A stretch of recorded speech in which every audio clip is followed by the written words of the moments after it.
can be a great people, Kal-El, they wish to be. They only lack the light to show the way.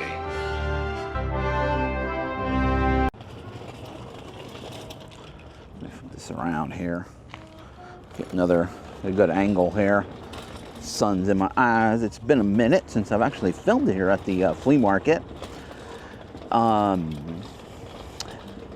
Yeah, but we have been picking up some great items. Oh, this is a live show. You know, live show Thursday. I think that's kind of messed up my normal recording because I used to record a normal video on Thursdays, and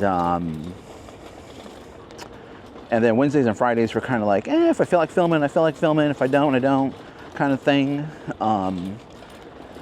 When I'm not filming, I'm better at picking up a lot of inventory. When I'm filming, I'm just more cautious, or more conscious. Conscious? I don't think I'm pronouncing that right, but I'm just more aware. That's a better word. There we go. Word I can actually pronounce. I'm just more aware of, you know, the camera and just trying to make a good video.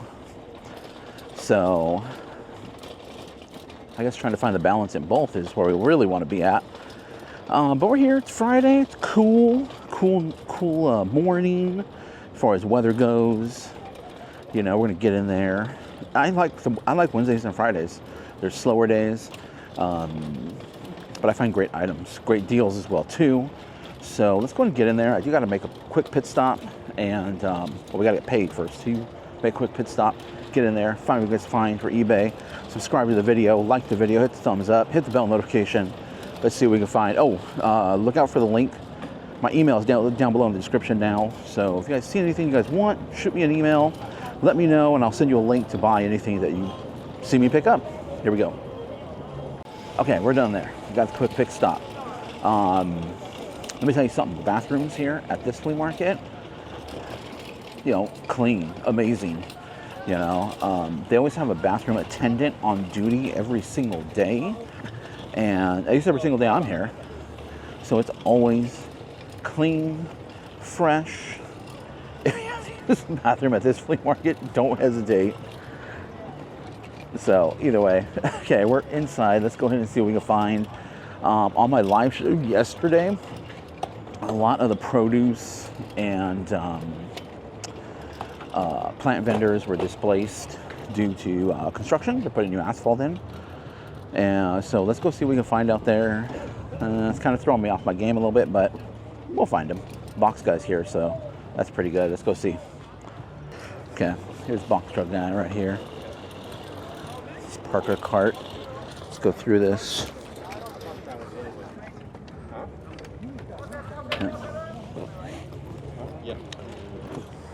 All right, let's see what we got.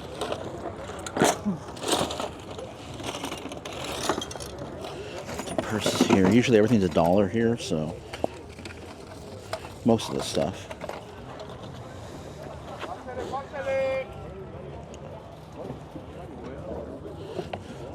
Vandals now. Spark. I believe Spark is a car. Here's a Red Raiders hat. I might be cautious wearing the Red Raiders hat. Cool van. It's all smash. Kind of a cool hat. A vinyl hat.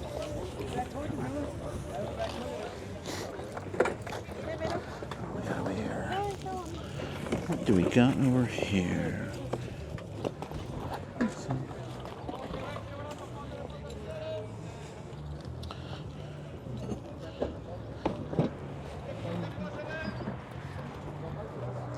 I'm here a little bit later than normal on a Friday. I just finishing up a video at home, and finish up a video.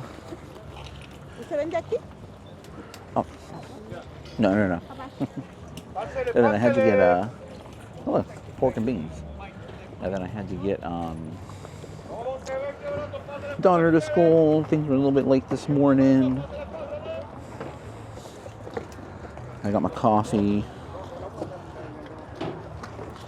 and we're ready to roll. But like I've said before, no need to worry. There's always stuff. There's always stuff to find, items to find. Let's go this way. Oh, it's not my cart. I was about to grab that cart. My cart's way over here. Okay, we're gonna go down this way and let's take a look and see what we can find. Okay, there's some music over here, so I'm gonna try to. I don't think I have the noise canceling activated on the mic right now. That usually helps with the music. Let me try that. Actually, you know what? Let me just keep talking right now. I don't think we're gonna get close enough to pick up most of it. So, is that? Oh, thermocell.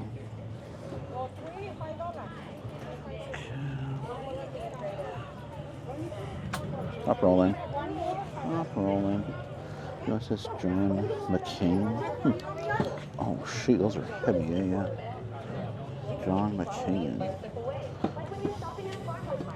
Okay, David. These are pretty interesting.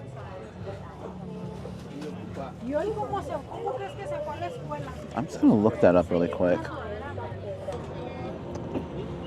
All right, so I picked up a Carmen Sandiego board game down there, vintage. It's from the 90s, 96 is when that came out, brand new sealed. It actually has a Goodwill sticker on the front, so it might have come from the bins, because I do know a lot of these vendors do go out to the bins.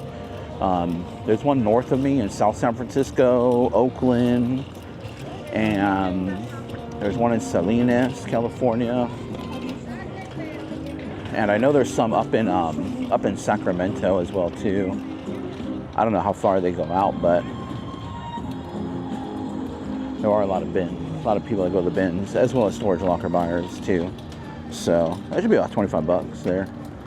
$4. $4 what we paid.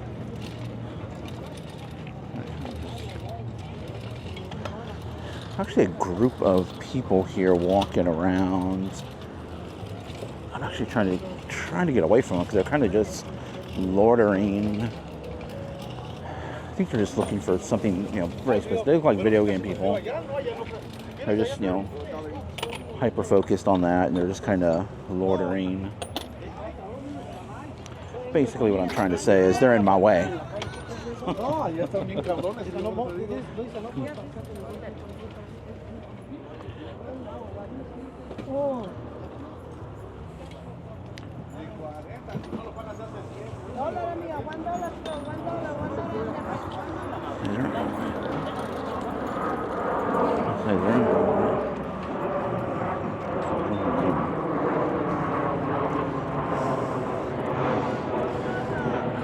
There's a Fossil laptop bag right here with this lock.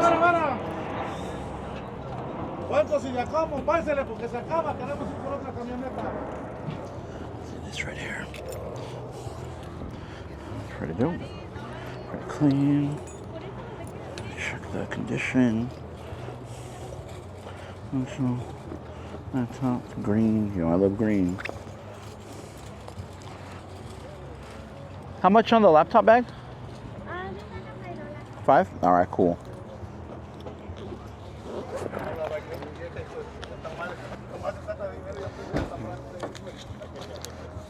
One, 2, 3, 4, 5. Thank you.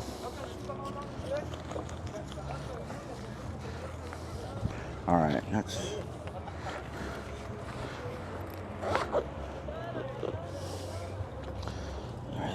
Let's see what else we got.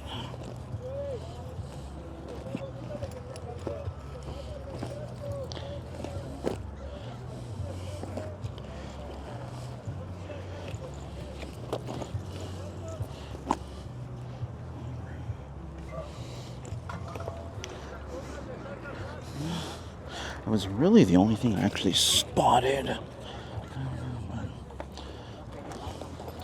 Relic, that is really back from my time frame from the 90s.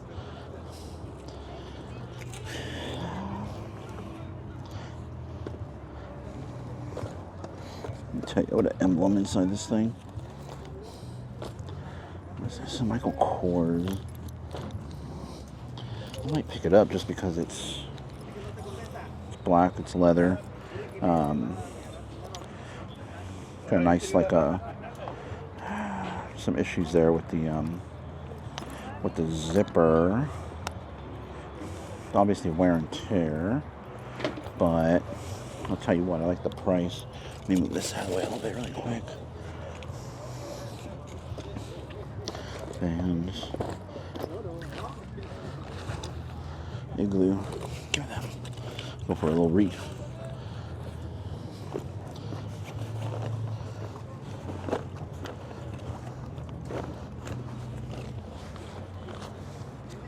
What we got here? Okay, like a little. Oh, what's going on here with this Velcro? This is a part of something. Or maybe not. It's insulated. It's insulated. Maybe we'll get that, and we'll get that.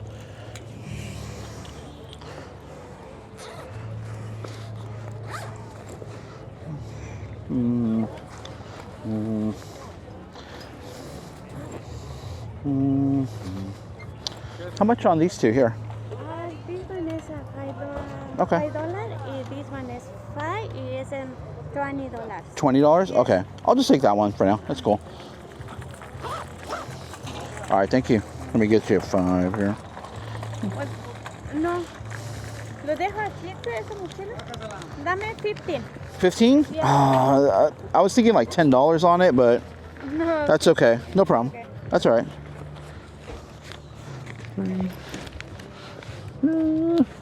There. 10 there for you.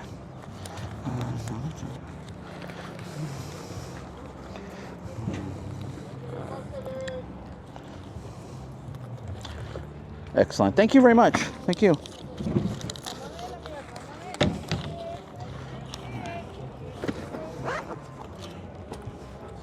Wheel. Oh. Okay.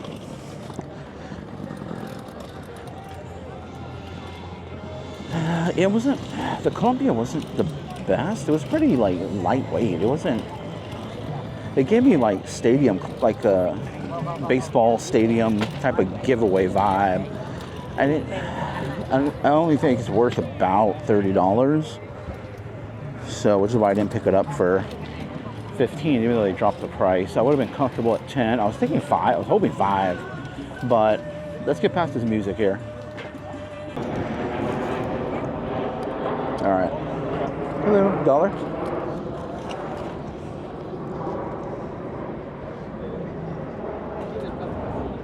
The plastic? Yeah. Oh, how much on this guy right here? $3. 3?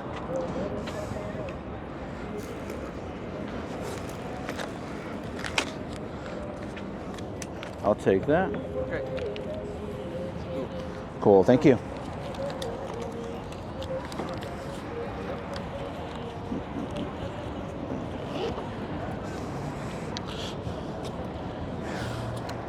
Those little, those artist guys, drawing, stick figuring guys do really well. Actually, I just sold a dog just the other day for, I think it was right around $18, so the people go for better. Should sell for around $20-ish or so. Okay. The video game bros were stuck at a table, at an overpriced table, so we got ahead of them here, and we're in the middle section. See the produce over here. Everybody's displaced. Nobody's in the usual spots, but it'll be nice and fresh and new, hopefully for the weekend. They're looking like they're almost done over there in the middle section, which typically the produce people are located, so they're looking very nice. All right, let's get to the next table. Yeah, walking on fresh asphalt, it's hard. It's a hard material, but walking on, I mean, maybe it's all in my head, but it feels softer. It feels like it's a nicer, more enjoyable experience here. You know, walking on this fresh asphalt here. It's an interesting one.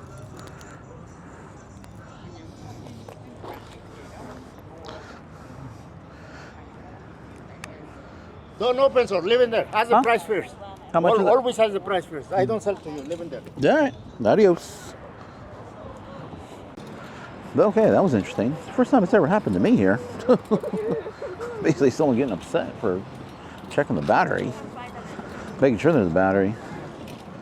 Well, we know not to stop there anymore.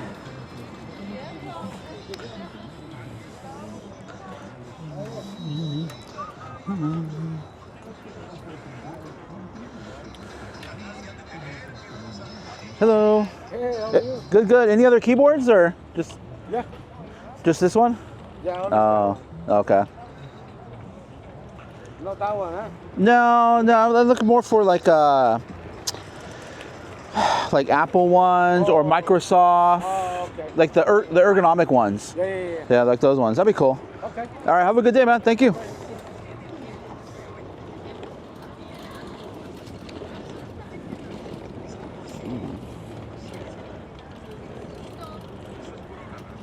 And now that I'm thinking about it, I believe I know who that guy is. I think I am familiar with him. He's just not in his usual spot. Because typically he would sit in his truck and kind of dispense instructions from there.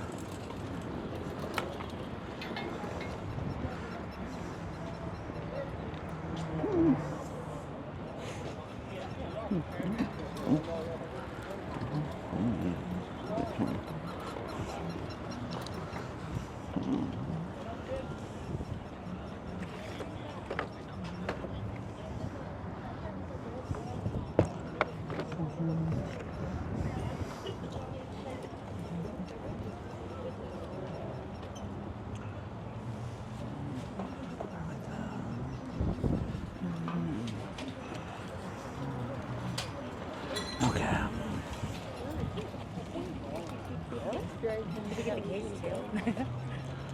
You know what? The reason why I'm selling for 20 is I took all the bags off and I put them in a baggie and I can't find the baggie. The bags? Yeah, you can get the bags. I mean, Oh, yeah. but I just want to be honest with that. I see you live for 20.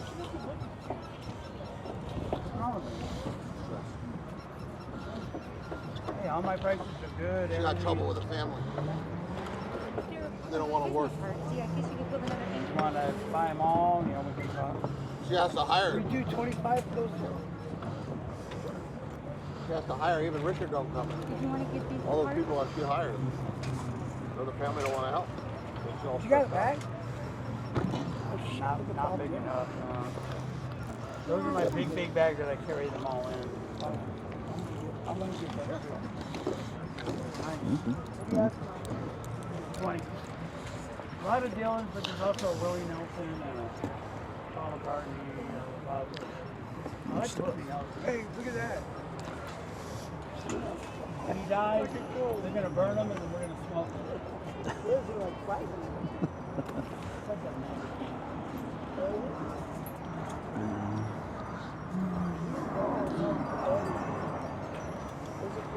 Yeah, those are.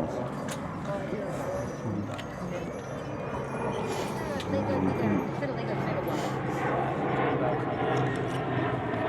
sister cleaned out some of the toys. I thought you headed to the casino. It's Labor Day weekend, right? Huh? Labor Day weekend. I thought you I'm surprised you're here. I expect you to be at the casino. All right. We're going to take a look at a couple things right here really quick.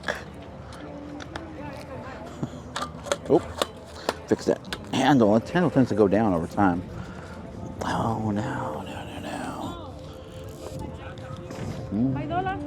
$5? Okay.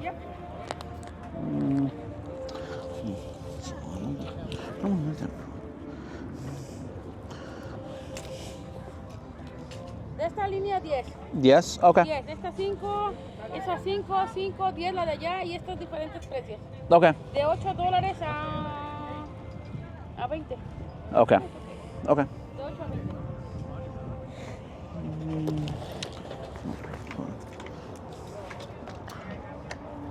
Okay. It's just a little bit too much to pay for plush. What I'm gonna do is, whoa, it's empty over there. Huh. Okay. Let's check out right here. Then I'm gonna turn around. You know, I'm wondering if Memorial Day is this is Memorial weekend, so I'm wondering if a bunch of people are out for the holiday. I mean, if it is, we might have to. I might continue this video or make another video over at Savers. I was thinking of stopping at Savers. I'm really getting just a whole bunch of coupons from there as of late. I'm stacking them up because I haven't been buying anything from there. So the coupons are stacking. Here comes the squirrels. They're out in full force. All right, let's go check out this booth over here to the left.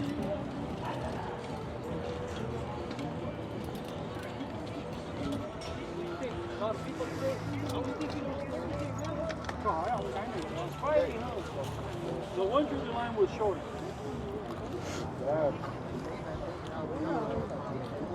So, thank you, man. Can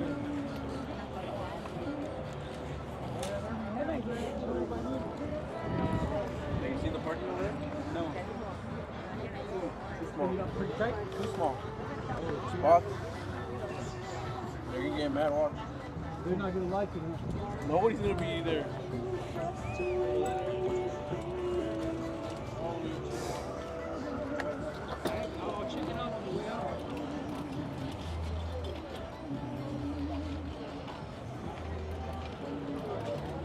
Oh, let's see. Let's get this out here.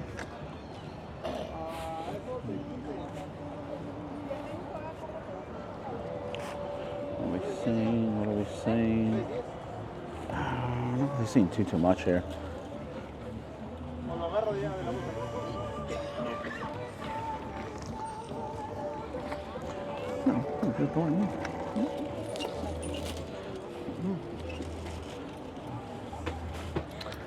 Maybe it's just a light week, you know?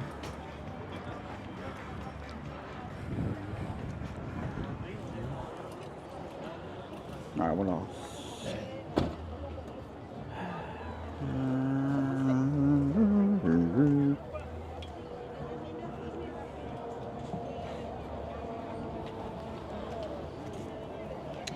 This right here, let's take a look at this.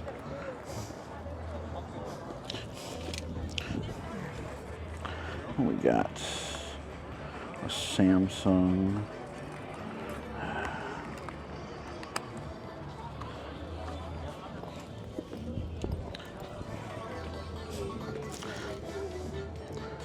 All right. I want to look at this lion over here for some reason. It looks familiar.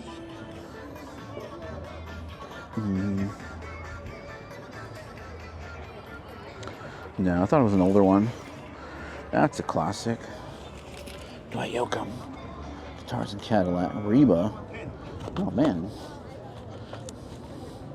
Not really into records. Okay. Let's move on down. Man, is this going to be it? Do I have to do a little bit of work today? Not to dig deep? Okay.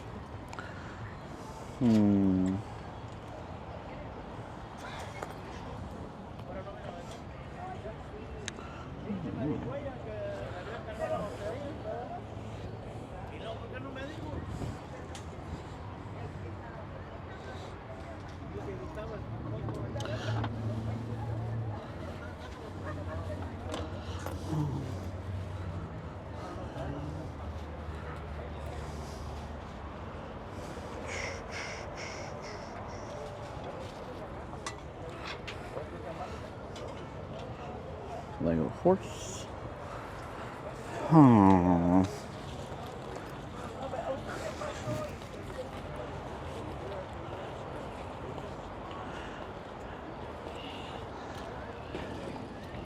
I was watching another local reseller's video who was up the freeway over in Concord at a flea market over there, and they actually had a Dino Riders. He passed up a Dino Rider Tyrannosaurus Rex. I wish I would have found that. Okay, let's see. Usually we find some good stuff here. Let me see. There's some music, so let me see what we can find. All right, we're moving past the music here. We're getting on. It's trying to do a viewer. That's pretty cool. Getting recognized out here. What we got with Nike ACG fanny pack. Should be like 20 bucks there. This is something that's super niche. EVGA Power Link. Picked it up for $1. I'm thinking it'd probably be about 20-ish or so. And it's for your graphics card. It really allows you to shift the power connectors into a different orientation, which can be more helpful for system builders.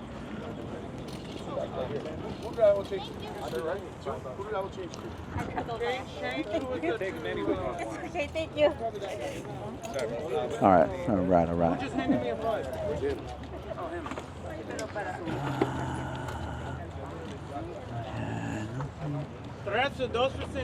Okay. Nothing really there for me. Let's go ahead and get rolling. Oh man, yeah, it's pretty dead today. So, let's see. Oh man, it's a blast from the past. Oh, it's a webcam. Oh, shoot. I thought it was a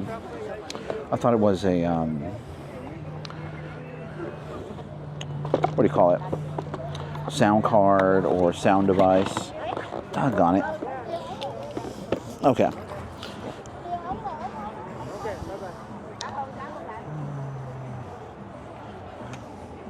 But if there's creative stuff, there might be some other computer items here, maybe.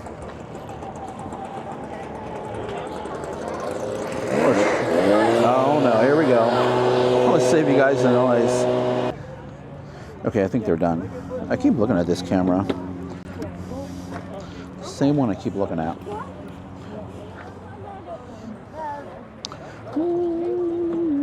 Nope, pardon me.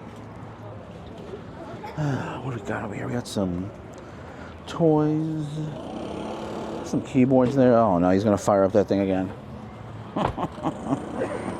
Okay, let's keep moving here. Whoop. Okay, let's shoot around. Okay, hold on. Oh, I want to go check out the. Oh man, he's testing it right across from one vendor I definitely like to stop at.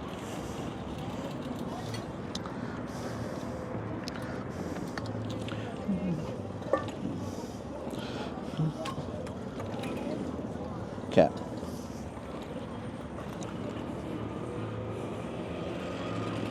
Oh, come on, don't fire that thing up, please. Oh, man, it's broken. Broken or missing a piece. Blocorio dancers. I think I'm pronouncing it. My wife always says I pronounce it wrong.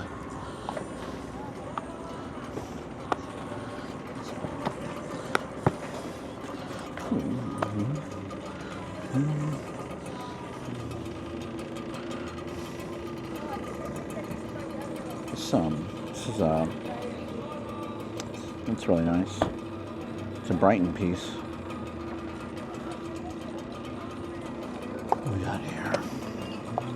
Giants Community Fund.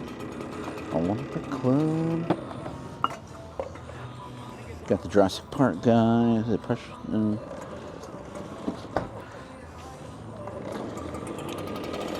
Oh, don't, please don't. No. Hold on. Okay. I think he finally stopped testing that. Rudolph the Red-Nosed Reindeer. Dandy. Collector's Choice. I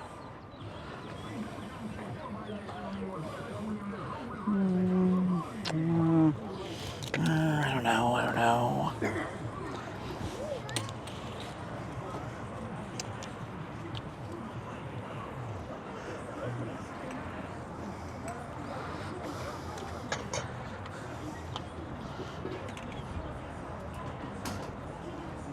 Here you go. I'm gonna take the watch.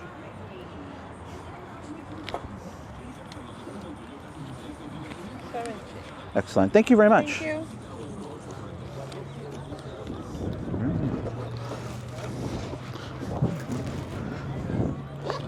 I'm trying to look for more, but I mean, maybe it's just quality over quantity today is what we're shooting for.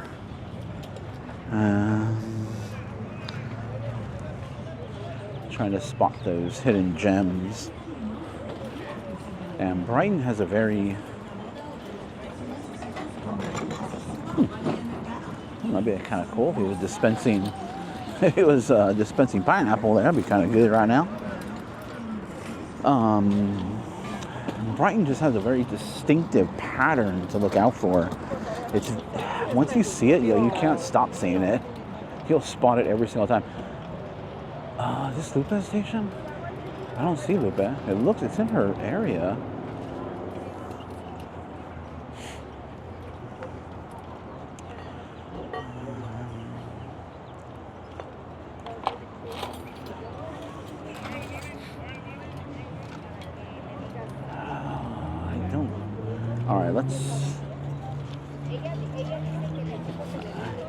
I have a feeling they probably work for her, or they might be, family. But let's take a look.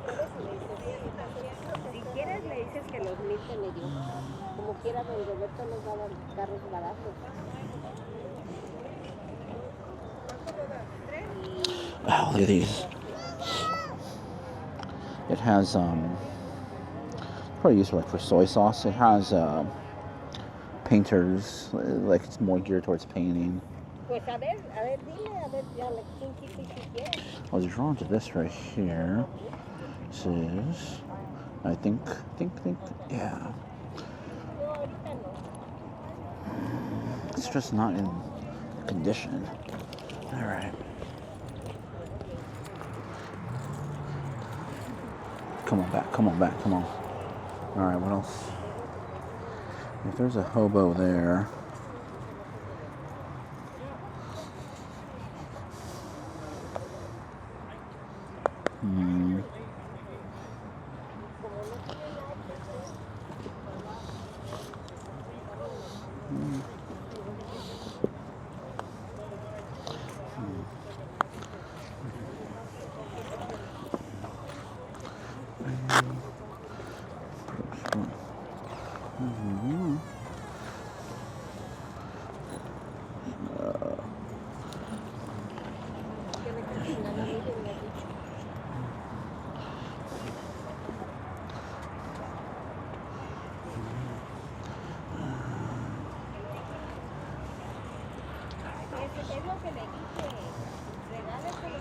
These are cool, but just don't sell that well, the bottle cap.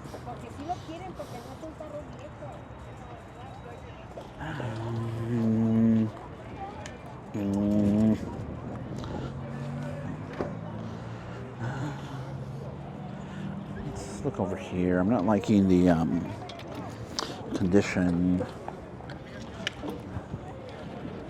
And that's for resale condition. I mean, definitely some great pieces, great items.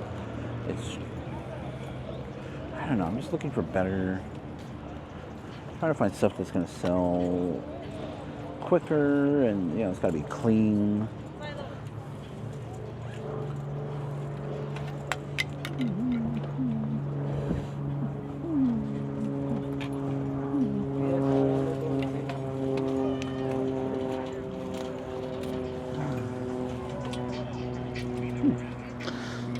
Some pots here. Yep. Oh boy, we're getting that. What is this?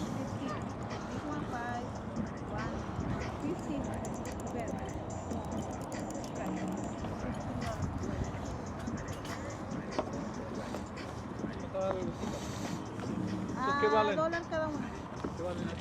¿A 3 o 2.5?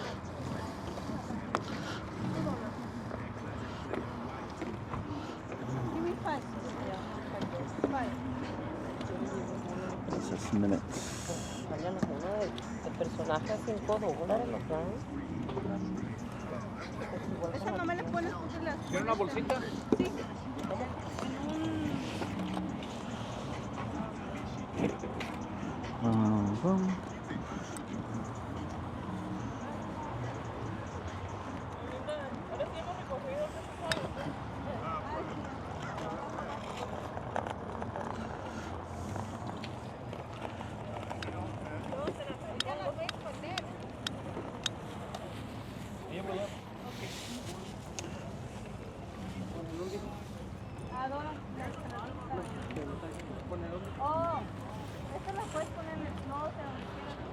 I know, just talking about condition and stuff, and that's not the best condition, but I like to buy and sell mice. And that's a good mouse too. It's like for this type of mouse. I'll go over more details right now. Let me just finish up here and make the purchase, complete the purchase. Ooh, it's nice.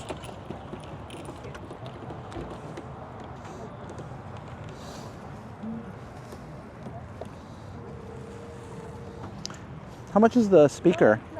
Oh, sorry. Oh. Along with the hybrid AI that can... Okay, so I'm just going to move away from the music here really quick. And so check out the vintage shorts I picked up. I don't pick up much clothes. I'm not really a vintage clothing guy, but I spotted those on top. And for $1, you just can't pass those up. Swim trunks, Fila. I'm actually on the hunt, and I got some stuff bookmarked on my eBay for eBay for me to purchase, actually. And some Grant Hill Fila's shoes. But so see all the buttons there on the side of this mouse. This is a Razer, so gaming company, gaming mouse. Those buttons though, you can program them. You can program them and use them in like RPG games, role-playing games, MMOs, so mass multiplayer online games. Because usually there's different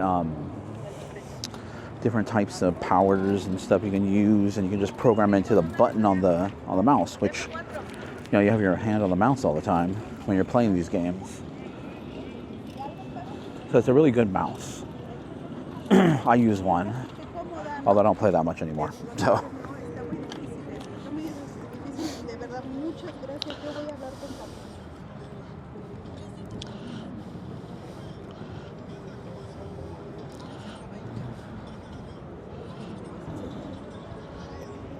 How much for the glass? 5 each?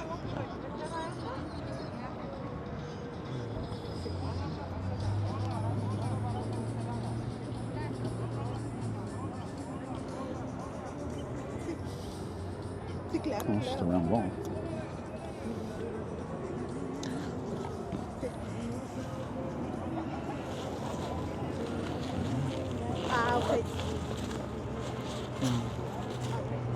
Ok, porque ella sí me había dicho que se iba a pasar al baile, entonces a la 1:30 yo le voy a dar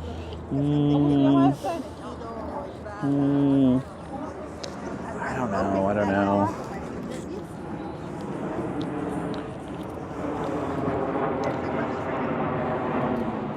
The jellyfish don't really do as well as people may think. They're good. They do sell. Just you have to get them for a little bit lower because they're going to take a while to sell.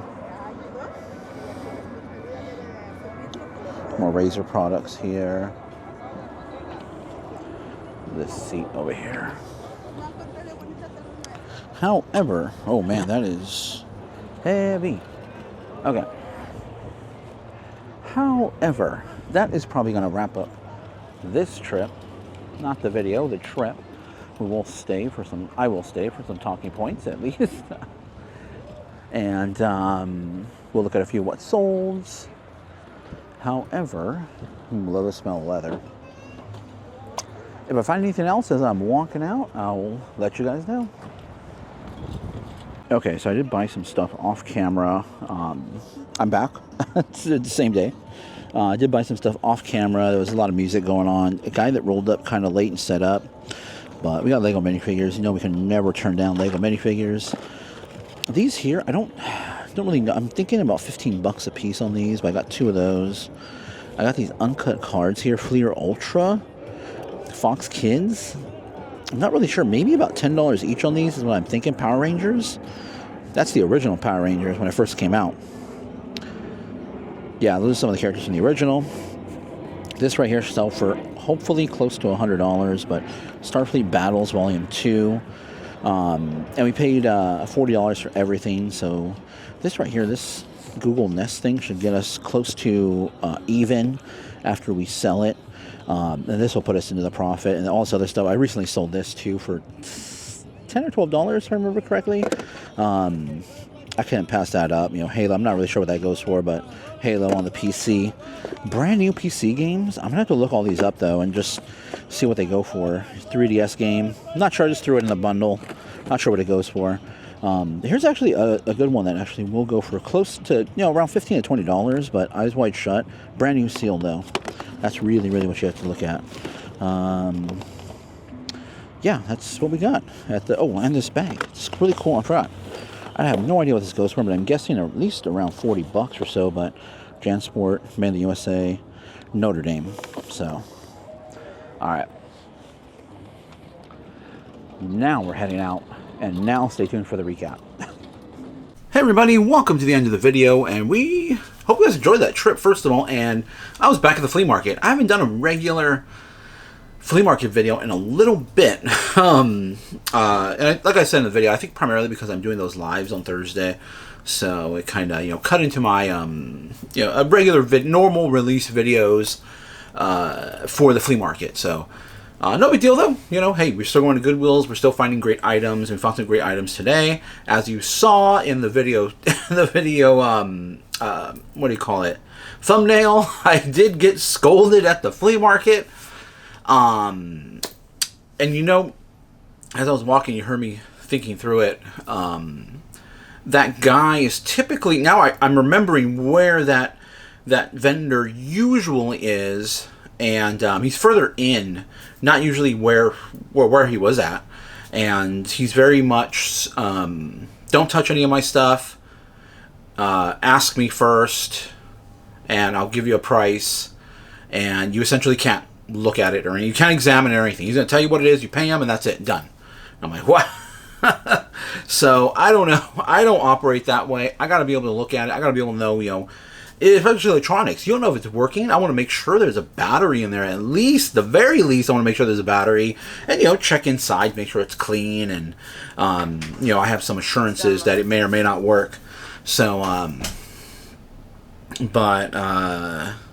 yeah, so yeah, I just have to remember the face. I remember location. I think I talked about this before. I remember location. Not so much like the face, or sometimes the items, because a lot of people bring a lot of the same items. And that was brought up in my live on Wednesday, which I did live on Wednesday. It's not typically on Wednesday, just because of graduations this week. Our schedule's, you know, a little different this week. And as you can see, I released a regular video on Thursday. I was having tons of trouble with the copyright. Upload speed, for some bizarre reason, was just dead slow, and by the time I got uploaded, processing took forever. So sometime, you know, early this morning, Thursday, day of me actually filming this ending, is when it completed. So I was like, you know what, all right, forget it. I'll just release it on Thursday, as opposed to doing a live show on Thursday. It'll be a regular video on Thursday, back on schedule Friday, the day this video is coming out. So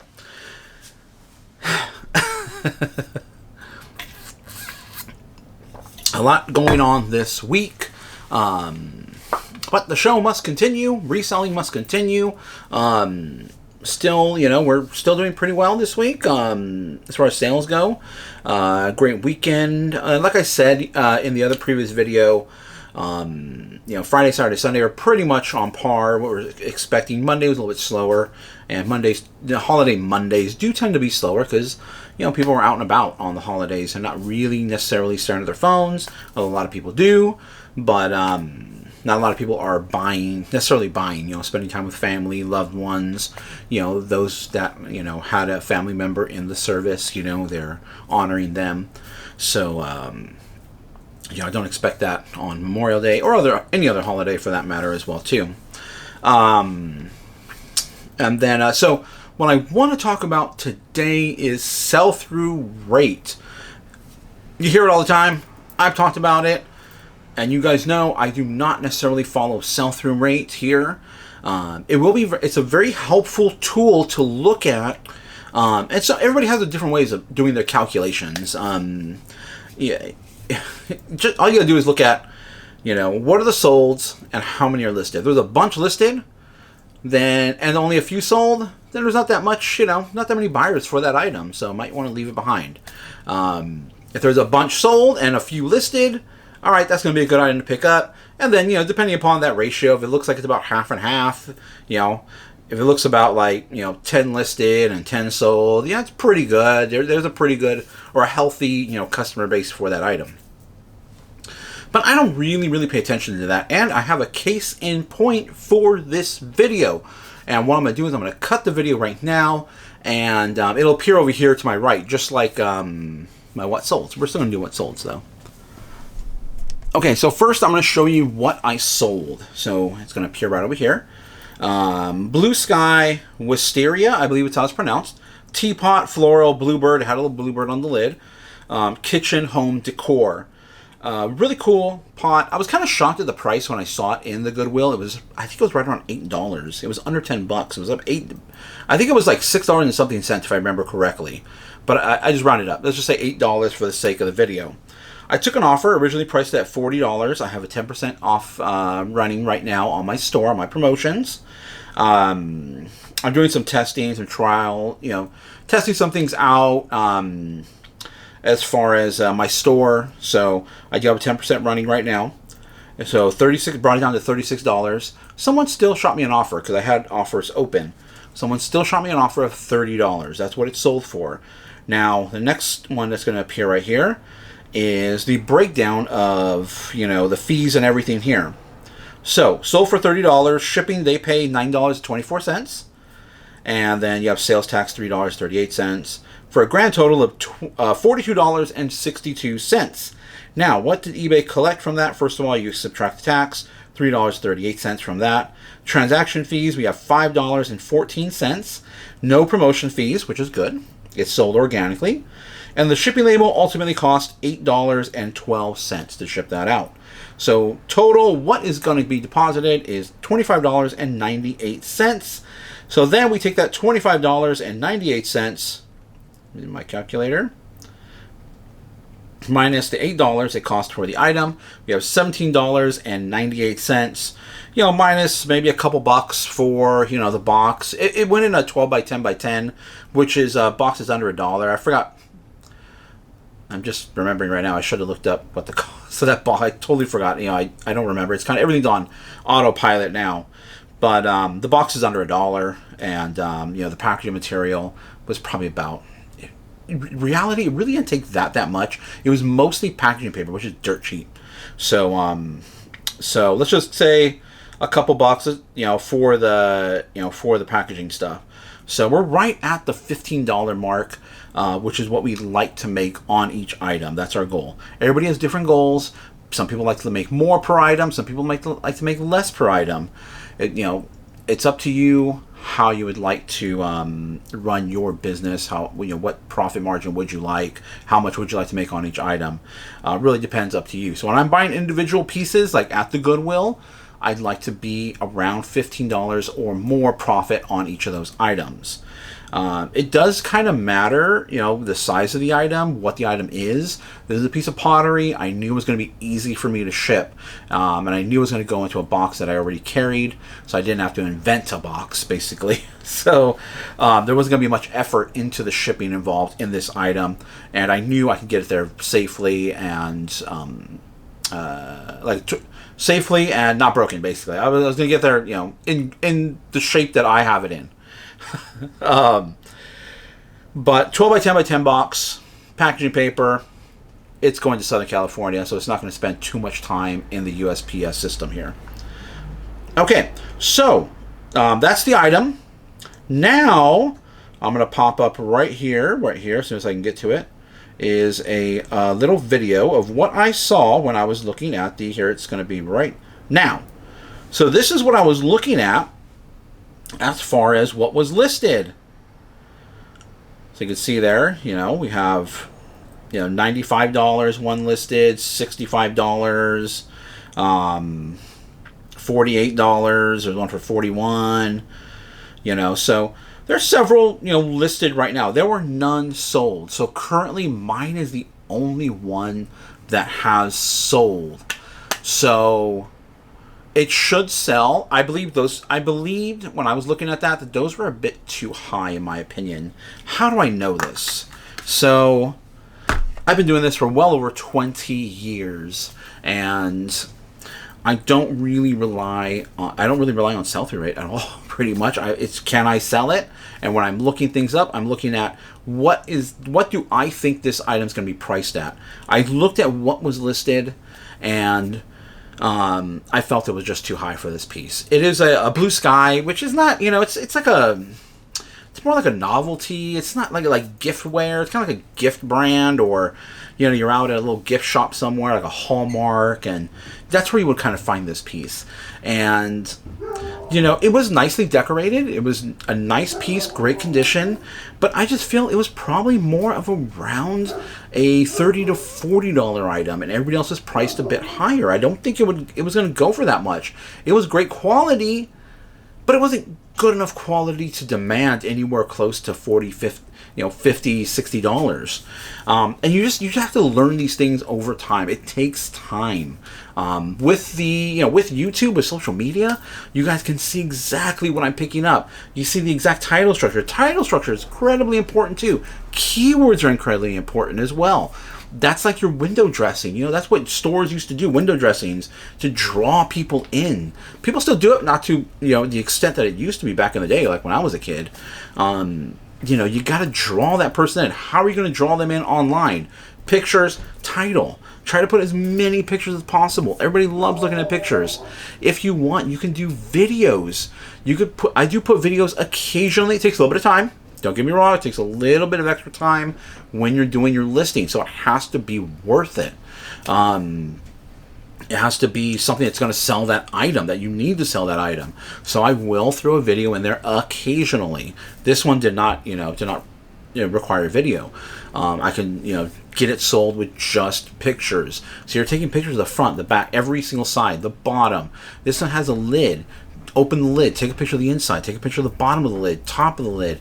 They want to make sure that that's in great condition. More pictures, the better. Don't just take random pictures of the same thing, like front. No, or just like twist. No, just get the front side, the front side, left side, right side, back. That's it. Bottom, top. Great pictures, a great title structure. Make sure you use the appropriate keywords. You saw I threw in there Bluebird. I don't think I saw anybody have Bluebird in their title. Make sure you throw Bluebird in there for this type of item. Just anything that's on the item that can describe the item, that'll make it pop. Make sure you have that in the title. Very, very important. Let me just go back and make sure, check my title. Make sure I hit all my talking points here. What did you? Oh, that's right here. So Blue Sky Wisteria. That was just the name. Blue Sky is the name of the brand. Wisteria is the name of the actual design, or not really sure what that exactly was. That's the name of the piece. Teapot. We got floral. Floral's big. A lot of floral stuff out there. So when you use floral flower, that's not really going to narrow someone's search down. Someone's going to put floral. They'll probably give them millions of items. So what's going to differentiate this one? It has a bluebird on it. You can throw colors in there as well too, like green, white.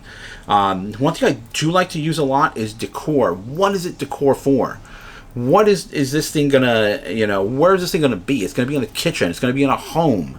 When I got this it felt like it had like when something's left in the kitchen, it gets a little next to the stove, it gets a little greasy. So this did have some grease on it. So definitely felt like it was by a stove in the kitchen. It's a kitchen piece. Kitchen home decor, which is why I added that in there. That's my thought process on that item. Those are my opinions on sell-through rate. You don't have to follow it. It's not, you're going to find success, and a lot of people that are talking about sell-through rate have been selling for maybe 1 to 5 years here on online on eBay, and they're going to find success in that. Yes, it's difficult to find fast sell-through rate items. It's just difficult. You're going to be spending all your time looking at items while you're in the store. there is a speed element to reselling. And, in the beginning, it's going to take some time. And you're going to have to look stuff up in the beginning. It's going to be necessary to build up that knowledge base. Yes, you're going to learn from people like me, other people here on YouTube. You can get a fast track into reselling or e-commerce. But when you experience it for the first time and you're hands-on, you're going to be needing to do that research yourself. You're going to need to look up items, pricing items. I definitely would recommend sell-through rate. If you've been, if you're just starting, like I said, between 1 to 5 years, you should have built up enough of a database to be able to, after that, start identifying items that you can sell that probably don't have a sell-through rate, poor sell-through rate, but maybe you can do it better. You can have better pictures. You're a more seasoned reseller or seller or e-commerce person, and you can get that item sold. Because I sell tons of items with no sell-through rate, with poor sell-through rate, with, like this one here. This one had no solds. Listed. Bunch of listed.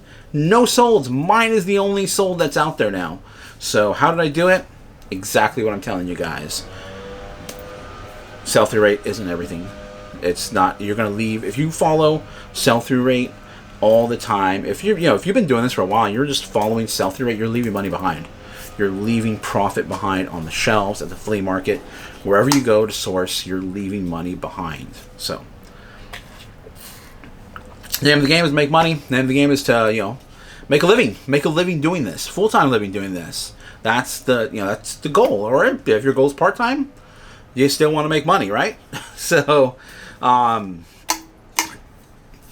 it. Let's go with what sold.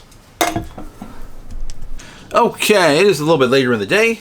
Gotta get this video finished up here with my what solds and stuff. I can get it out tomorrow because I know there's been issues with YouTube for some weird reason, and I want to get this uploaded. But right off the bat, right over to my right is where everything will appear. And we have a Lego Technic set. Now, Technic sets are different than the standard Lego sets.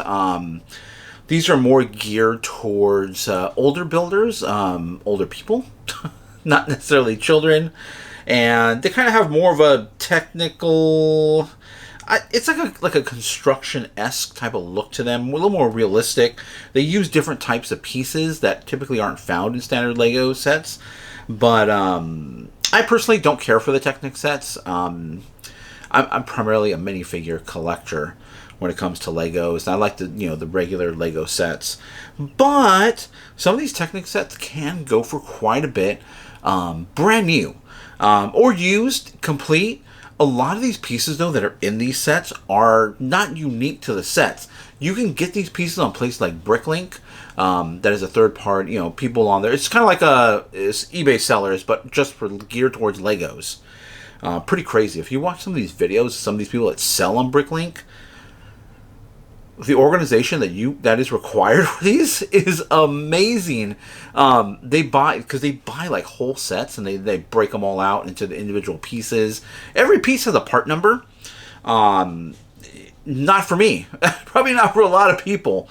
But really cool. Check out some, if you look up Bricklink sellers on YouTube, pretty amazing stuff. I mean, I'm pretty amazed at the, what it takes, to be successful on that platform. But you can make quite a bit of money selling the individual pieces. Not so much on a place like eBay. It doesn't really work. Bricklink is really, really specialized for that. Very, very niche down, as they would say. So, but this set was brand new, sealed. The box wasn't sealed, but all the pieces were sealed in the bags on the inside.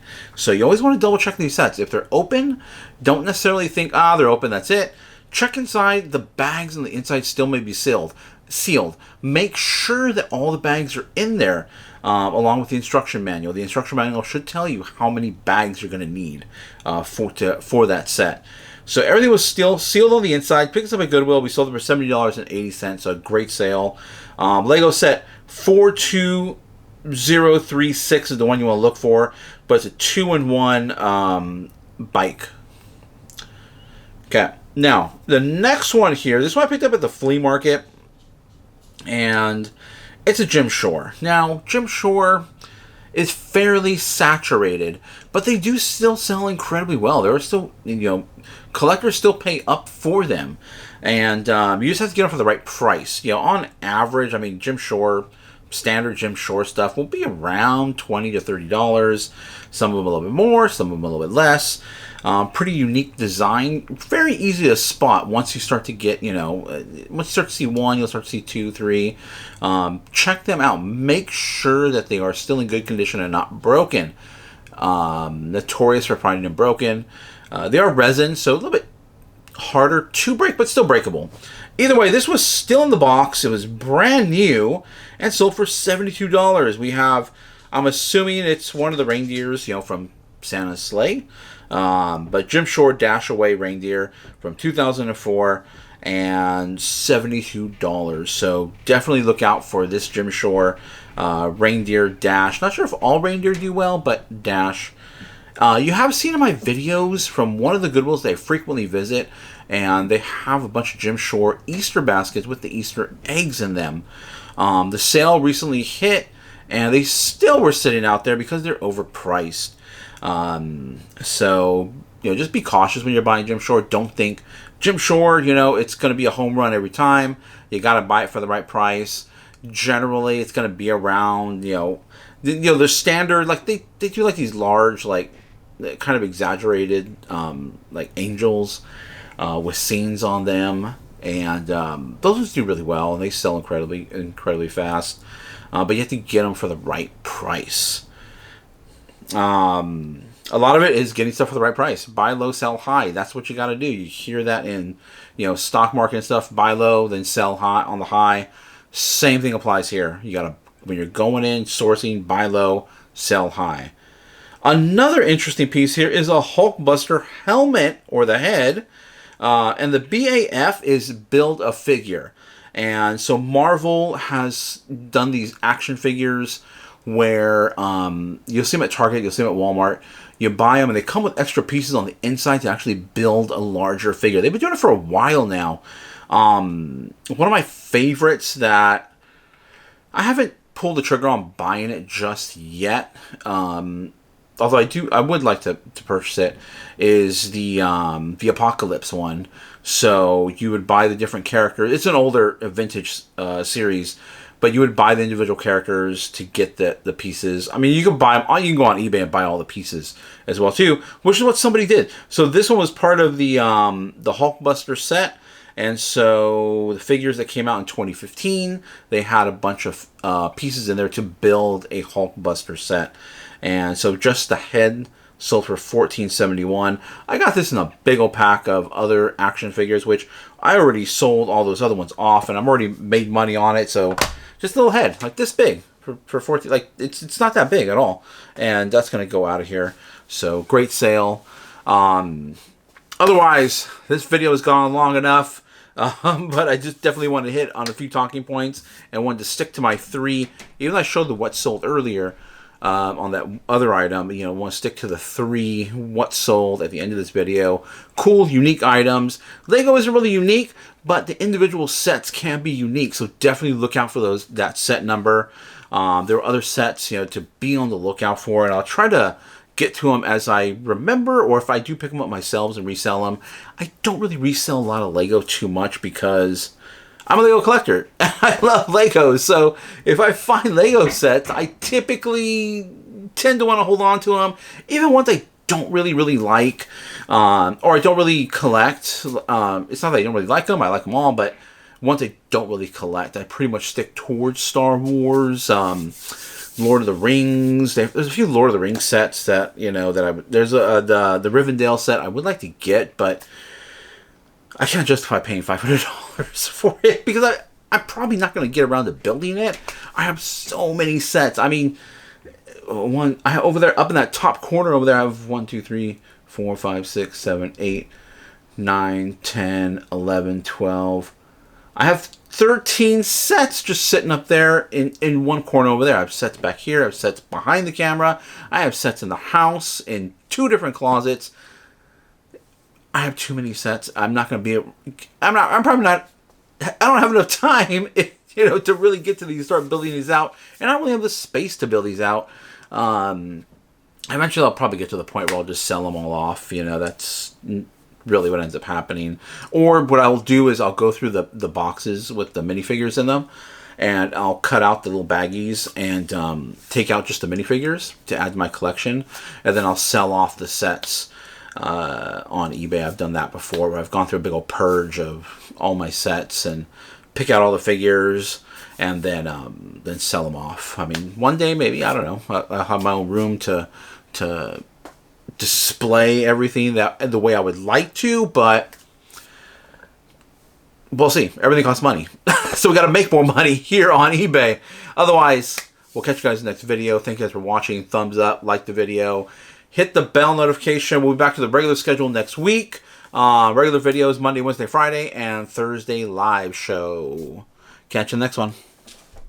They can be a great people, Kal-El. They wish to be. They only lack the light to show the way. Hey everybody, welcome to the video. And today we're doing a private pick.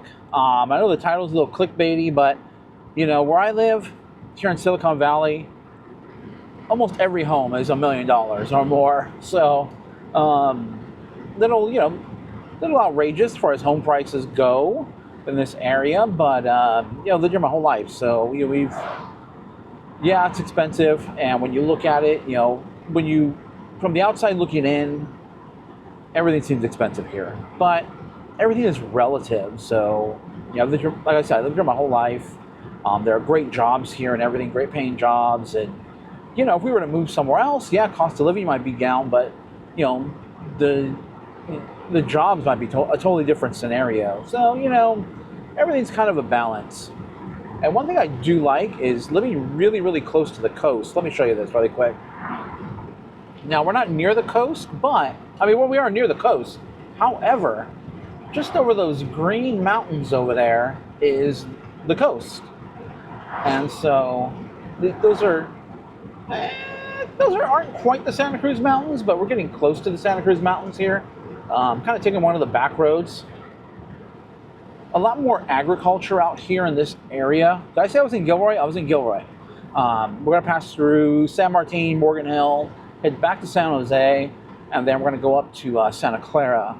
And what I really wanted to, this intro is a little bit different than normal, and that's because I recently watched a video of a flea market guy. You know, I watch a lot of reselling content, flea markets, all that stuff. I go to the flea market. And in the video, you know, I was just watching the video normally do. But it made a comment which kind of bothered me. I mean, you might have missed it. I mean, anybody probably have missed the comment, but he made the comment at it was toward the end of the flea market day, and he made a comment about, he said, oh, there they are going over the last bits of slop over there. And to me, that's a little insulting. I mean, granted, he didn't say it in anybody's face, but you know, that's what you're thinking, you know, subconsciously, you know, whether it came out, you know, intentionally or not, you know, you obviously had the thought, or it's there somewhere, you know, in your, you know, front of your mind, back of your mind, wherever. And, you know, that's eventually going to translate into action. And, you know, I just try to be kind and, you know, try to be nice to everybody, you know, whether I'm staring at them or not.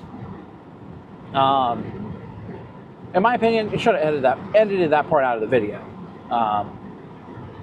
But just because it just caught me off guard that he said that, and will it stop me from watching his videos? Not, I don't think so. I'll probably still, you know, watch them, but you know, because when you think of slop, or you think of like, oh, they're going through slop, what do you think of? You think of pigs. So basically, he's telling them, oh, look at the pigs over there going through the last bit, and I just don't think that's cool, you know.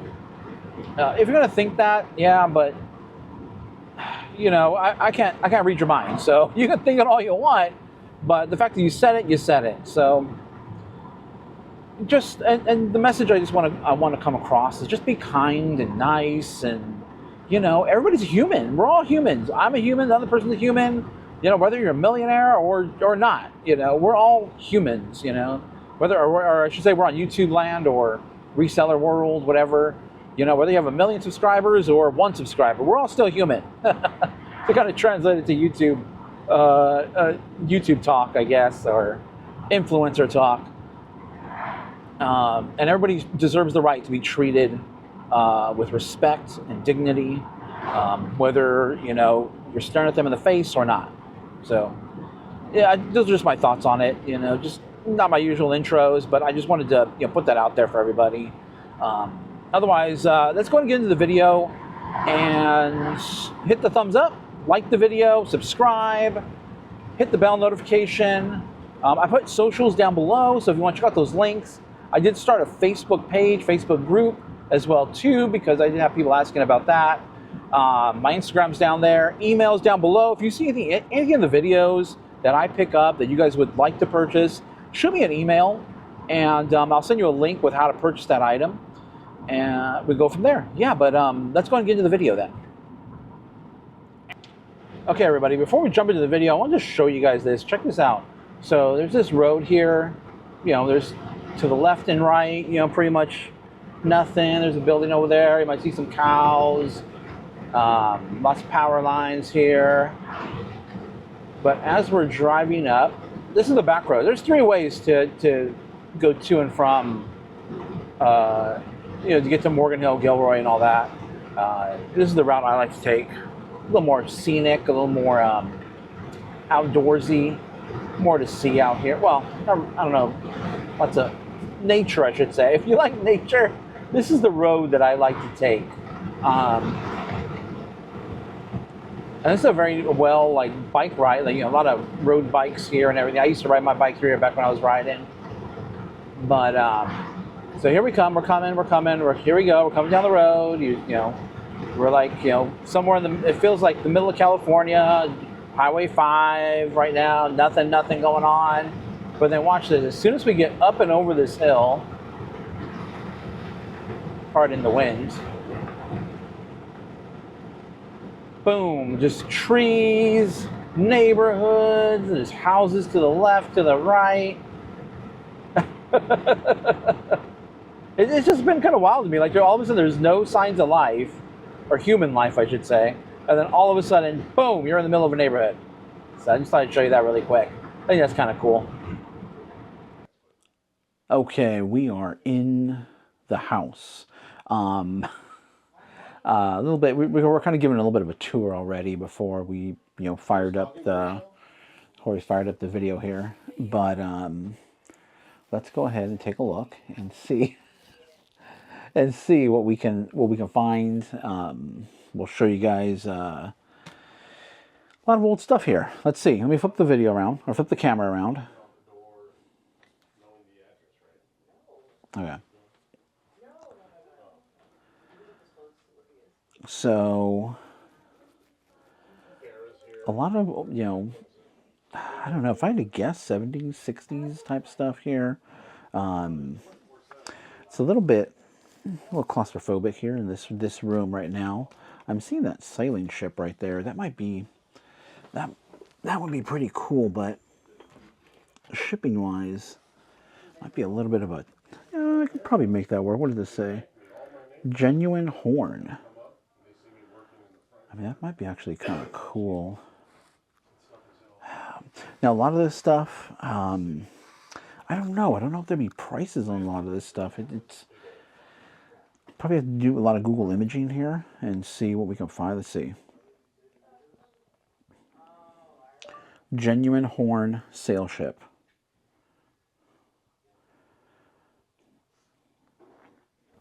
Okay, a lot of comps. I mean, I can't find this exact one, but a lot of them around $10 to $20. So I don't think that would really be a good purchase. And just because of the size and everything here, let's put it here to the side for now. A lot of pictures and everything here. But it's a really nice swung vase, smaller swung vase out there in one of the other rooms. So we'll definitely be probably picking up the swung vase. What do we got here? It says silver plated, made in China. More than likely nothing really too great there. We don't really deal in lamps too much, but you know, if the profit's there, the profit's there. Don't know.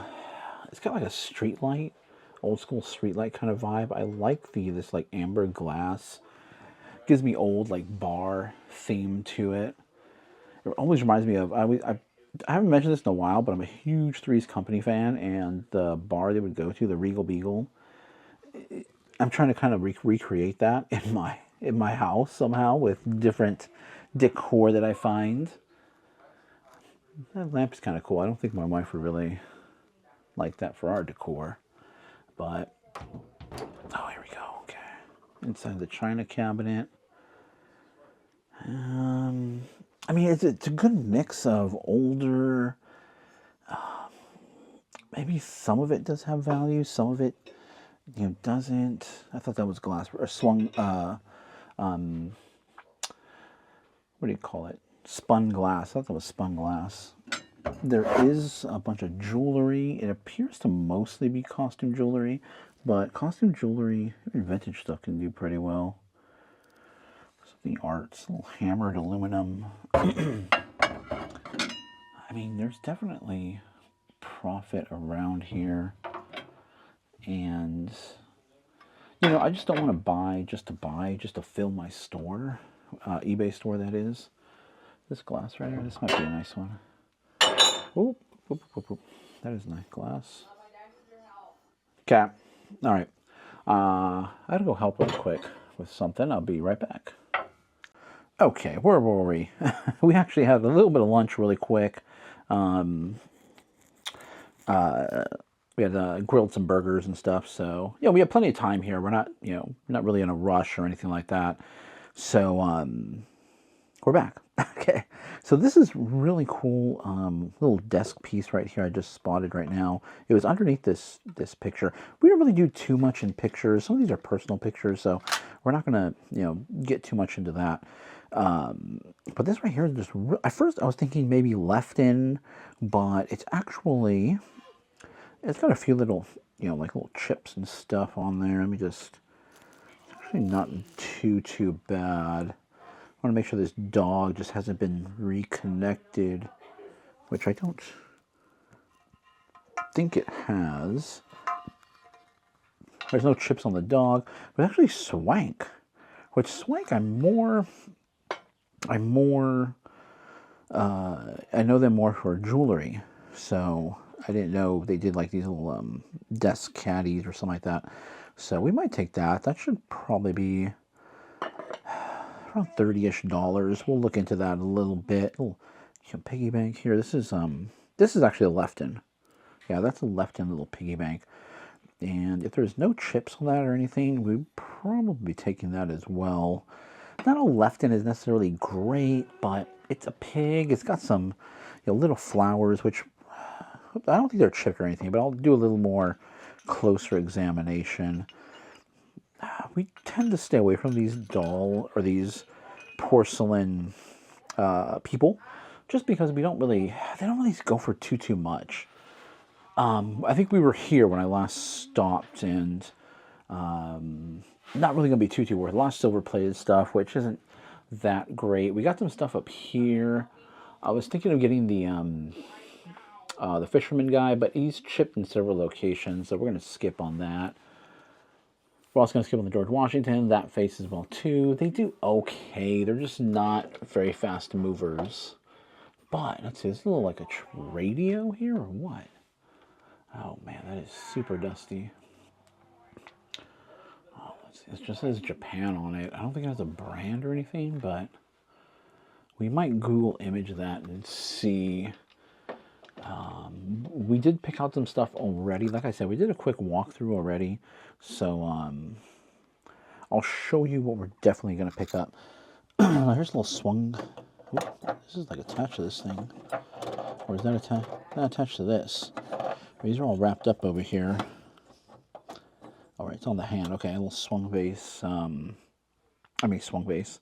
Spun glass angel. That's what that is. What is this? This is attached to something over here. Oh, come on. Okay, what is this going on here? I don't know what's going on here. Not sure what, that's attached to something. I can't seem to get it off, but these are like little ballet shoes. Either way, we're not taking the little porcelain dude, but these are, here we go, some little ballet shoes here. Oh, I thought they were glass. They're not glass, they're actually plastic. And now that I'm looking at it, it looks like probably some sort of party favor or something, like a baby shower type of item. Got toothbrushes, which I'm definitely not going to pick up. I'm kind of curious about this right here. I'm not, what did that say? It says Miss, first I thought it said Wilton, but that's kind of intriguing. It looks like maybe a lipstick holder, I think. What does it say on there? Milton? Matston? I'm not sure. I'll do a little bit of deeper dive on that. Kind of looks like brass knuckles to me. We'll take a little bit of a deeper dive and look into that item there. That's actually soap. Okay, what do we got here? This is a little perfume bottle. Wow, that is wild. The work on that one.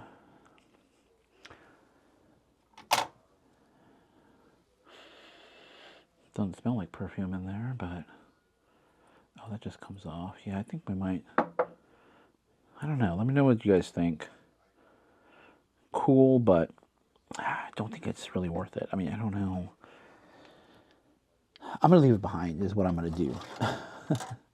There is some like you'll see the essential oil. So there's definitely some modern mix with oh, that's the same brand as this clock right here. Okay, this clock is matte.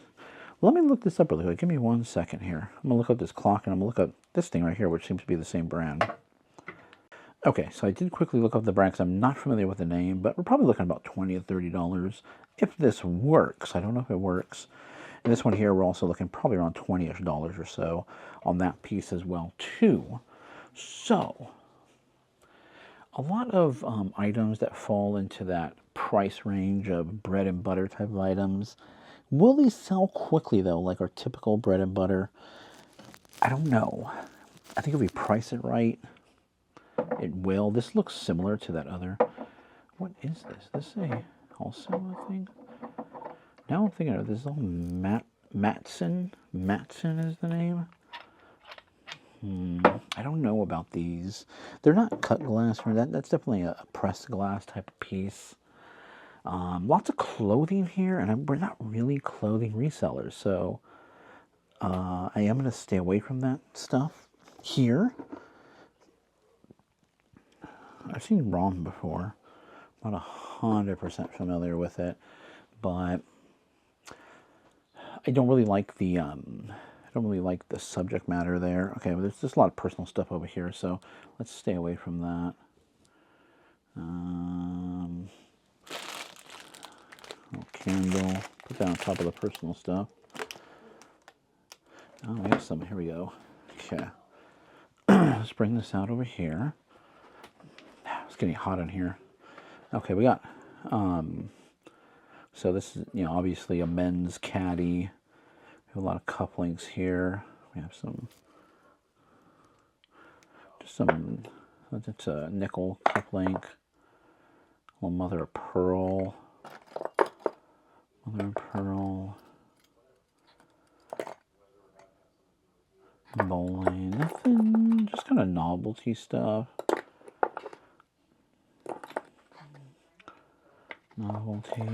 And this place, this residence has been now this isn't necessarily, oh, it's kind of bent. Never mind. I was going to say that's kind of desirable, but it's bent up out of shape there. I'm not going to pick that up. Or maybe it's supposed to be bent. It's supposed to be bent like that. You know why I'm saying that is because the other one's bent as well too. They're both bent the same way. I wonder if they're both supposed to be bent similar. That might be a diamond in there. It might not. It's too small to even have any value. I mean, it will have some value, but not crazy amount of value. It's more for the, I'm gonna leave them behind. They just don't, it just doesn't feel incredibly high quality. There's the other nickel one. Okay, some tie clips. They're more like your Sunday church type of items. More back here. Oh, it's a roulette. It's a roulette table. That's actually kind of cool. I kind of like the subject matter on that. Now, if this was anything else, I probably wouldn't pick it up, but I do like the subject matter, and I do think that I can definitely get that sold. More than likely, there probably aren't any comps on a lot of this stuff. It's not, you know, it's not like a name brand of any kind. That looks like maybe Garnet or something. Oh, this is Swank. Okay. Swank. So Swank is definitely a name to look out for. It's not incredibly valuable, but it will, you know, it is, well, it's not incredibly valuable. It is desirable. It is a desirable name. It's not going to bring a huge amount. Again, we're looking $15 to $20-ish or so on a lot of these items. And that's really where you're going to find success, is in that, you know, bread and butter range. That is, you know, your bread and butter range, I should say. Not everybody, you know, shoots for that $15 to $20 item. You know, you got to find your, you know, you have to find your bread and butter type of things. But the way I look at it is, a lot of people will pull the trigger, you know, around $15 to $20. After that, people start to think about things. They're like, you know what, should I get it? Should I not get it? Should I wait? So I like to have a lot of those items that, you know, people will just hit the buy button immediately. Okay, there's nothing down there. Let me just double check, make sure none of these others were Swank here. Any Swank pieces? That one. There's a lot of Swank in here, actually. Okay, those are Swank. That's, you know, we might... I wasn't initially going to pick any of these up, but they are golfing, and golfing is... That one.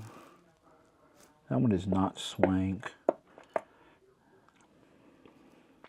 At least I should say it's not marked Swank. That one is, but I don't really like the subject matter on that. I mean, there's really no subject matter to me. What is that, like a little spider web or something? Okay, let's go ahead and move on to another room. And yeah, because I'm not really seeing, on the surface, not really seeing too much. I'm gonna do a little bit of digging, and if I see anything else, I'll let you guys know. Okay, we are in another room here. Now let me show you. I'm not gonna put my soda on the wood, even though it's not even cold. It's kind of like, I was kind of thirsty and I wanted something. You definitely want to, this is not for sale, this is the part of the actual bed that's here, but a mattress firm remote. So remote bed remotes, you definitely want to look out for them. They can go for pretty good profit. That, you know, might be sold with the bed, I don't know, in the future. Definitely will not be selling no bed on what do you call it, eBay. All right, so we had definitely, you know, a lot of jewelry. So an older woman, or woman I should say, lived here. I think I didn't fully mention this, but she hasn't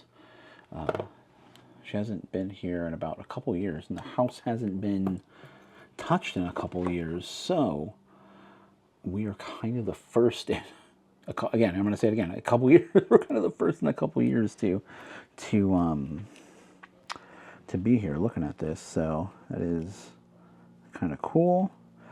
There is now someone here staying, and a lot of this stuff does have to get, a lot of stuff does have to get moving. And I might end up calling a friend of mine who I know will clean out and buy estates. Obviously, it's got to be beneficial for both parties.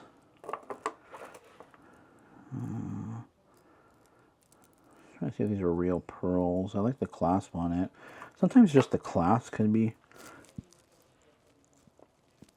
can be gold, but I don't see any markings on it. And I'm not really that good at identifying. I'm pretty good at knowing like freshwater pearls, but I can spot those. I'm not really familiar with, you know, like other pearls, not freshwater pearls. Like, you know, your classic white pearls. It's not my expertise. I just don't find it enough to even, you know, I just don't find it enough to warrant me really looking into it. A lot of clip-ons here, so a lot of vintage clip-on earrings. These are kind of cool. Older. It's not marked. It's not marked, but I think they're kind of cool. I think we can definitely get those sold. Well, I'm setting aside just a few pieces here. I think a lot of the value here at this place is going to be the furniture. The furniture is in amazing condition. All solid wood. I mean, it's a pretty amazing furniture. Not for me, not our style, but somebody's style.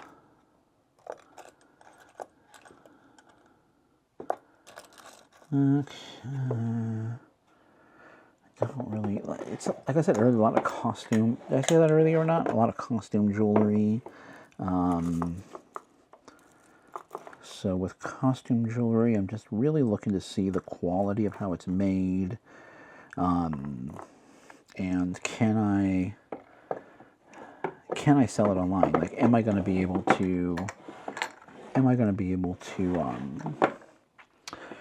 list it with the appropriate title, structures, and pictures and description in order to get it sold?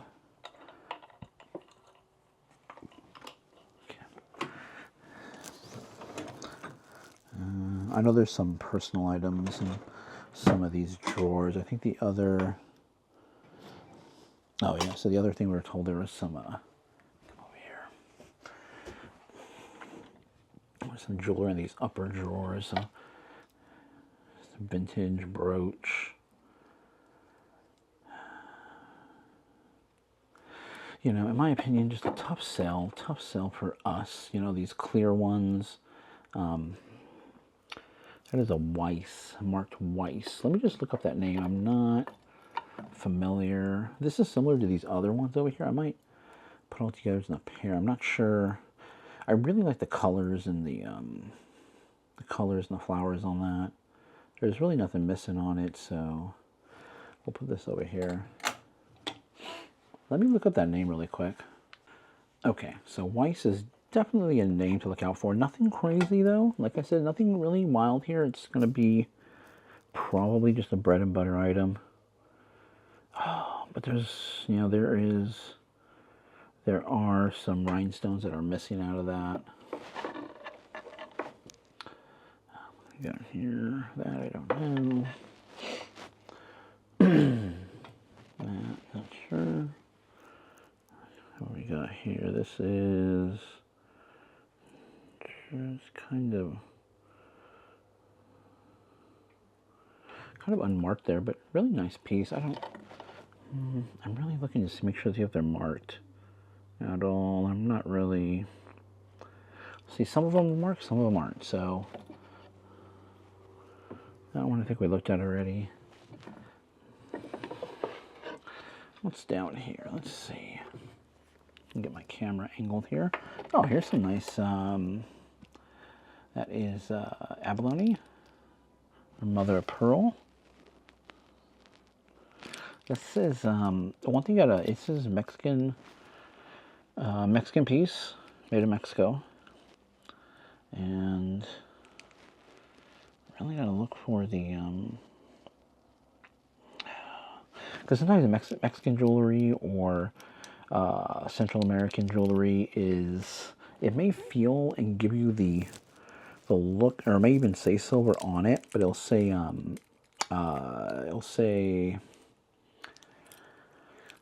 what's that animal? Alpaca. And alpaca is not silver. It doesn't have any silver at all. I believe this might be silver. It says, I think it says 925. I can't really tell there. Hold on one second. Okay, so let's see what else we have here. This is Southern Pacific Transport. Kind of like a little, probably for working for that company. Like a little, companies do give that stuff out. This might be like a, says, what does it say? It says Sterling, Mexico. It is a really nice piece. It says Sterling. Oops, that's a cool little Mexican piece. That might be cool. And you might think, you know, sterling, it's going to go for, again, these are all probably bread and butter. It might go for a little bit more, and it might, you know, go for, or sell a little bit quicker because it is sterling. Doesn't mean it's going to sell for a crazy amount. There's a lot of sterling listed out there that just really, really isn't worth it.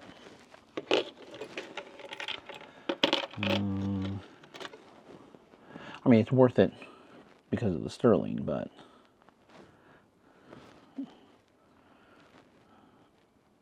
not sure about those. I might take a picture of it. I think it's, yeah, that's a brooch. I might have to take a picture. I can't read the name on that. Hold on. Okay, that's a Capri is the brand, and probably a $15 to $20 item, but I'm going to stay away from it. I'm not going to get it. Oh, it's a giant elephant chain. Nope. Nope. Oh, that just goes on there. Oh, I see where the gold or the coloring's coming off there.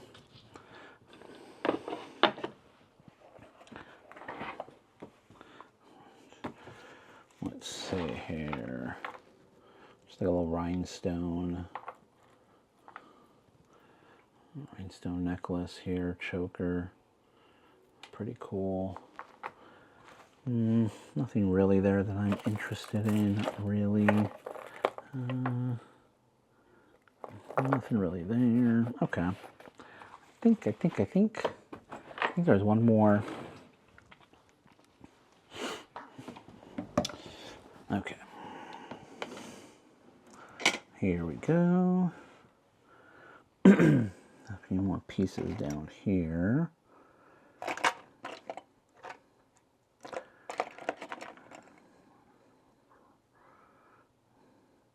A lot of this stuff would do really great in a little vintage store.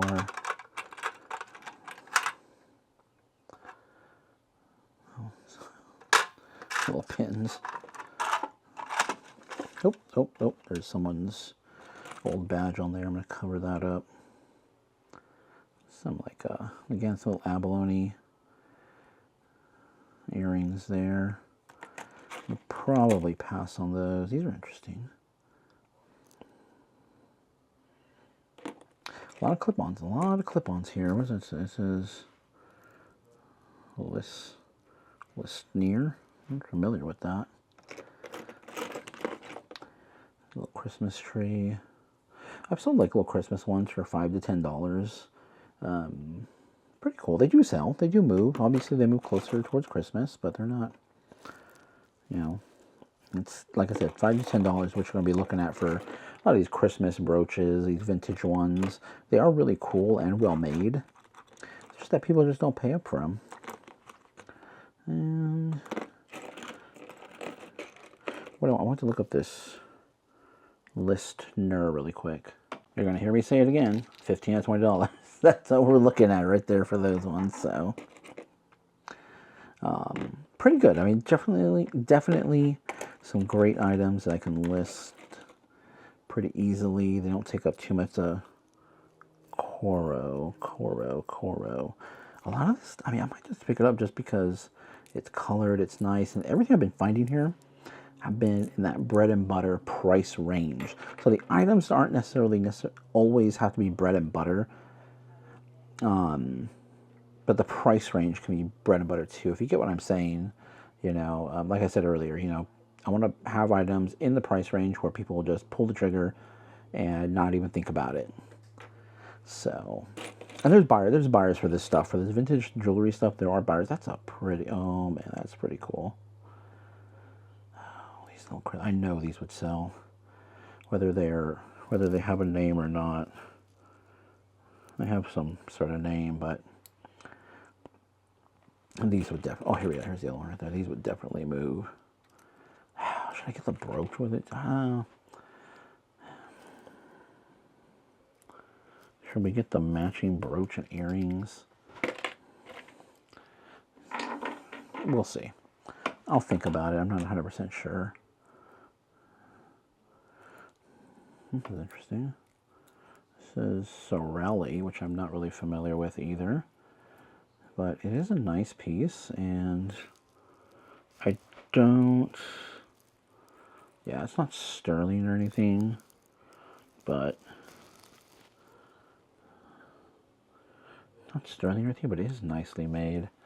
And again, like I said, based on what I'm seeing here, $15 to $20 is probably what we're going to get for a lot of these individual items. I forgot there's something there. Just like, so I'm going to cover that right there. Cover that.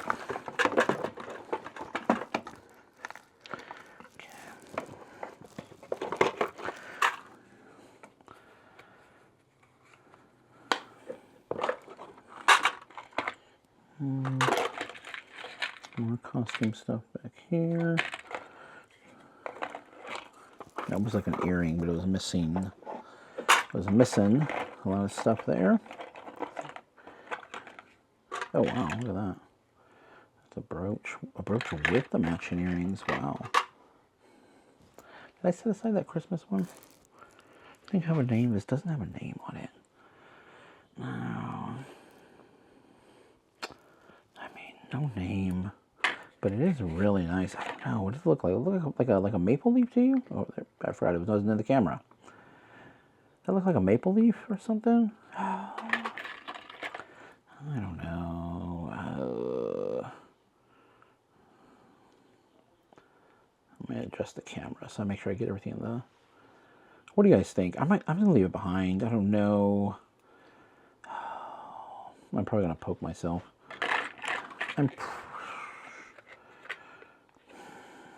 Let's put it in the pile and we'll see. Let's put it in the pile. I don't know. I'm hoping the $15 to $20. I keep repeating myself. I already opened that. And we already looked at that. And no, nothing in there. Okay. Okay, I'm going to look through the rest of these and we'll see if we can find anything else here. Okay, so I brought that stuff out here to the living room. Let me show you guys really here what we're already picked that guy up. We're going to pick up this, which I believe is Viking. I'm not 100% sure. I've only seen these in a large format. And again, like I've been saying, we're looking $15 to $20. Little tiny miniature swan glass vase. I wish definitely this was the larger version. The larger ones do go for a lot more. But this one, again, you know what I'm going to say. You know what I'm going to say. The like cool orange. I believe this is Amberina is what they call it. It's not flashed, which is cool. And we have a nesting hen. I believe it's called a nesting hen.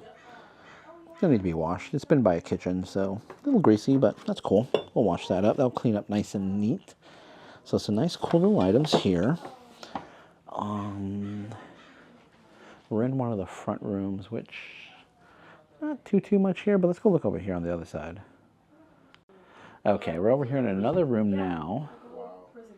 A little like Asian section here. We got some foodongs. Those little plants might be okay, but I'm not really. It's a cool little lamp. Okay. Look at this furniture. Wild furniture here.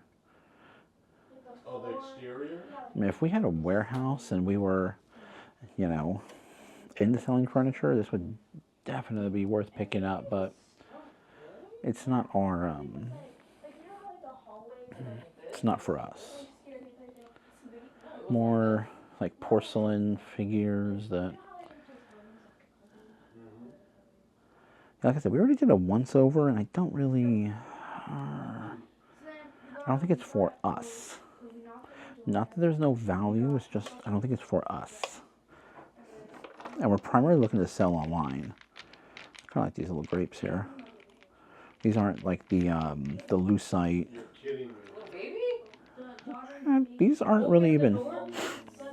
These aren't even acrylic. They're just plastic. We'll probably get that. Those are kind of cool right there. There's like some spam over there. I know it's getting kind of dark over here, but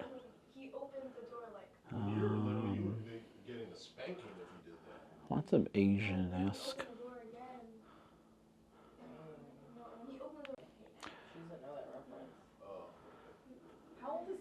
A lot of an Asian style over here on that side, in that room, I should say. There's more furniture. Definitely well maintained. I mean, nothing that's, you know, I mean, I think it's from an era that is, everything just made very well, made to last.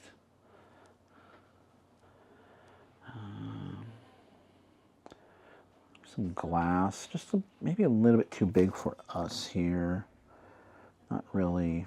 Right here are these pieces we're looking at here. Just a little bit too large, and I don't think they'll command the price that we would like. And for something of that size, anything like this size, or you know, maybe even a little bit smaller than that, even if it goes for 15 to 20, it's not going to be worth it packaging it up from a packaging perspective, from shipping it perspective. More cool little figurines. But what's really cool, you guys know I love my vintage computers. You know what? I need to put this. So here, you know, here's a little. I don't want to put my soda down on any wood here, but I'm obviously the vintage computer there. That's pretty cool. These computers, I mean, the whole setup probably about maybe on eBay $400 to $500. Locally, probably looking more about $300-ish. Move that out of the way. Move that out of the way. I wanted to see what this was. I'm reaching. Now, what do we got now? An old. Why's that music notes there? Melody 80? I've never seen that before. Let's do a little lookup. And the theme of the day, $15 to $20. So $15 to $20 is what I think I can get for this. If it works, that is. I didn't even, I mean, odds are it needs, got some issues. It's got some issues. We'll probably leave that behind. Otherwise, yeah, but not really, you know, a great little pick, great little place, a lot of older stuff. You really got to know your vintage, and you don't necessarily have to know by name. You just have to know by feel. Obviously, if they, oh man, I'm trapped in this little corner. Obviously, if they have a name on it, a lot easier to look up, a lot easier to you know, see what it goes for, what the prices are on it.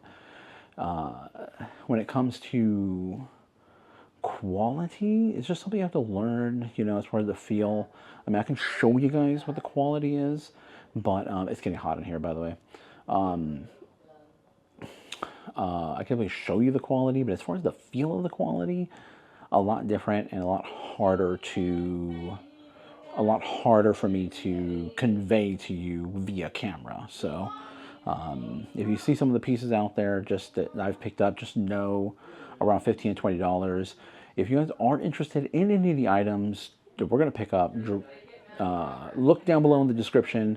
My email will be in there. Send me an email. I'll shoot you a link with how to purchase that.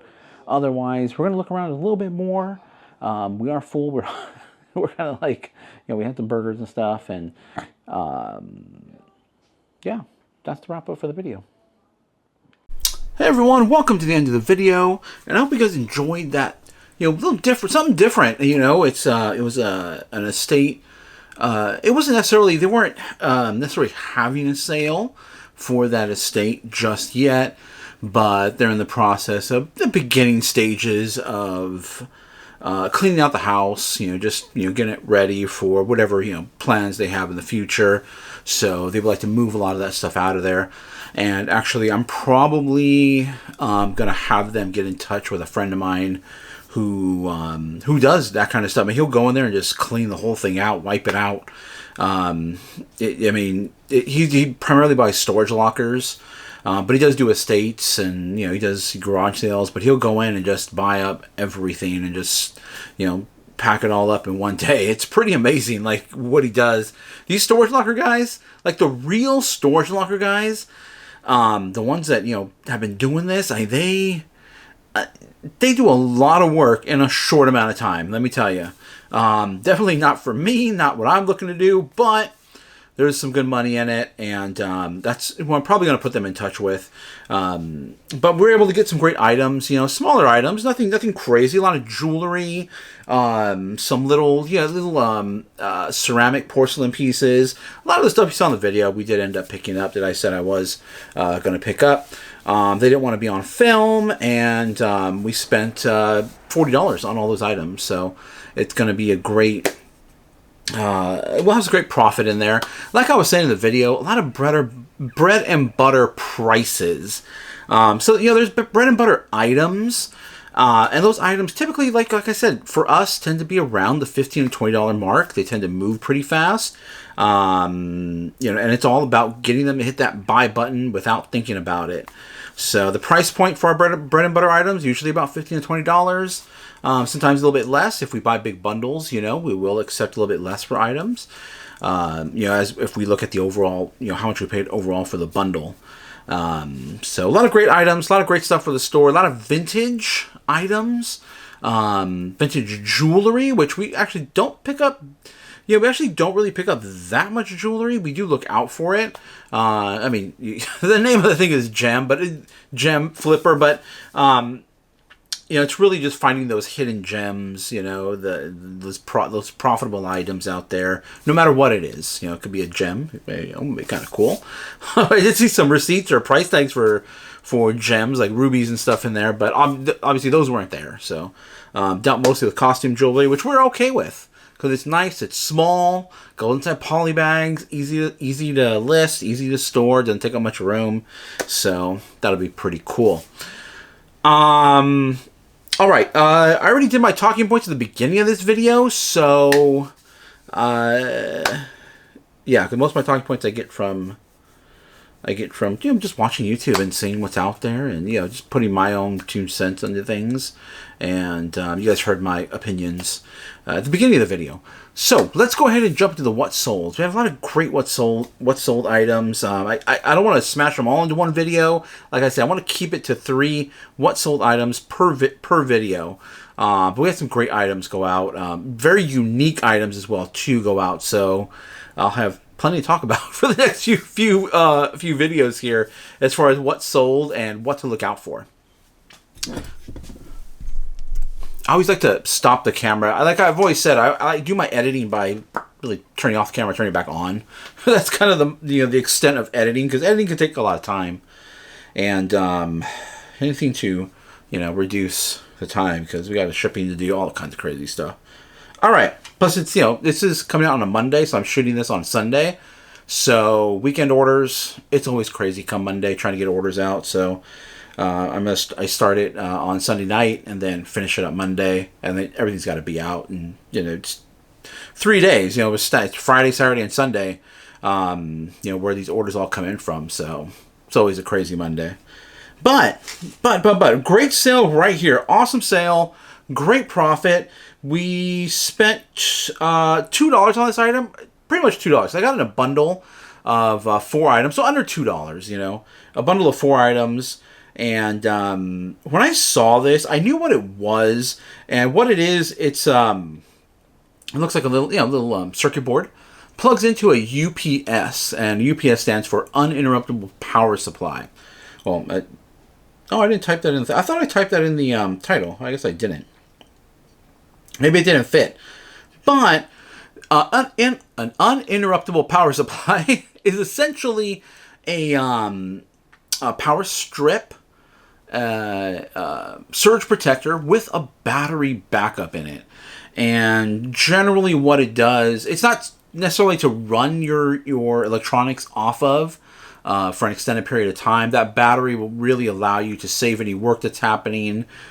Used a lot in server applications, so it can finish whatever tasks it has at hand, and then it can be safely shut down in the event of a power outage. That is, did I say that or not? In the event of a power outage, it basically allows for everything to be completed and then shut down properly. Some of the batteries, they can last a while. I do keep my my network, internet, and everything on a fairly large one, so that way it can run.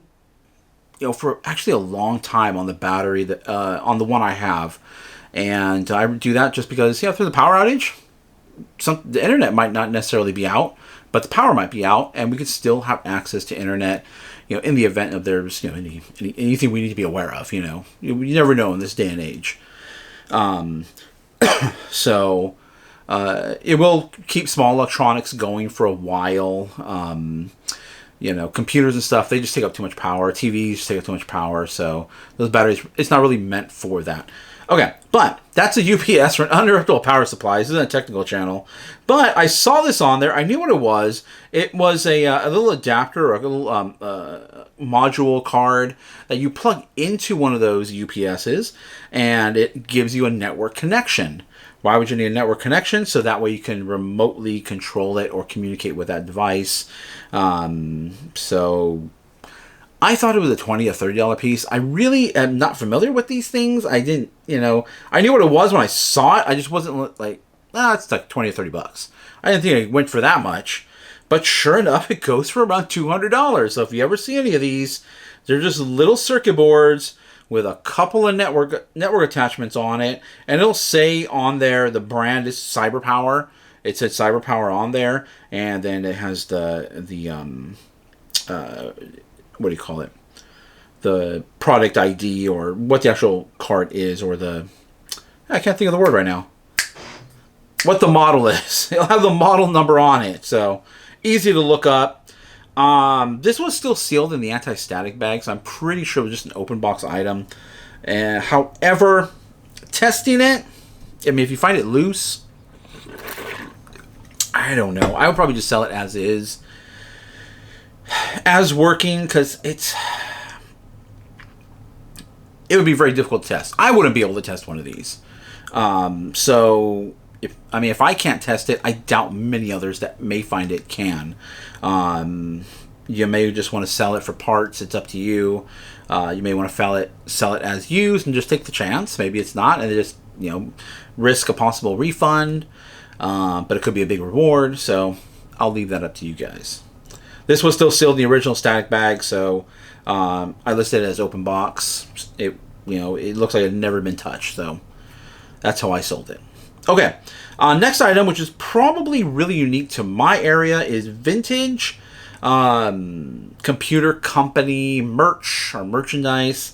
This was a keychain. Sorry, allergies are picking up again right now in my area. But vintage keychain. This was in acrylic and from HP Computer. I sell a lot of these like tech companies. I find a lot of tech stuff that's been sealed in acrylic. I've found microchips sealed in acrylic, other type of circuit boards sealed in acrylic, and usually they're associated with some sort of company. I know I sold one not too long ago that actually went over to MIT, and this one here, I'm not sure where it's going, but little keychain, still for $27. Just a little vintage keychain. Again, you might not be able to find this everywhere. This might be unique to where I'm at, here in San Jose or Silicon Valley. It might just be something that, you can only find here. However, I'm pretty sure these companies have offices throughout the country, and you might be able to find these things. If you do, they can bring good money. Tech people, like whiskey people, I know a lot of whiskey people. I'm a whiskey person. We're kind of, obsessed about our whiskey, and, also tech people are the same way. So You know, we always like this vintage stuff, vintage tech, and anything that's associated with, you know, these old companies from, you know, the 80s, 90s. It's cool stuff, in my opinion. So $27 for that keychain, pretty cool. Now, here's another item that you might be able to find like in the toy section, and it could be worth it. This one actually went for a little bit less than what I think it could have gone for, but it's actually just a replica training device, gun or pistol, and it's just usually all blue. It's just a solid blue, I'm not sure, resin? I'm not really sure what the material is it's made out of, but it's heavy. It's heavy. It's supposed to mimic the weight of that actual gun or pistol. It is my screen just timed out on me. But this one was painted. It was painted orange, and probably just for, you know, safety purposes, so you don't get it confused with the real thing. So you might be able to find these in the toy section. I know people have found them in toy sections, and this was actually from the flea market. I knew exactly, once I saw it and I picked it up, I felt the weight of it. It's very well made, and it has all the all this stuff. Like I typed in here, Glock 17 rings is actually the name of the brand, and it's a training prop device, just supposed to mimic the real deal. And there's different kinds. There's not. Mine isn't the only one. There are different ones. Mine also had like that little. It wasn't a real light, but the replica, like a little, some guns have a little flashlight underneath it. It was, this one also had that. So $27 is what it sold for. Probably could have gotten more, closer to $40 if it wasn't painted, but I didn't want to go through the work of having to take the paint off. I didn't really think it was worth it. I just sold it as is, and someone paid $27 for it. And it was a flea market find in a big old bundle, so we didn't pay too much for it. And that'll be a great sale. Easy to ship, easy to store. It was just over 1 pound in total weight. So it's going to go as a 2-pound item. That just gets wrapped in a couple of wraps of bubble wrap, and then throw it in a poly mailer, and that thing's good to go. Piece of cake, $27. That's easy. That tiny little computer thing, $202 for it's this tiny. It's really small. I'm gonna put it in a box just to make sure it's safe and deliver it properly. Because they spent $202 on it, so I want to make sure it's presented right and it arrives safely to its destination as well too. So I'd much rather spend or I'd much rather sell that tiny little thing for $202 than who knows, something large. I've sold big items for $200, and the shipping on something huge is, it can get time consuming. So I like to do a lot of polybag stuff. A lot of the stuff you see in my videos is small items that are easy to store, easy to picture. You throw in a polybag, boom, and it's out the door. So that's what I like. Don't really like dealing with large items if I don't have to, but hey, if there's profit in it, there's profit in it. We got a bunch of smalls today at that private pick, so that was pretty cool. Can't wait to get those listed and get that thing going. But sales are rocking and rolling. Next video, stay tuned, because I'm gonna do a little deep dive into promotions. It might be a shorter like a Goodwill or flea market trip. I'm going to find a shorter one that I can put into the next one, so that way we can do a little talk about promotions, because I've been playing around with things a little bit, and I think I've got things really dialed in right now, and definitely want to share that with you guys to hopefully help you if you guys are experiencing slow sales, or if you just want to boost in sales. I think I got things pretty good right now. Who knows? That can change come tomorrow, but I think I got everything's dialed in at the moment. So we're doing really well. And thank you guys for watching. Hit the thumbs up to like the video. Subscribe to the video. Hit the bell notification. Live will be back on Thursday. Check the description. I have my other socials linked down there. I have a second YouTube channel. Not really posting too much there right now. Very busy. But I got my Instagram down below. Started a Facebook group down below. So if you want to check that out, that is down there as well. So far, I'm the only member of the group. So what else? I have my email down below. So if you do see anything in this video that you do want to purchase, send me an email and I'll send you a link to purchase that item. That's it. Catch you in the next video. They can be a great people, Kal-El. They wish to be. They only lack the light to show the way. Hey everybody, welcome to the video, welcome to the channel, and I'm reshooting this intro here for this video, or this content. I was going to make some new content today, just for the video that's going to come out when you see it. It's going to be on Wednesday, but there's really nothing out there, you know, I couldn't find anything to pick up, so I'm just going to use this footage, use a different intro. This is Goodwill coming up, by the way. And because I want to talk about promotions and why it's important, down in the description down below, and what I do as well for promoting my listings. I just think it's really important, and we got to utilize all the tools that are there in order for us to make sales. And I'll go into a little more detail after the Goodwill trip. And we're still going to do 3 what solds, and hopefully it's not too long. And oh, down below, changing things up a bit slightly social media wise. Keep an eye, look in the description, not keep an eye, but look in the description because it's going to be there from now on. My Instagram will be down there. My new Facebook group will be down there. Email, if you want to email me. If you guys see anything in the videos you're interested in, send me an email and I'll send you a link on how to purchase that item. Also, if you check out my Instagram, I'm going to be posting regularly what I'm buying, what I'm picking up. Right now, I'm posting a bunch of stuff that I picked up at that private estate sale that you saw the last video.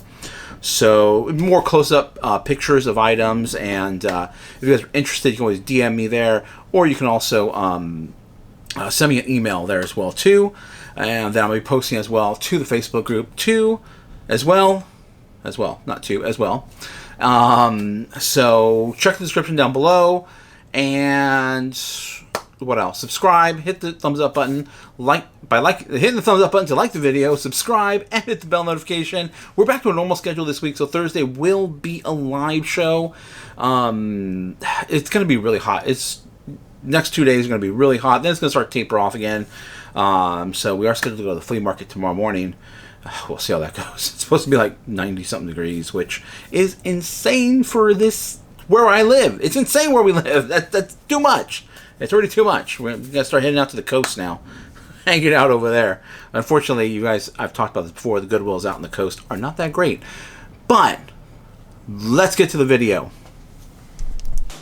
Alright, doors are open.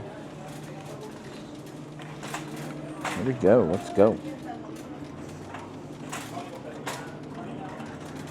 Oh, let me change the audio might change right now because I'm going to put the noise cancellation on because the music is kind of loud. Alright, let me just adjust the microphone, make sure it's facing more towards my, here, look at, boom, right there in front of the mirror there. Adjust this mic really quick. Alright, there we go. No, wait, that's good. There we go. That's a better placement for me. Okay.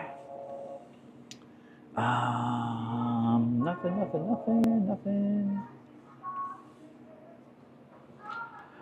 Not really seeing too much here. Okay. Next. Jewelry. Quick glance at the jewelry really quick, but we'll come back and definitely do a deeper dive. Okay. My eyes got watery all of a sudden, you know, just every time the weather kind of changes a little bit, it's a little overcast today. It kind of throws my whole I guess allergies, throws it all off. My body doesn't know how to react, I guess. Purses are pretty cleaned out today. Oh, skids there. Little wallets. Yeah, their wallet section hasn't been really the best. It never really is the best. I'm trying to see what that. Let's say Lotus. Oh no. And my eyes get watery. It's tough for me to see sometimes.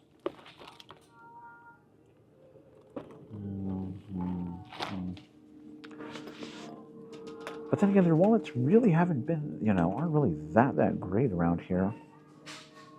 But I always take a look. It's kind of funky. No, it's not anything in there. That's nothing. What do we got here? We got some cats. Oh, that says not feel. This right here looks like a little sports sack, but it is not a little sports sack. It just has the look of it. People try to knock off anything. This might look like similar to like a Brahmin, but I don't think, yeah, it's not even, the quality just isn't even there. All right, let's get to the main floor, which we're going to look for the hard goods. Oh, get that camera back around. Okay, here we go. All right, everybody's over there already. All right, let's go see if there's any bins or anything. Okay, no bins. All right. Okay. That is, okay. This is a tad bit unusual. There's no bins, but all right, let's come over here. Let's see what we got.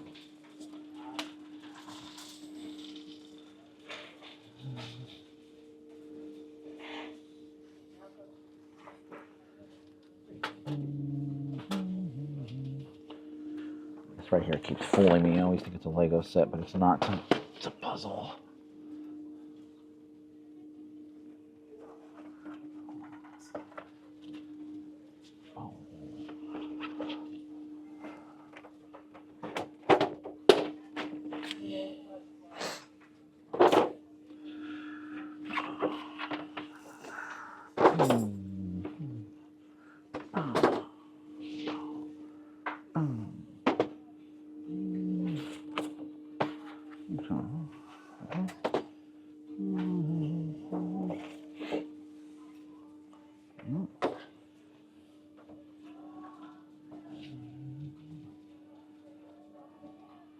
All right, there was some brand new, oh yeah, I'll just show you.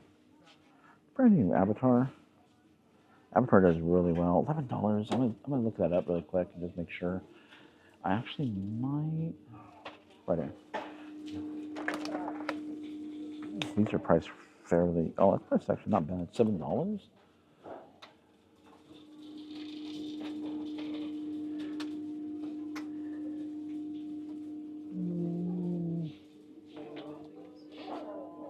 No, I'm not gonna mess with those anymore. They keep getting, like, what are you laughing at me for?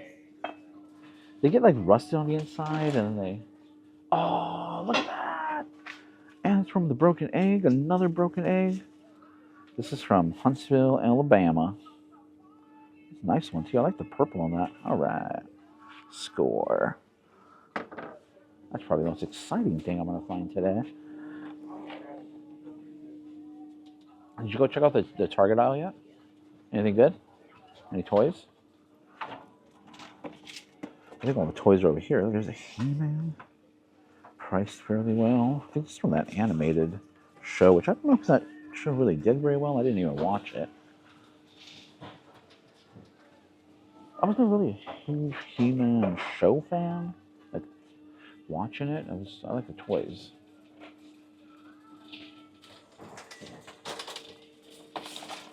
Alright, no, not that.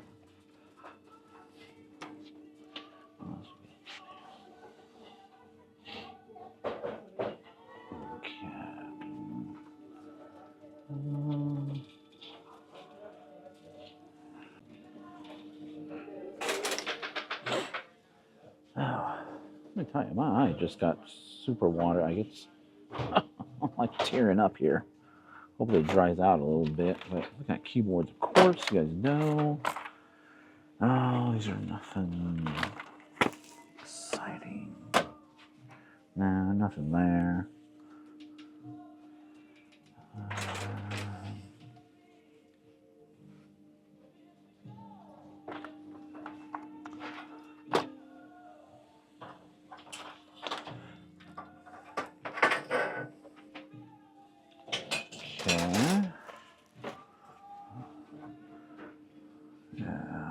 Nothing. One of those sous vide machines. This one actually you could probably use with anything. It's kind of a little more versatile. I'll look it up. I think. Oh, it's got a. That's not a American standard, a European. This bar is in the way. It's in the way here. It's in the way of filming, that is.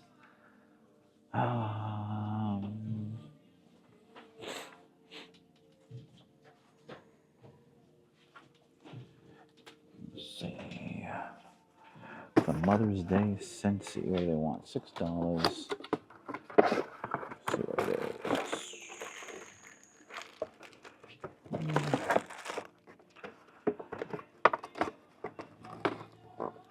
It's all in there. It's a decent price. Take a look at that. It's Mother's Day, so it's got a theme. Kind of like it.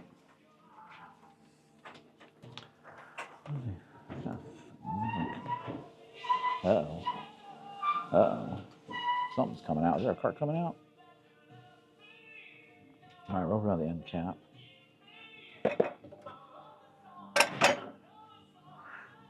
Now, right over here is the sporting goods section, which I want to take a look at. The speaker is right above it. So, this song I don't think is stopping at all. So let's just go down here and see. If I have to cut it out, I have to cut it out. Harrah's Casino, Lake Tahoe. The bags are nothing really there. Oh man, that is really loud. Okay, hold on. Okay, I just found this mug right here. Game Over Control. I'm gonna just look at that brand or CS mug. Pretty sure I should be able to find it, but I saw something very similar to this a little while ago. It wasn't exactly like it, but it sold incredibly well. I mean, it wasn't high dollar, but the velocity was good. Some marble coasters, but I don't think I'd be able to sell those. This right here is an interesting little device. It's not anything of any value or anything, but it's those that are wondering, it's a wine aerator. So you put this on your wine bottle, turn it over, and it circulates the wine through the device as it comes out to the glass. So hopefully you get a better tasting, full body glass of wine. You guys know I'm a huge whiskey fan, and same is true for whiskey. You know, you got to let it breathe a little bit. That's why you circulate it or move it around. You know, you see people when they go like that to the glass to swirl it. That's the word, swirl it. Really, you're just trying to get it, you know, aerated.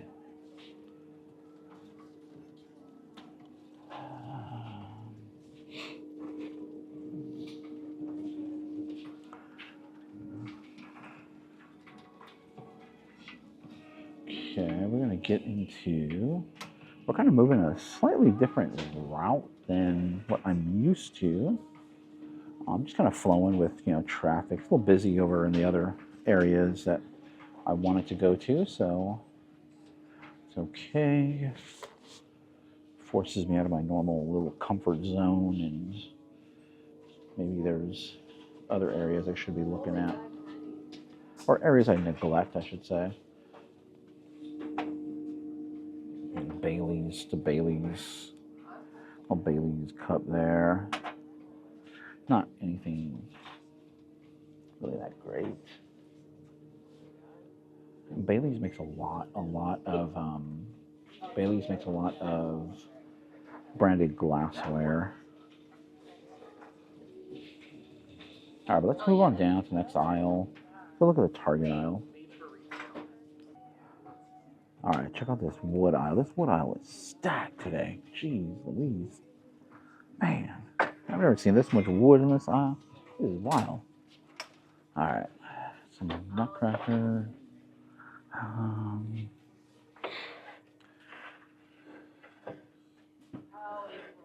Japanese. Looks like Japanese to me. It looks fairly modern. I might scan it really quick. There's a wine bottle case down here. Real nice wood case. Probably not worth the thing.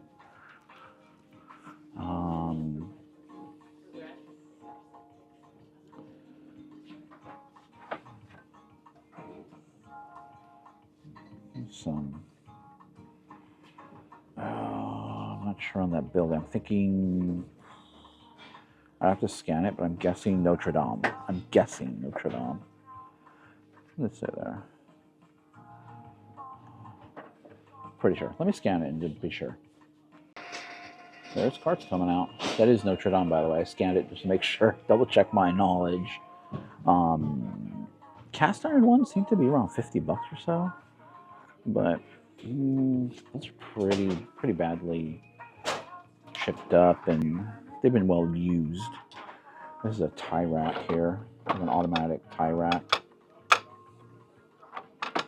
You would mount it and then put all your ties on there. Got a seashell. There's a bunch of glitter on it. I don't want to touch it. I get glitter on my hands.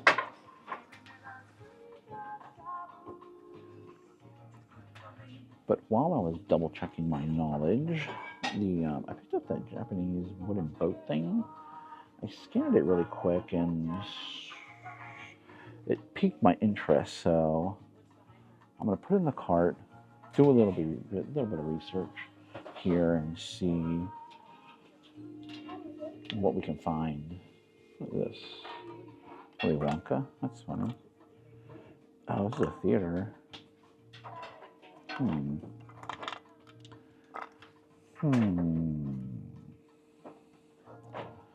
I've bought and sold popcorn buckets, themed popcorn buckets. I don't know about the cups. It's kind of cool. We'll take a look at it for $2. Our cart's getting kind of full, but mostly because I've got a bunch of these boxes here.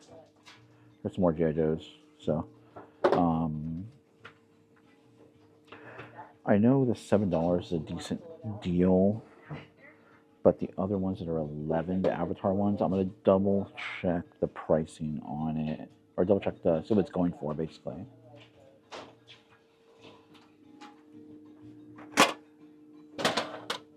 Oh, okay, so there we go.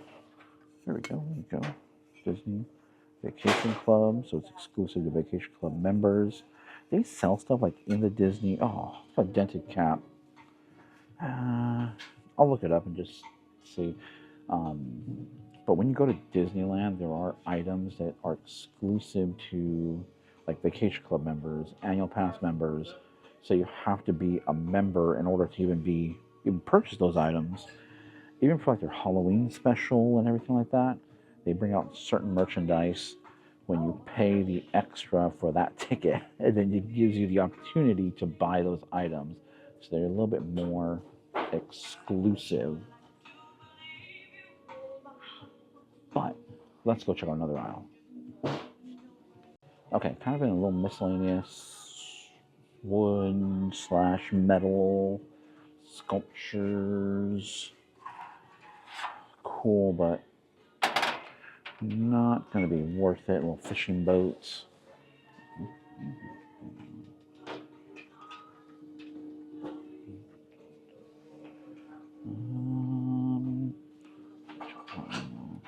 This little clock right here. Just kind of stood out to me. One of these little. I know I pulled one of these recently. This was what brand was it? I forgot what brand it was. This is vintage. It's missing the battery cap. We'll leave it behind. I forgot what brand it was, but I did pull one that was a really good brand. And I think it was San Jose, or it was like a gift, you know. You would kind of personalize it.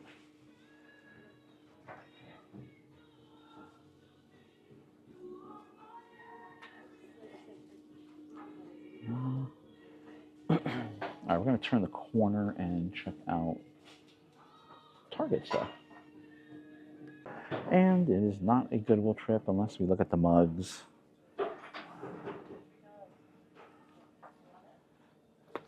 Let me know if anybody out there collects mugs. Do you collect Denim? Do you collect Starbucks? Kind of a cool little mug there. Oh, something fell out of that. Look at this. Plymouth, Massachusetts. It's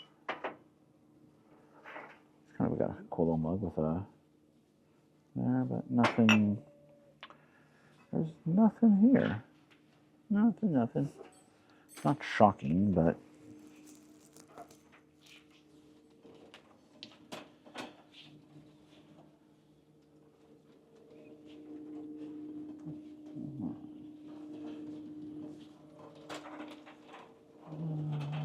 okay. Go with the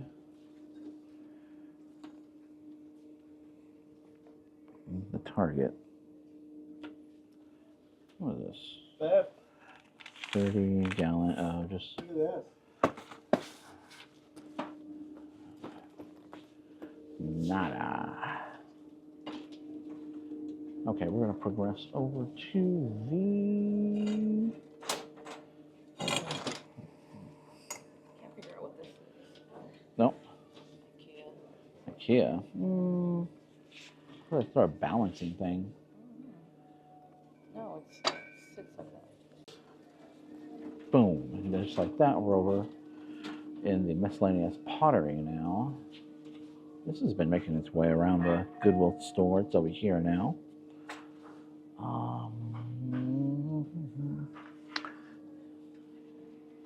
I don't know if they're going to roll out carts. It's pretty unusual that they don't have carts out right now, but maybe they just really stocked the shelves. Like that wood aisle was incredibly stocked beyond what I'm used to. It's Delph. Pretty sure it's Delph. Looks like a Delph. Holland, made in Holland type of stuff. Not really that great. But.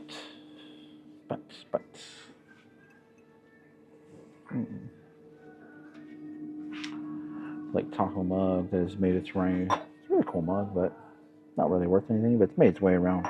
I've seen it in several different locations already. Now it's out here. It looks like it might have had a lid to it. What's this? Oven-proof stoneware, Marquess. This also that? That's also Marquess. Take a look at this. Okay, so really nice pottery stoneware here, but it all kind of hovers around $15. What it would be going for, but is there profit there? Probably not, because of what it's going to take to ship these things out. I mean, I might be able to press it for 20, but do I want to go through the hassle? No.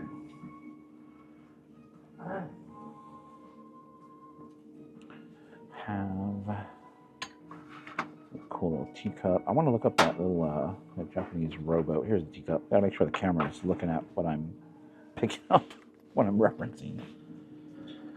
Still gotta get better at that. We gotta get better. Okay, there's a little card out here. Let's take a look really quick. There's also a hat I saw out of the corner of my eye over here. I'm gonna look at. Still there. What do we got? Nothing? Ugh. Funky little pot here.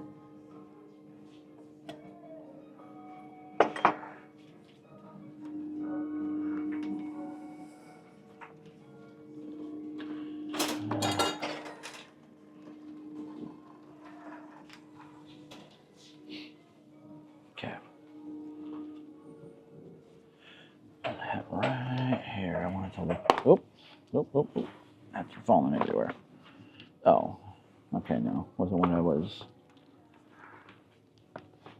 Was not what I was hoping it was. I was hoping it was like a vintage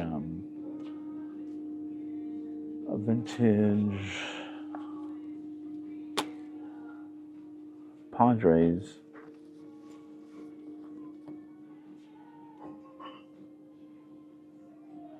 All right, let's go take a look at the other kind of like what is it? Appliance area. Just sometimes they hide some, not hide, sometimes they place some cool electronics over there. But let's go. Let's go. Let's go. Let's go. Let's go. Let's go. Straight ahead. Appliances. I see nothing. I see nothing there. Yeah.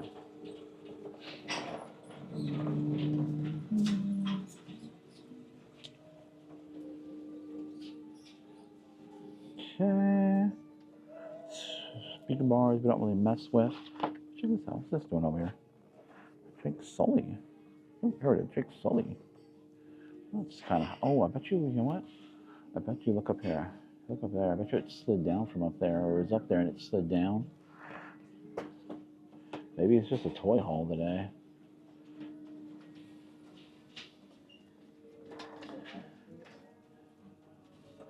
Okay, well, I'm gonna check those other ones up. The action figures should be good. Whoa, what the? What the heck is this thing?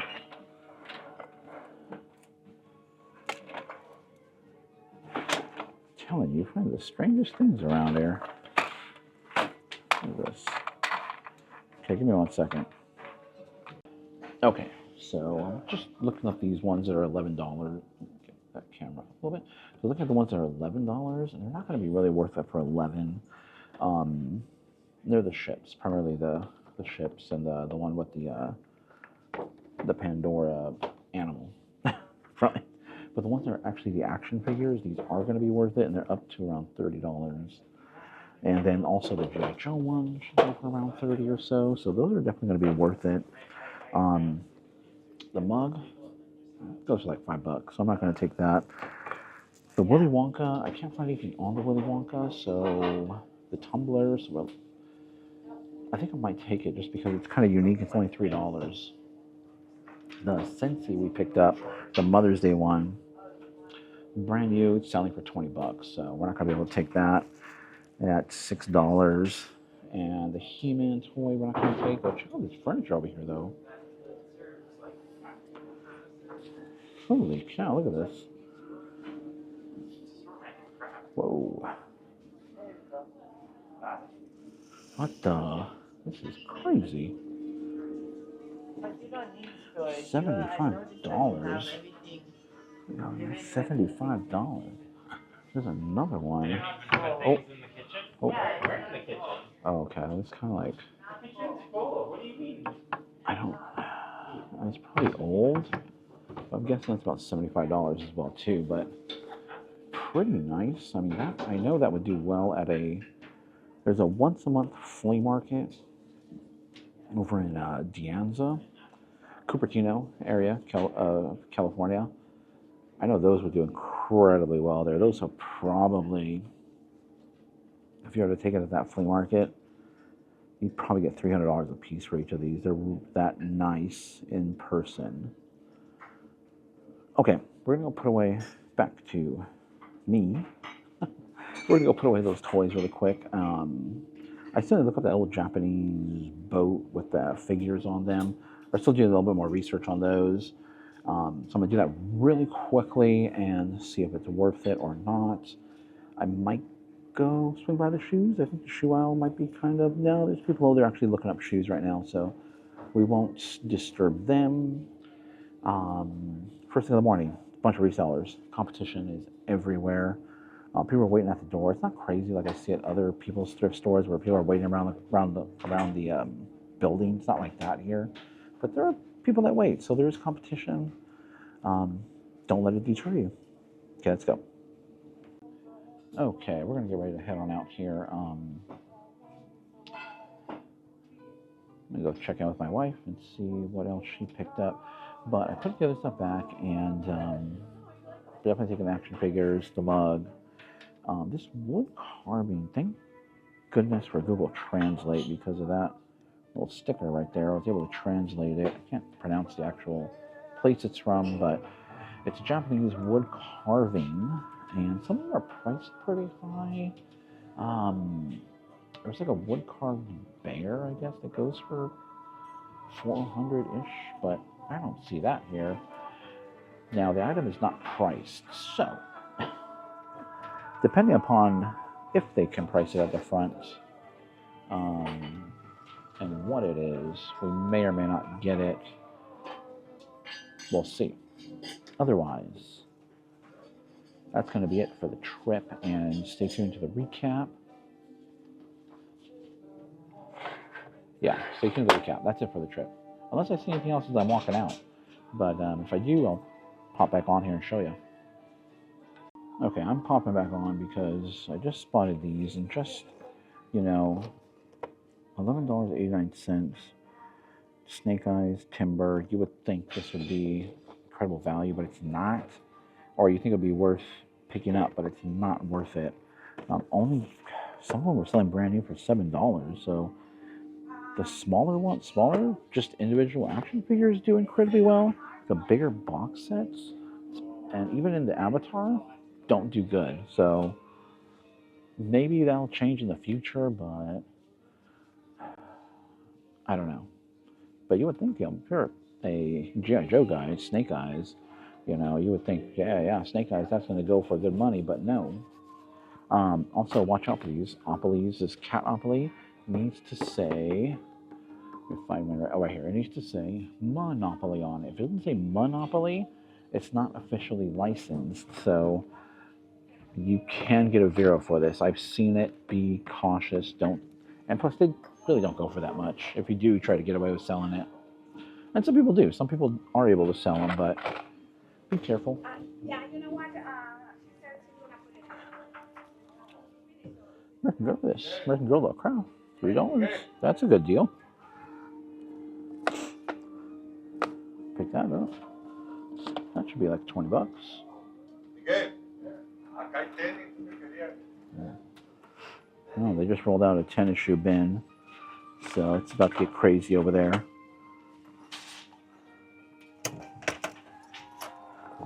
All right. Okay. Let's continue on our way out. Hey everybody, welcome to the end of the video, and I hope you guys enjoyed that trip over to Goodwill. When you find new items, it just makes life so easier for what we do here, reselling on eBay. Some of those obviously weren't going to be worth it. You would think the larger sets would, but it's really the smaller individual figures that people want. So those are the ones I bought. Easy to picture. You just got to take the little tag off. Get yourself Scotty Pillars. Look it up. Scotty Pillars on Amazon. That's really, really going to help you. I have a heat gun I use as well too. So just tools of the trade. You know, stuff that you can use, you know, to help you clean up your items a little bit and get them ready to list. Because even though they're brand new, you still got to do a little bit of work, but it definitely makes life easier. Okay, let's go ahead and jump to the talking points, which are all about promotions and advertising. And I have it up on my screen over there, which I went over to screensaver. I'm going to go move the mouse a little bit. Talk about the eBay ones really quick, but we are going to get to that after this really quick. After I talk about promotions, advertising, why it's important. So, for those of you that don't really know or pay attention or aren't in advertising, big companies spend a lot of money on advertising. A lot of money. You all hear about the Super Bowl. I have my notes too, by the way. I'm looking at my notes. I created notes for this one. You all all know about the Super Bowl. Everybody knows about the Super Bowl, whether you're into football or not. And people pay millions of dollars for just maybe half a second. You know, maybe a couple million on a whole second. But for companies that promote on there, a lot of big companies that do it, that's a drop in the bucket. That's really not that much when it comes to their advertising budgets, what they budget for advertising. Excuse me. When you hear about movies, you know, movies advertise like crazy, especially big blockbuster movies. They're going to have a huge advertising budget because they spent a lot on that movie.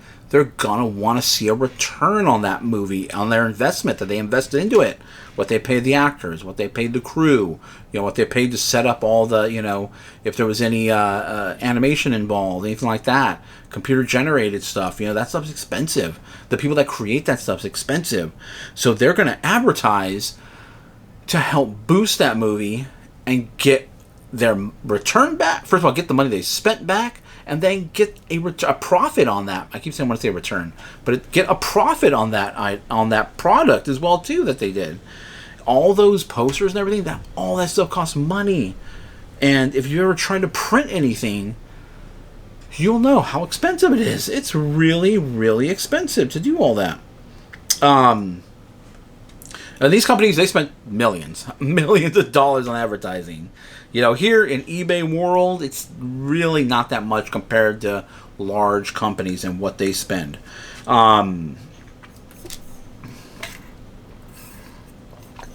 However, what is the best form of advertising? And sometimes it's free as well too. It's word of mouth. Now, I remember back in the day when the Blair Witch Project, still talking about movies, when the Blair Witch Project came out, I remember a few friends saw that movie and they were nonstop talking about it, telling everybody, we got to go see that movie. And I don't believe that movie had much of an advertising budget. I remember it was a really low budget movie, but man, that thing drew a huge crowd, and really, really, the people that created it, they were like superstardom. It was a great movie. I liked it. A lot of my friends liked it, and it was mostly word of mouth. Don't know if they really ultimately had any advertising on it or not. But if you look like back in the day, word of mouth, companies like Avon, Tupperware, Amway, all those old companies, they use some sort of kind of like a hybrid type of word of mouth. Tupperware parties. Who's heard of Tupperware parties? Who's heard your parents talk about Tupperware parties? They would spend a little bit to train the people on their products, how to use them, how to talk about them, and then boom, they would send them out. Who were the parties comprised of? Friends, family. Maybe those friends bought friends. Maybe that family bought other family or other friends, and just expanded out from there. And that's what made them successful. That's what got them success. Obviously we're all listening to our friends, even nowadays. We tell our kids, don't listen to your friends, who, if all your friends jumping off a cliff, are you going to go jump off a cliff too? We still listen to our friends, even older, even though we're older as well too. I was just telling a friend about a restaurant I went to, and I said, go to that, it was so good. And, they're probably going to go to that restaurant. Free advertising. Social media has branched out. I think social media is a branch of that. It's that word of mouth. Combine that word of mouth with with watching something on your phone, on your TV, on your computer, wherever. A lot of people have a lot of followers, and people not necessarily believe them, but they relate to them, and they like them, and they'll start buying their merch. This is merch T-shirt I'm wearing. They'll buy resell. We're talking about resellers here. They'll buy items. They'll relate to that person. They'll be like, hey, that person gets stuff that I like. I'm gonna buy stuff from them. That's a form of advertising. They're advertising on there. And so let me just look through my notes here, make sure I'm staying on, make sure I'm hitting all the right points here that I wanted to make. So one thing that advertising, promoting your items is supposed to do is convert to sales, convert to activity in your store. Okay. And it's very important, on eBay to have activity in your store. You always talk about listing every day. Just keeping an eye on your store. And I've talked about it. It's kind of like a mall. You want to make sure you upkeep your store. You're keeping your images fresh, and make sure your images are good. First of all, your titles are good. How's this item doing now? Is it still selling well? Is it not? And so you're having to manage your store. You're having activity in your store. Well, sales are also activity in your stores as well too. And what you heard me talk about at the flea markets. When I see a group of people somewhere, I'll start gravitating over, like, what are all the people looking at? What's going on over there? It generates activity. It generates eyes on products. And then when someone makes a purchase, all of a sudden you start to get that, like, oh man, what are they buying over there? Maybe I gotta buy that or not. And then you have activity in your store. And even when you're walking through a mall or anything like that, one of the better, a lot of the better stores have most of the activity, and most of the people going in and out, checking stuff out in there. And that draws more people in as well too. So people know what they're doing when they're advertising. You know, out and about, you know, people know what they're doing. There's a science behind it. And, you know, you bring one person in, trying to bring another person in, then people are walking by, they're seeing, why are all these people walking in there? And then those people start walking in, and then that should eventually start to translate into sales. And then once you get one sale, you start to get another sale. You know, how many times on eBay have you seen, you know, you get one sale, then immediately afterwards you get another sale? You know, there's that, there is something behind that. It's activity. It's your store is like, oh man, eBay, or I should say the software behind it, or AI behind it, probably is starting to, you know, pick up on, hey, this guy's store is generating a lot of, let's, you know, push this out. You know, it's pretty good. There's a lot of people coming in and looking at it, you know, and that's going to translate into sales. It's not a coincidence. It's not a coincidence that you get one sale, you get another sale, maybe 3 sales back to back to back. It's not a coincidence. It's all a science, you know, and it starts with promoting, with advertising your items. It's not like back in the day, you know, where you can post something up there. It kind of like that leave it and forget it type of mentality. That was a thing, but nowadays there's so many people. There's so many people selling stuff on there. You got to advertise. And I really do believe that if you advertise, even if you advertise some items and not other items, all your items get a boost, because I've seen where I've listed items and immediately get sales on them when I'm not really advertising them. I advertise pretty much everything, but that's going to get into a little bit. So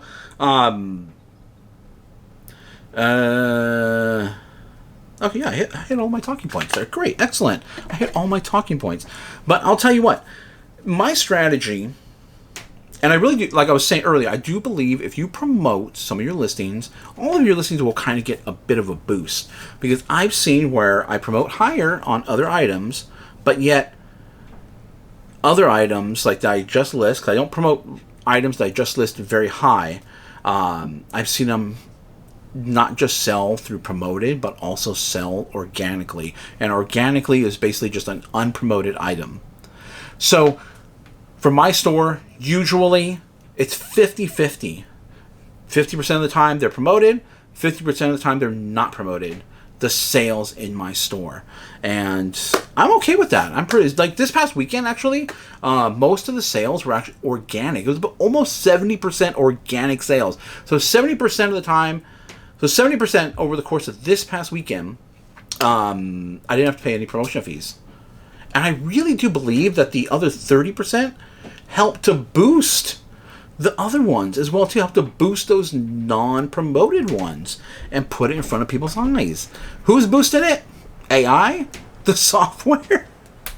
You know, I don't know. I really do believe, because I see it happening. I see it actively happening in my store. Other items, you know, going out. Items where I was like, you know, I always talk about how I pick up items, you know, we heavily curate our items, and I know certain items, I know I can sell it, and, you know, I know about sell-through rate and everything, I know all about that. I really don't follow that too much. It's, can I sell it? And can I, first of all, can I price it appropriately based on what things are selling for, and can I sell that item? And some items do surprise me with the speed at which they go. And I'm going to show you an item that sold so quickly after listing it. Okay, so that's the importance, and that's really what I wanted to get across, the importance of advertising and promoting. Everybody does it. You know, nobody wants to spend extra money on trying to sell your items. Nobody wants to do it, but it takes money to make money. Not just buying the items. You got to get, you know, the fees to sell on a platform, you know, the advertising fees, that all cost money. Okay, let me quickly, you're going to start at the back there really quick while I take the screensaver off. Okay, so just so I get the names right. So there's promoted listing standard on eBay. That's what I use. Promoted listings advance. Then there's promoted display. I don't know what my son's doing upstairs. If you guys hear like a little, you know, something like rolling around up there, I'm not sure what they're up to right now. Off-site ads as well too. Okay, so I use promoted listing standard, and you see that when you're building your listings. You can see it on, I've been really doing a lot more on my phone, but it's towards the bottom. Even on the computer, you'll see towards the bottom, it'll give you a suggested rate you can put in there, or you can put your own, or you can put it, so put the suggested, but don't go above this certain percentage. It's a percentage. And then there's promoted listings, advanced, which now we're getting more into the paper. Oh, it's like shifting my weight back and forth here. Now you're getting more into the, what is that? That was the clicks. Yes, that was the click. Pay per click. So you're paying every time someone clicks on your item. I don't like that. How many times do people click on things? You know, I click all the time on things I don't really mean to. But I don't want to pay for unnecessary clicks. That can add up as well too. But it could translate into sales. I may try to... Sorry guys about that rolling while I'm trying to shoot here. Actually, you know what? Let me just quickly send a message up there. Really quickly.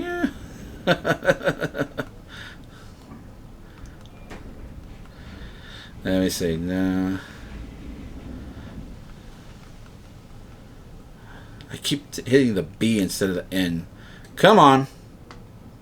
Come on. Okay, there we go. All right. Just while I quickly finish this.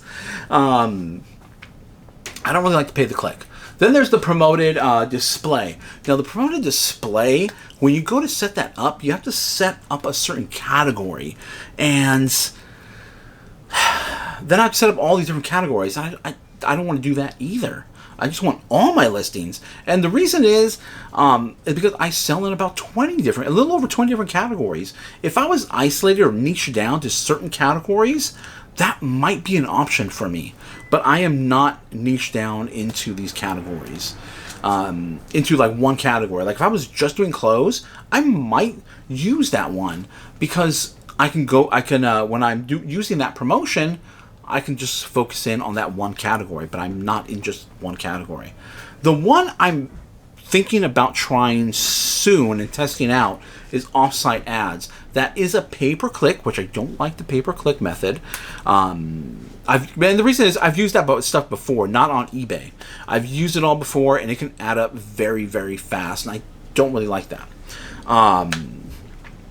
But I am thinking of trying it because it will promote everything off-site as well.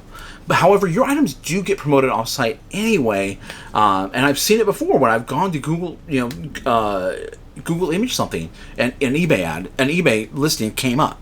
So it does happen naturally, but you can probably give it a boost and get more sales by trying the offset. I'm definitely gonna try it out. I'm not gonna try it just yet, but because I got things really dialed in at the moment. But I may try that in the future.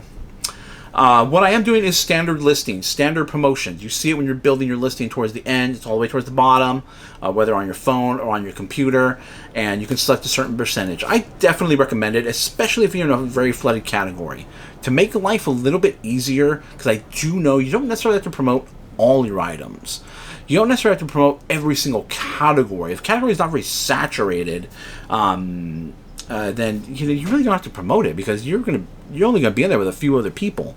However, I do believe if you promote your listing, it'll give it a boost no matter what. Okay, so the strategy I do adopt is I do promote everything now, and I do promote a little bit more than normal as of late. Normal for me, that is. So everything gets a standard 4% promotion, and I've talked about a 3% promotion before. I bumped it up to 4%. My goal is to increase sales this year. I'm doubling down on eBay. I want to increase sales, and it's going to cost money to make that happen. Now, what I'm doing with my older listings, I'm promoting them, but I'm bumping that up to the suggested promotion. And I'm capping it though. I'm capping it at 12. Why 12? I don't know. I just like the number.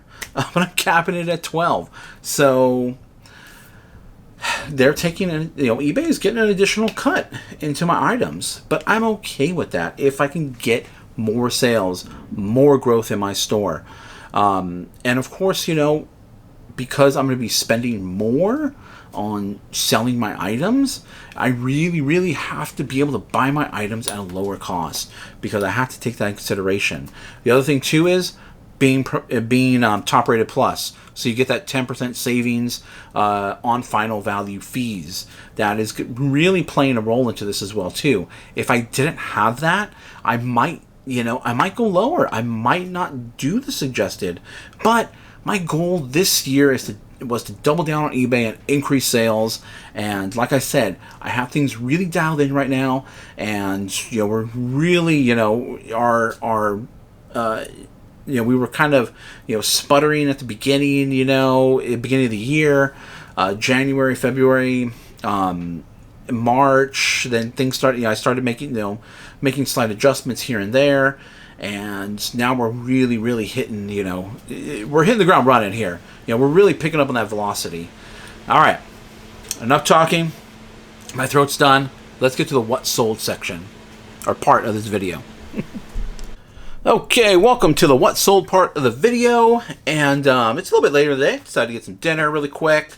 It's getting hot, so it's going to be a struggle at the flea market tomorrow. Let me tell you that. But doubling down, right before I ended the previous section, doubling down on eBay, and doubling down is something we do in blackjack, and it's one of my favorite card games, and I used to play it a lot when I was younger. We were always going to the casinos. There's Native American casinos around us as well too, so we'd go there playing. Playing for money is really, a little bit more exciting, of course. Not as exciting or as fun not playing for money, but and one of my strategies I would use, I was really, it's good to make money doing it. But it was really just, me having fun, I would always go to the casinos with money I was willing to lose, and I can play for hours on blackjack. And one of my strategies is using doubling down. And when you double down, you basically placing a double, you're matching your bet that's on the table, and then you only get one card dealt after that. And that's it, and you're done. So you're taking a chance. You're getting to double your bet, so potentially double your winnings. But you only get one card to play with, and there's a certain there is a proper strategy, a proper time to use it. I used it a little unconventionally, and kind of more going off feeling how the game is being played, how many people are at the table, kind of gut feeling goes into it a little bit. So I would double down on, I would double down on at times when people were, the dealer would even ask me, "Are you sure?" And I'm like, "Yeah, do it." And that's one of the ways I would do it to earn money, to win money, so that I can keep playing, the game. So that's doubling down. Double your bet, but there's a risk because you only get one more card or one more chance, and that's all you get. So, okay, let's move on to the what sold here, and I'm gonna have one warning in the what sold. So, right over here, everything will appear right off the bat. We have some earrings, bauble bar. Keep your eye out for it. There's also Sugar Fix bauble bar as well too. Sells really well. A couple years ago, we got a bunch of these earrings around Christmas. They were Christmas themed, and we got them 2 weeks before Christmas. And we got, I think it was like, I don't even remember, 50, 60 earrings or something. And I was rushing to get them listed and sold, and they were selling fast. Mind you, 2 weeks before Christmas, these things were selling like hotcakes, even up till a few days before. And I still had a few left over. They're all gone by now. They're definitely all gone by now. But even afterwards in January, I still had some, and they still sold really well. So, but those were Christmas. So Christmas, everybody loves Christmas. Well, not everybody loves Christmas, but most people love Christmas, I should say. But they do make other stuff besides Christmas. I found these shark ones, usually with rhinestones. Really cool. Sold for $17.95. Great sale. Keep your eye out for Bauble Bar or Sugar Fix by Bauble Bar. They do really incredible well. And they're very well made too. So if you see them, you pick them up. I have found them at TJ Maxx before, but excuse me. But where we found them most of the time is at Goodwill. Yeah, they're usually there in the case. I don't usually find these like at the flea market or anywhere else. And preferably, obviously, I've only sold them brand new, so preferably brand new. I don't know how they do well used. Okay. Next one, this is a warning. So the Game of Life, Pirates of the Caribbean, Disneyland, $18 is what it sold for. You might think this would go for quite a bit because it's Disney branded. It's the Game of Life. It's Pirates of the Caribbean. But they don't. There's a few of these games that do go for a little bit more than... Or it goes for what you would think it would. And I did sell a Monopoly one, an older Monopoly one. I think that one sold for around $75 or $80 not too long ago. Most of them, though, are going to sell for around $20. I just have a feeling they were too overproduced, and there's a lot out there, and the people that want them have them already. And then you got to make sure they're complete, too, so that's also kind of, pain in the butt, trying to count pieces to games, board games. But we did find this one. This one we actually found, shockingly, at the Goodwill, and it was $3.59. And I was kind of amazed and shocked that I was like, wow, why is it so cheap? But we picked it up. Didn't make too much on it. But we picked it up anyway because it's Disney. It's Pirates of the Caribbean, one of our favorite rides. It's one of the, I think it's usually the first ride that we ride when we go down to Disneyland. It's the first one we jump on. Just an iconic ride. Iconic movies. But be careful. They do not go for that much. So if you see them out there, garage sales, flea markets,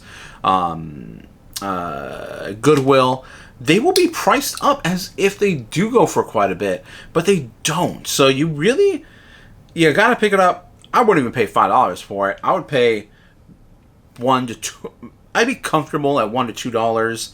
Where I paid, at $3, yes, we're gonna make money. If you're just starting out, I would pass it up completely. And it took a while to sell. This wasn't even a very fast seller either. Even the other one, which I sold for close to $80, that was not a fast sale at all. So be cautious with these Disney board games. They really, really don't sell very fast, and they don't really go for as much as you might think. Okay. Then the other one, the big hit here, a bronze medallion. A memorial. Now, I had to look up the name, so I did Google image this piece, and I came up with a bunch of different ones. So what that's telling me is that this image, this coin, this giant coin, or medallion, is kind of mass-produced almost, or heavily produced, I should say, and then, it is more personalized after the fact. But the fact that it's bronze does add some, some value to it because it is bronze. People do like bronze pieces. And then I looked up the name, and the name came up. He was a Korean War veteran who passed away. I believe, if I remember correctly, passed away during the war, and then he was honored with medals after the fact. And not like a huge, well-known person, but definitely someone who served in the military, and unfortunately did pass away due to his service. And someone wanted this piece. I didn't know what's priced at. I didn't know what to. There was really nothing on it. There are some pictures and stuff of this person that was listed, and I didn't know. So I was going back and forth. What should I price that? What should I price that? I just chose $60 kind of randomly. I was like, maybe 60, best offer. See what happens. Sold within an hour of me listing it. It didn't even get the chance.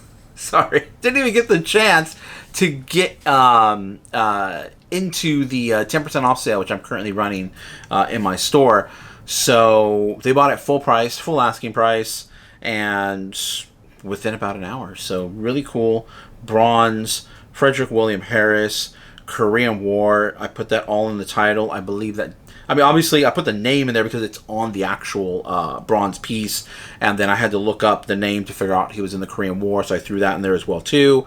And definitely, I believe that all helped to get it sold. Did I undersell it? Maybe. I don't know, because I did find other ones like it, and they really weren't going for that much. They were like around $20-ish or so. I thought maybe the name would definitely carry this piece and get it sold for me. So great piece.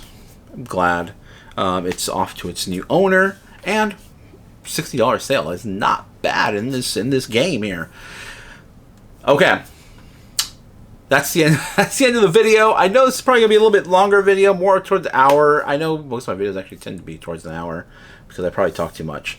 Otherwise, I hope you guys enjoyed the content. I hope you guys, you know, whatever you choose to do regarding promotions or advertising, the choice is yours. If you're okay where your store is at right now, then that's cool. If you do want to try to you know, capture more sales, try to move things along a lot faster, I definitely think promoting, advertising is necessary. Everybody does it. Everybody, it's, you know, all businesses advertise. You know, everybody advertises, and it's necessary. Unfortunately, you know, we just can't all.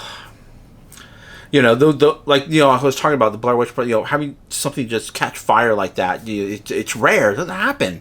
And especially, you know, in what we're doing, you know, you can build up a big social media following and advertise that way instead. You know, that is an option to do, and turn off all your promotions on eBay and just sell to your viewers. You can do that. That is possible. It's a proven thing. It just takes time. It takes time to build that up. And what you could do in the meantime, maybe you are trying to do that, and what you could do in the meantime is, you know, you're gonna have to promote. You know, if you really want to push your sales, I think I mean, some people just have great stuff all the time. You know, if I sell video cards, you know, I sell some modern video cards, computer video cards, those sell all the time. I really don't have to promote those at all. Because they'll boom, boom, boom, they'll sell. There's always a market for video cards. I just can't always get video cards all the time. And when I do find them, they're usually priced up because people that have them know what they are. It's not before the pandemic when I used to be able to buy cryptocurrency mining rigs. I used to buy them and either flip the parts or turn them into gaming computers and resell them that way. Nowadays, it's just not. The prices are just way too high. They're beyond what I can pay. So, okay, that's enough talking about this video.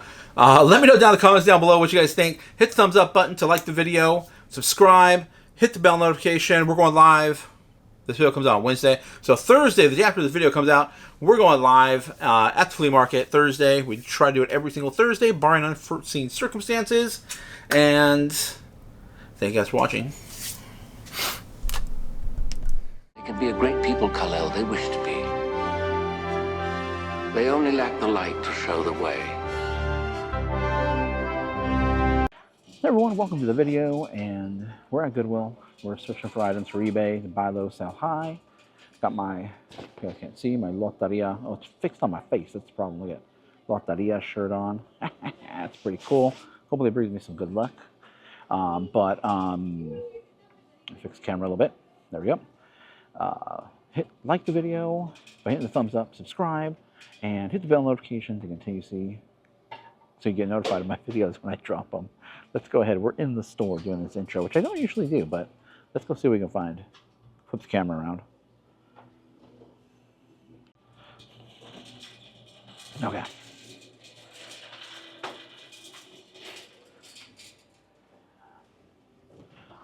Some interesting little onyx there. Lots of onyx, actually. Of course. They're all missing the other ends.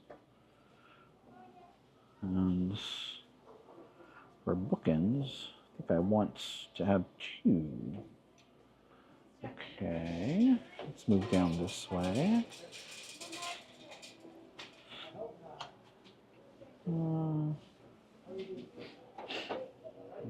Looking for an older piece. A marble mortar. What do we got here? Let's get back a little bit. It's kind of cool. Wait, $6 isn't bad for a mortar. People really like these little mortar sets. I've actually sold a Oh, this one, it wasn't really anything special, but it was a really heavy concrete one. Okay. Shoes. Some of these prices down here. We got like 22. It's gonna be a little too much to pay. Jewelry seems pretty packed over here. Hey, look at this. It's like a giant, yeah. Oh my god. It's 90s. A little mother abalone. What is it though? Looks like, is it a brooch? Definitely doesn't open. Maybe it's like a pendant, I think. Oh yeah, it's a pendant. That might be pretty. That'd be pretty cool. $7.79. Those candy corn are still here. What? Those candy corn.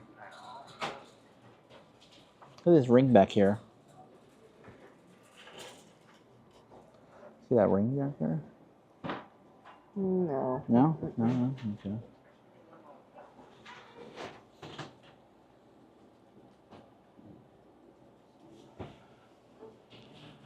Nada? Candy corns are broken. They're still broken, yeah. What do you think of that? You think that'd be kind of cooler now? What's that chain called? Hmm? Oh, yeah. What's that chain called though? Military chain? Giant military chain? Military chain? Let me see. Let me look it up. Okay, I mean, we might take a look at some stuff later.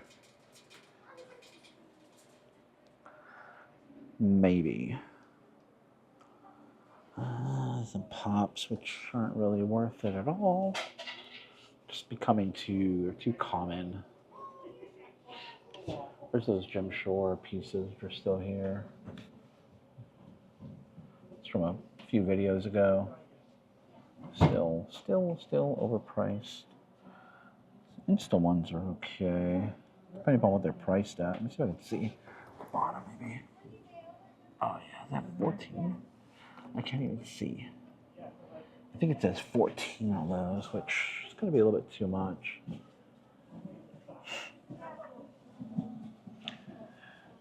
Ink, maybe it looks 933. I don't know what they have it priced at.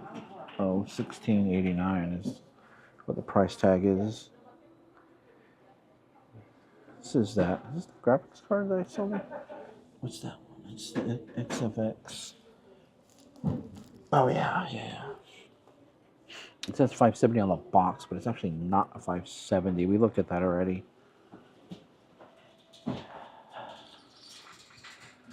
All right. Let's go take a look. On down the way. All the way down to electronics. Let's get all the way over there.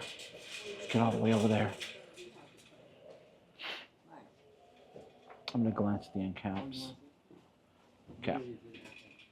Let's shoot all the way over here.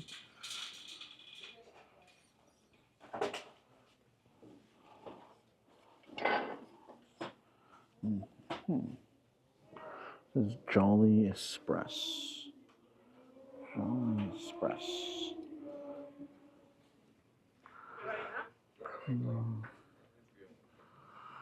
Made in Italy. Broken handle or not? Is that broken? Don't look broken. Take a look at that. I'm gonna take a look at this. A little weigh machine there.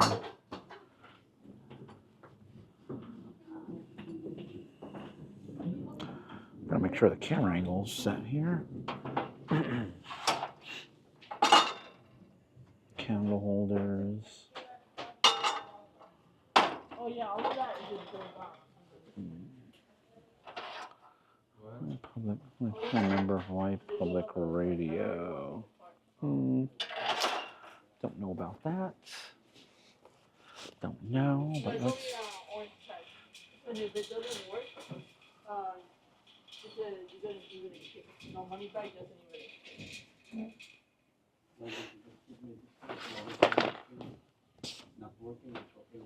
Okay, let's go look at electronics. Okay, we're over in the electronics section, and I picked up a few things. It was getting kind of crowded over there. Let's check out this little. There's a what do you call it? A little circulator. What do they call it when you? I'm trying to remember the name. This is an immersion circulator, basically. So, is it sous vide, I believe, if the name is proper, where you put your food in the water? No. Yeah, you put your food in the water. You usually seal it in an airtight bag, put it in the water, circulate the heat around, and brings it up to temperature. That's the thing that heats up the water and circulates it. I've seen this pottery stamp before. I have not. I believe I got something from there, but there's something with that stamp on it. Here's a Jim Shore. Surprised that thing is still there. Snowman egg shape. I'm just checking it out because these are always broken. So, oh, there it is right there. See that? Always broken somewhere. Doggone it. There's a little, like a wall. Oh, it's old. Set in Japan. So, oh man, what is that? There's a crack on it. Okay, what do we have over here? Art pottery mug. However, what I'm really, check this out right there. All right, check this out. Got a candle holder here. Put the candle in, it creates a little lighted scene there. Check that out. I mean, we're definitely taking this for $8. X2, I'm assuming it's the plate and the thing on top. Kind of like a fairy light. Well, I guess it is a fairy light. Really cool there for $8.09. I don't see any damage. I'm gonna take a little bit more of a closer look at it off camera, just to make sure there's no real damage on there or anything. But that is a really nice piece. Check this out. Oh, 50s drive-in. Then the camera frame. Make sure it's in the camera frame. This camera kind of moves around a little bit. Got burger shake, diner vibe, drive-up diner. Got the 55 Chevy, if I'm not mistaken. I kind of like this, and I think, well, how much is it? I definitely think there'll be somebody looking out for something like this. I don't think it'll go for that much, but okay.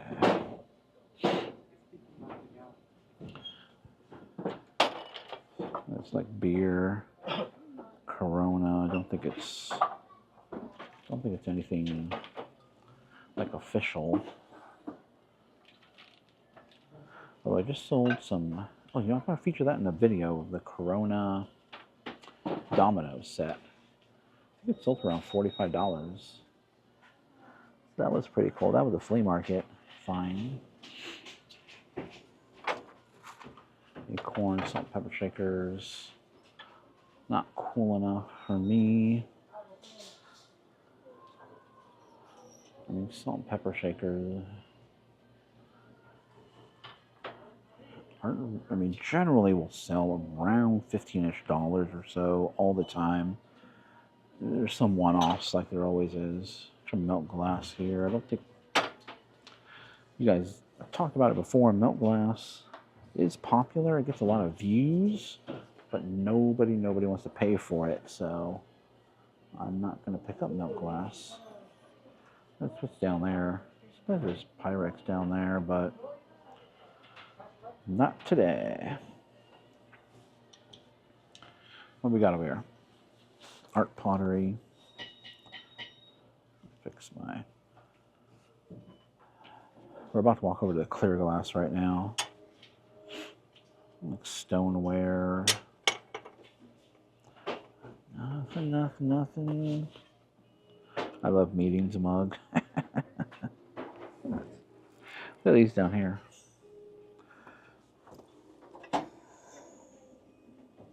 Those aren't going to be worth it, but kind of cool, I guess. Whole collection of them down there. All right, we're going to check out the clear glass. Oh, you know what? No. We're going to go over here. Oh, there goes the camera. Camera's going all the way around. No, don't do that.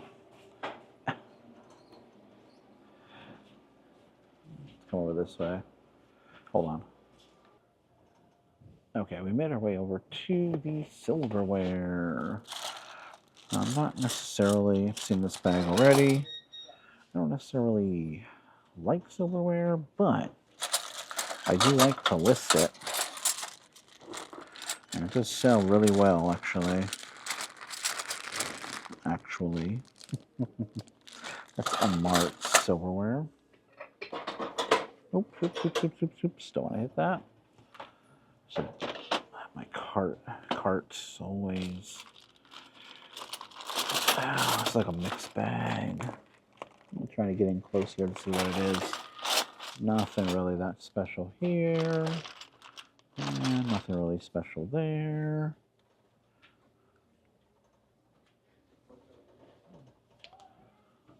Yeah, there's nothing. Okay, we're like a little holiday. What we got? Oh, excuse me. Sorry. Holiday candles.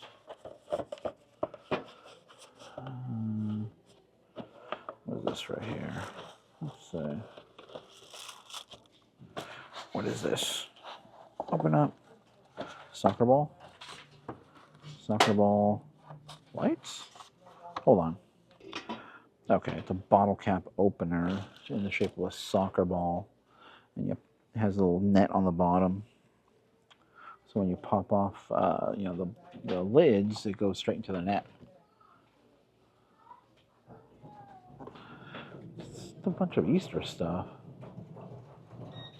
All right, let's go check out the clear glass now. That's where I was headed to.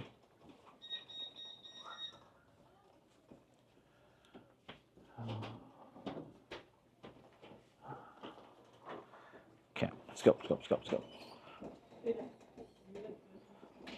What's over here? Anything in there? Surfboard? No.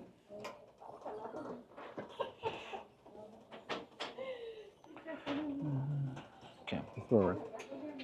All right, what are we looking for? These are precious moments. $3. It's like what do you call it? A wedding scene. What does this say? Yeah, there's the precious moments tag on the back. Not really worth it. The one precious moment thing I did find recently was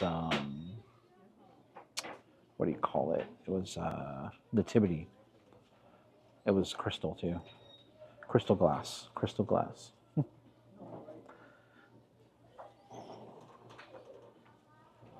Okay. What we got here? Robin. Little jar.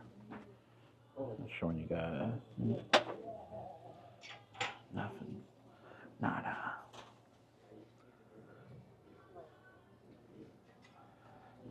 Okay. Ooh. Gigantic ice bucket, probably.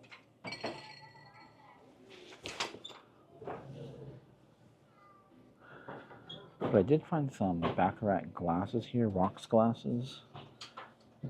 Actually, it feels like a lifetime ago because I hardly find anything here in the clear glass. It sold for $2.50 for the pair, so that was pretty good. And they were chipped.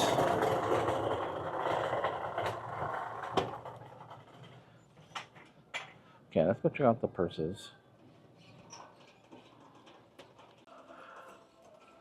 Okay, over here in the women's clothing, but I'm really looking at shoes.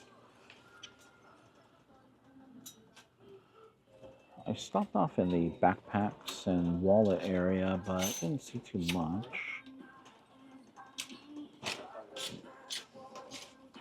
And in the purse area, there was someone trying on clothes, so I didn't want to interrupt. Some hats. Hats are another area I like to look at. I'm hoping the music doesn't get caught here, but it might. I might have to cut this part out. In Brooklyn, this in the era, open A's. What size is that? 7 5/8.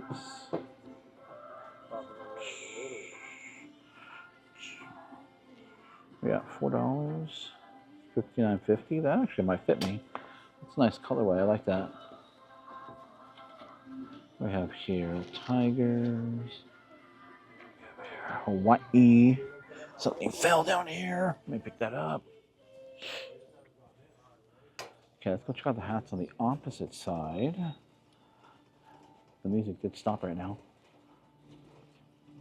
Next song up is a Bon Jovi. Okay, here we are. Okay, what do we got? Right here, the Bourbon Street, New Orleans. I feel great quality. Athens, Greece. Actually from Greece? Might be from Greece. This. Nope. Nope. Nothing really there. What's this right here? This is what symbol is that? Is that? Why am I thinking Penny Hardaway? Let me check this out really quick.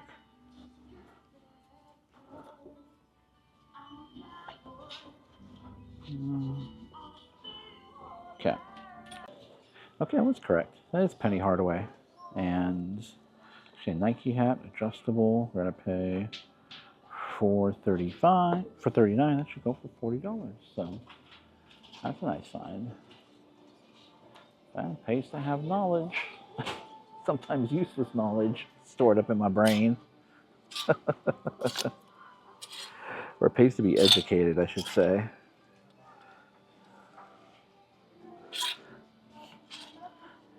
I mentioned this before in a video, but I'm a huge fan of the Penny Hardaway Air Maxes. I'm going to get myself, I don't have a pair of those. I'm going to get myself a pair.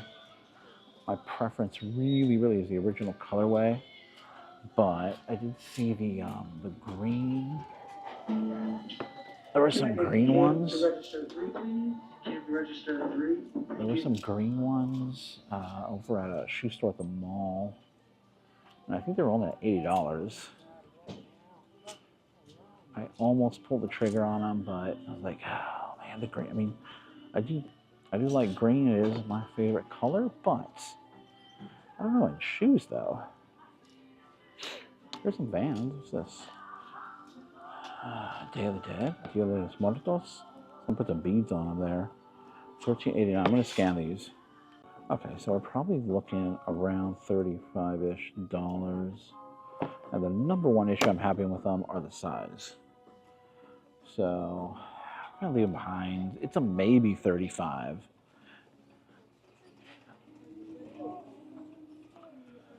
Guess while I'm walking by the clothes, Airborne Division, Department of the Navy.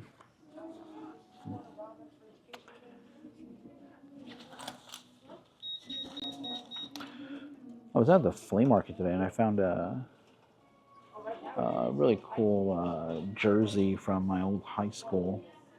That was pretty cool. I do kind of collect that stuff. I actually got a football helmet from there. Okay, let's go check and see if we can see the clothes. I mean the toys, because we were it's pretty busy over there. Okay, just like that, we're in the toy section. What do we have? Cocomelon? No, Cocomelon's still a thing.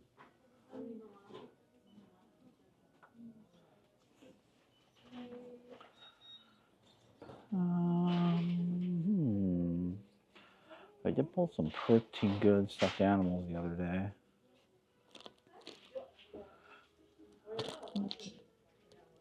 Aussie Bush Toys. Sounds like it came from Australia, maybe?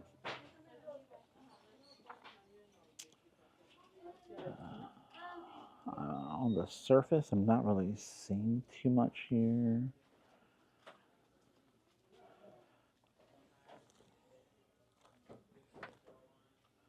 Avocado toast. Maybe we push some stuff around. Let's look in the back. What we got here? Frankenstein. It looks like a squishmallow, which squishmallows don't do too well, if you're asking me.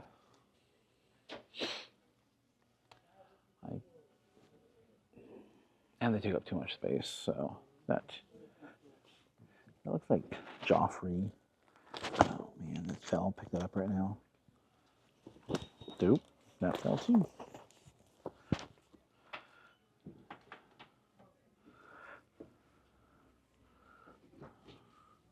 Oh no, that's from Circus. Nah, that baby. Oh man.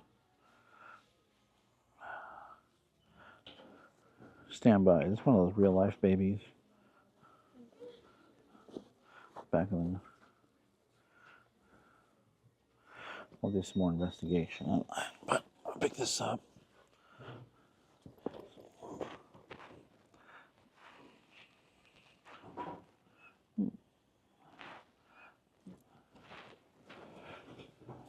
All right.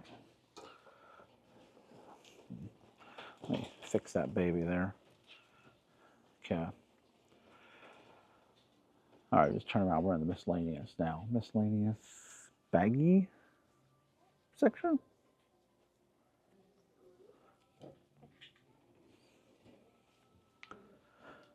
Oh, here we go.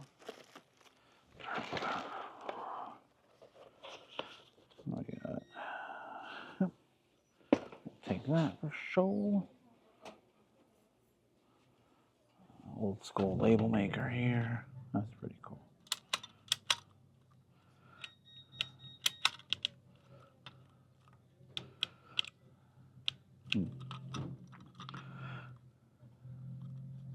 $10 on that. Yeah, no, we're not taking that for $10. All right. What else? This is hospital stuff. Need a prescription for this stuff here. See that all the time at the hospital. I kind of give it out, for this brand, not necessarily this item, but this brand makes a lot of stuff, and I just see those boxes going out like candy. Just hand them out.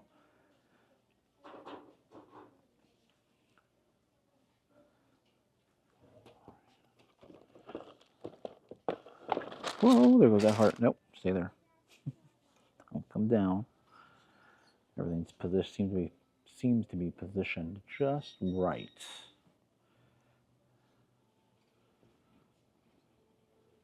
All right, I'm gonna check out this doll really quick. That's Harry Potter right here. Trivial Pursuit.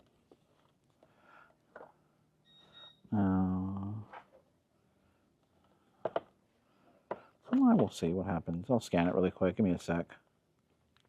Okay, so this is one of those realistic dolls, but it doesn't go for that much. Maybe 20 bucks, and they want 16, so we obviously can't pay that. Let's put that back up there. What is this? It's nothing. Look, some pretty good stuff here. This, the Penny Hardaway hat for myself right here, Oakland A's. I like the colorway. It's a different color. The sous vide machine here. This one here is $15.59.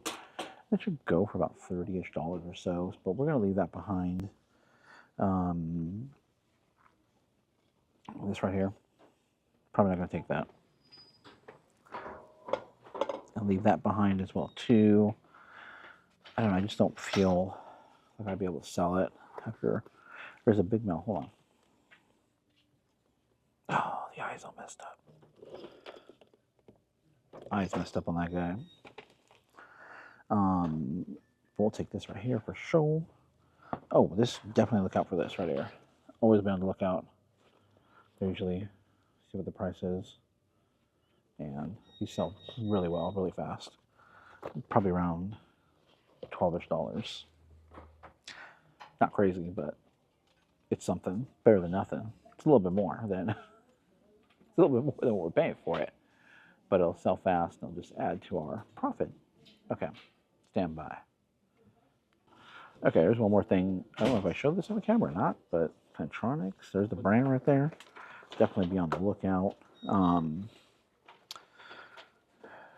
should be like $40, maybe $50 on that one.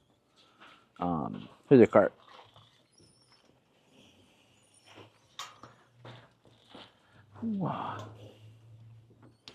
Okay, however, so this we're going to put back here. This one only goes for about 30, so not going to be worth too much.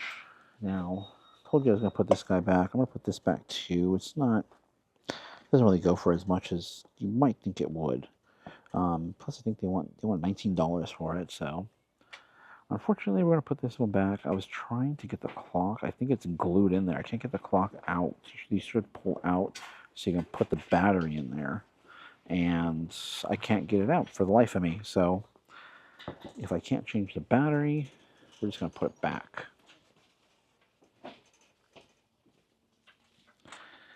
Okay, come over here really quick. Oh, excuse me. Things got a little crowded there fast. The gap closed up quick. So let's go back this way really quick over here and yeah, come back on this side. This is where we're going to put stuff back, the electronics over here against the wall. Okay. Put this guy back over here. Little sous vide machine there. It is a sous vide machine, by the way. I don't know if I mentioned that. Or I did get the sous vide thing right. It is a sous vide. Okay, back there. The other one goes in the metals, and the other one will go in the little miscellaneous pottery and glass. I see a glove back here. I'm going to try to reach all the way in the back here and grab that. Nope, too small. I saw Wilson on it, and I was like, oh, look at that. What's that? Pike? Okay, never mind. Either way, we're all set to go. We got what we wanted. Got a little bit of profit. We're going to go something to eat. Chick-fil-A. It's Thursday, so it's Chick-fil-A night. Let me know what you guys are having tonight. Do you guys have a specific night where you eat certain things, like Taco Tuesday? If you guys follow that rule or not. We don't really do Taco Tuesday. I mean, we eat tacos quite often, so we don't have it associated with a day. But Thursdays are Chick-fil-A night, so that's where we're going. And if I see anything else on my way out, I'll let you guys know. Otherwise, stay for the recap. Hey everybody, welcome to the end of the video, and I hope you guys enjoyed that trip over to Goodwill. One of our smaller Goodwills, still packed full of stuff, but as I say all the time, we only are able to pull out a small fraction of items that are actually profitable. Maybe I could pull out more if I was in the clothes, but hopefully I can get my son on board here soon. He is done with school, and we can get him on board to look at clothes for us. He does like clothes. He's more into clothes and shoes. I am not so much. I prefer hard goods, electronics, all that stuff. Like those headsets, those Plantronic headsets do incredibly well. The wireless ones do. The wireless ones sell for a lot more than wired. Wired don't go for that much, but they still sell okay. They have to be newer models, and more than likely you got to get them really cheap so you can bundle them up. I just sold about 14 of them for $94, so wired ones. Wireless, they'll go for 30, 40, 50 bucks sometimes. Plantronics, Jabra, I think that's how you pronounce it, have done really well for me. So be on the lookout for those. And what I want to talk about today is about hedging your bets. And, in the reselling, in what we do, we're constantly making bets on items. I'm constantly going out to the flea market. If you're into electronics and all that stuff, You know, you're constantly buying electronics. You're going to hope it works. You can't really test a lot of these out there in the field, especially ones with these, you know, little lithium batteries here. You need some sort of a charger for these. So, what are we doing? How are we hedging our bet? So, hedging your bet is basically you're making your main bet, which is the one that you're hoping to make money on, and then you're placing a bet on the opposite side of that. So, so that way, if that main bet doesn't work out, you place the bet on the opposite side, so that way it can kind of, you know, compensate. Generally, you put more on your main bet than you do on your opposing bet. You're really just trying to minimize your losses, basically, is what it is. So that way you just don't take a, you know, so that way you're not just swinging for the fences. Like home run hitters in baseball, most home run hitters swing for the fences or strike out. You'll notice, I mean, most, you know, casual, you know, baseball viewers don't really notice this, but, you know, home run hitters usually have high strikeouts, usually. So they're either going for the whole thing, the whole enchilada, or they are just whiffing, you know. So, and in this game, you really can't take too many losses, especially if you're a small time business. You know, it's me, my wife. You know, I do most of the listing and shipping and, you know, small business. You know, we can't really, you know, take that many losses. I mean, if you take too many losses, eventually what happens? You're out. You know, you lose too much. So, what do you got to do to hedge your bets? And really, I like to focus my content on finding items, sourcing items that will resell or that will sell online. And so, getting items, like I've said, in my opinion, getting the items is the most important. Finding the items. Finding what you like to buy as well, too. So that way you enjoy it. But, let's say you go to one Goodwill. You know, say I go to this one Goodwill. I can't find... Yeah, you might think, I sell quite a bit of items every single day. And if I just relied on that one Goodwill, it's not going to cut it. It's not going to pay the bills. It's not going to make, it's going to make some money. It's not going to make the money that I would like. So I got to go to another Goodwill. So I'm constantly, if I'm striking out in finding enough product at one Goodwill, boom, I have another Goodwill in the back pocket. If that Goodwill doesn't work, I'm jumping to another Goodwill. There's about 3 Goodwills that are really, really close. Then there's a 4th Goodwill I could go out to. Then beyond that, there's at least 4. And but at that point, usually I'm finding enough stuff. If that doesn't work, Tuesday, Wednesday, Thursday, Friday, Saturday, Wednesday, Thursday, Friday, Saturday, Sunday, there's a flea market. And I'm typically at the flea market 3 days. So Wednesday, Thursday, and Friday. I'm typically there 3 days to find items. Occasionally, I haven't been there on the weekends in a while. I usually take the weekends off now from the flea market. But if I needed to, it's there for me to go. There is another flea market which happens once a month in my area that I could go to. There's actually 2 flea markets. One's a little bit closer than the other that happen once a month that I could potentially go to. There's another flea market on the opposite side of town. Well, not really that far. It's like probably about a 15-minute drive or so because of traffic. There's other Goodwills in the ghetto. One of these days, we're going to take a drive out there. One of these days, it's not that far. When I say take a drive, it's not that far. It's on the east side of town. It's kind of where I grew up.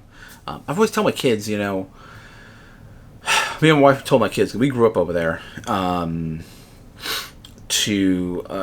never come over here without us. You really need to, it's more, on that side of town, every town has their ghetto, and unless you grew up in it, you won't really have the street smarts to kind of navigate it. I mean, it's not like a totally different world. It's not it's not like I'm going to go over there and get mugged or something like that. It's just, it's a different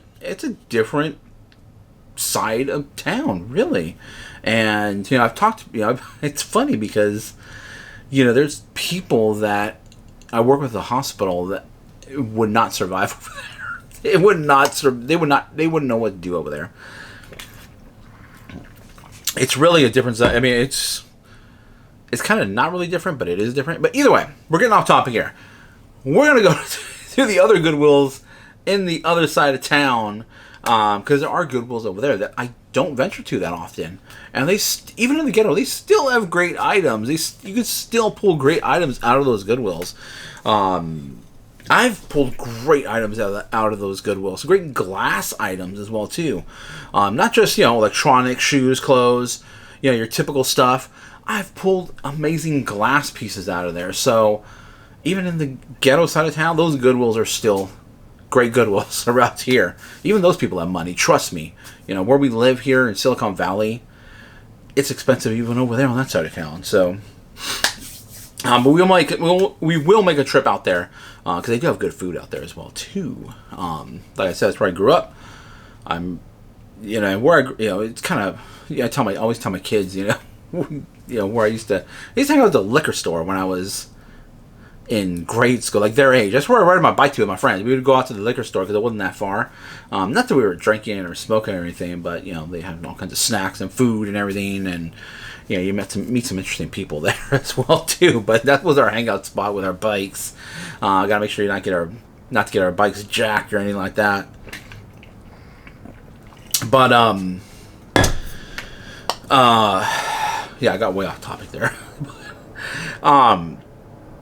And then when I'm out at the flea markets, okay, when you see me out at the flea market, I'm talking about bundling items. You're not just bringing down the cost of each of your item. You're also ensuring that, if maybe one item turns out not to work, like maybe a digital camera you bought, or maybe one item you thought was, valuable, but it turns out I got the wrong version of it, or, oh man, I bought, this happened to me the other day too. I bought a Lego set. Not this one, but I bought a Lego set, and I was like, I'm going through, I'm like, this is open. I didn't even know it. I wasn't even paying attention. Sometimes everything in the sun just looks different when you get it home. So I'm also, protecting myself from taking losses on an individual item. Because if you put all your money, like, all those people out there. Those are just people who go out there to the flea markets. They go to Goodwill. I see them all the time. They're hunting for that one item. They're hunting for a huge hit. They're hunting for something like this right here, which I picked this up the other day. They're looking to pay. I got this in a big old bundle, so I think I paid like $2 or $3 for it. Actually, I got a lot of stuff in that bundle, so it's probably more like $2. I got this for $2. Star Trek, Starfleet Battles, Volume 2. This goes for over $100. This is what people are looking for. A lot of people are going out there like, I'm going to spend a couple bucks, and I want to turn that into $100. They walk around, they go through everything, they don't see it, they walk away, and that's it, they're done. I'm like, now those people are more of your hobbyist people. They're not your full-time people. The full-time people are filling up carts with all kinds of items, like these Wheatie golf balls. These vintage? Are they vintage? I'm pretty sure they're vintage. Wheaties golf balls right here. I picked these up. I got this and like 2 movies for $3. Less than $1 for each of these, and these are going to sell for around $10 to $12. And I got a bunch of items that I'm going to sell for right around 12 to 15ish, between maybe up to $20. And then I'm going to sprinkle in some of my big hits here that I'm finding as well too. So it happens only like when you get sales on eBay, when you're doing this full time, you are going to find those big hits. You're going to be out there. It's just, they're not going to fall in your lap, but because you're out there searching for other items, you're going to come across these large big hit items. And your sales are going to be like, okay, 15, 20, 30, 15, 10, and then all of a sudden there's going to be like $100 sale. There's going to be a $200 sale, and that's really going to give you a boost, not just in your money, but in your morale as well too. So when I'm bundling, I'm also protecting against that. I'm protecting against loss on a certain item. Maybe I send an item out and I get scammed. I'm also trying to protect against that as well too, protect against scammers. There was a guy that just sent back an item. He sent back an item, it looks like he tried to fix it or something like that, send it back saying it was fake. I'm like, what? Dude, come on, it's not fake. And they sent it back to me. So I'm like, it's just a part of the game, I really can't avoid that. But I'm also protecting myself against those things by bundling up items, trying to buy as much items for as low cost as possible, so that way other items, like maybe this item, can help protect against those losses, but yet I'm still able to make money or make a profit, because if you're not making a profit, then you're just, you know, it's just a hobby, or eventually you go out of business, or you stop doing what you're doing. But you always got to hedge your bets. You can't swing for the fences every time. You can't always be looking for home runs every bet you make. You're going to lose. You're going to strike out. Like I said, baseball players, home run hitters, look at their stats. Most of them have a lot of strikeouts. And fine, maybe in baseball, but here in business, you can't have that many strikeouts. You have that many strikeouts, you're out. You're out of the game. Yes, you're gonna have some big hits. It's gonna happen. You see all the videos on YouTube of people picking up items all the time. They're picking up all kinds of crazy items. You know, hats that go for $100, shirts, vintage shirts go for $100, toys that go for hundreds, maybe thousands. Who knows?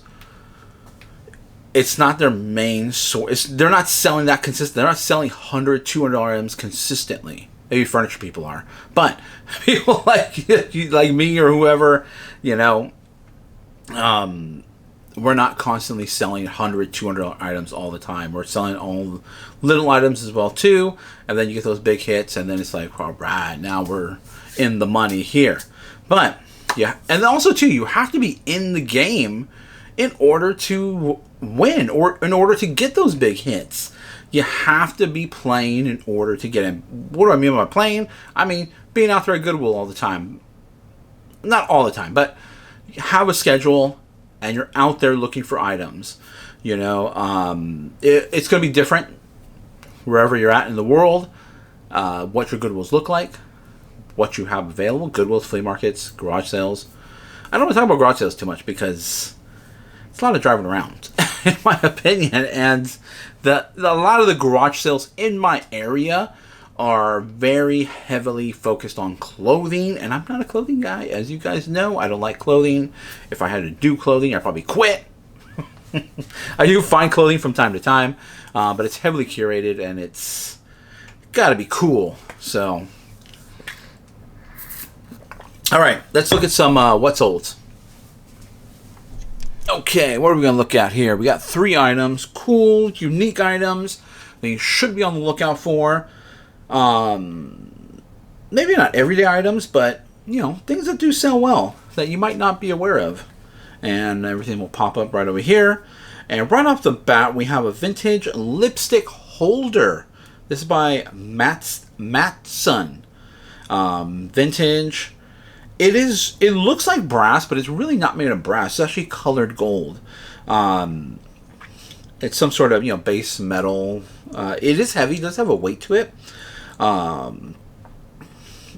Base metal. Some sort of alloy is what I should have said. Some sort of alloy, which an alloy is a mixture of metal. But it's not brass. It's painted gold, or painted to look like brass. Still vintage. Really cool piece. Look out for Matson. It does really, really well. This vintage. I actually have a... Where's that? Oh, right here. I have a vintage Matson tissue box holder, which this should sell for about the same price, $30 to $40 for this guy right here. But I got to get that listed soon. I also had a clock as well, and that sold as well. So really cool. Look out for Matson. It does incredibly well. As soon as I listed this, it started getting views and watchers. And someone actually shot me an offer. I paid a great price for all these items all together. And so $30 was, you know, I was glad to get a $30 offer on it. I'm already making money on this deal already because I think I paid $40 for a bunch of pieces. So pretty good sale and easy to ship. It's pretty much solid metal, so we don't really have any risk of it breaking. And cool lipstick holder. Look out for them. And you can tell lipstick holder because it has a bunch of holes on it. That whole lipstick that fit a lipstick thing really perfectly. So, and then if you look at the title, vintage Matson lipstick holder. It had a bird on it, gold tone. I threw that gold in there because I think gold tone might be one word. I'm not 100% sure, but I separated it so you can capture anybody looking for gold, and then tone. And then room, vanity, and then what you're not seeing is the decor. I usually throw decor in there because it helps to, it's a good keyword to use. So someone will use it in a room, someone will use it on a vanity. Okay. Then the next item might not be very exciting items, but they do sell, and I do look out for them. And some of these, I use some of these old portfolios in the past, and kind of reminds me of that. Hazel Portfolio 3-ring binder. Definitely look out for Hazel. It is a more premium brand. Really cool. And then as you can see, the keywords I use: business, organizer, brown, case, zipper. And it was bare. I mean, it wasn't brand new or anything, but it didn't have any paper in it at all. I look out for Hazel all the time. It does incredibly well. Generally sells between, depending on the style, the 3-ring binders obviously will be a little bit more in the 20 or above range. They do make regular portfolios without 3 rings in them, and those will be more 15, depending on the quality, anywhere between $15 and $30 on those. But Hazel, look out for it. The other one to look out for too is Franklin as well too. I found the Franklin doesn't do as well unless you find the vintage ones, but they still sell. These old organizers still sell well. Okay, then the last item here I'm going to show you guys, and I've talked about this before, is JanSport. And JanSport, not all JanSport is necessarily good, but it has to say made in the USA, and it usually says it on the JanSport tag on the front. Look out for that. This was actually a Notre Dame. It had an ND on there in the style of Notre Dame University. Even though it didn't say university on it, but it had that ND, and it looked just like on the football helmet. So Notre Dame University crossbody bag. I did throw football in there because Notre Dame is pretty known for their football team with their gold helmets. Crossbody bag.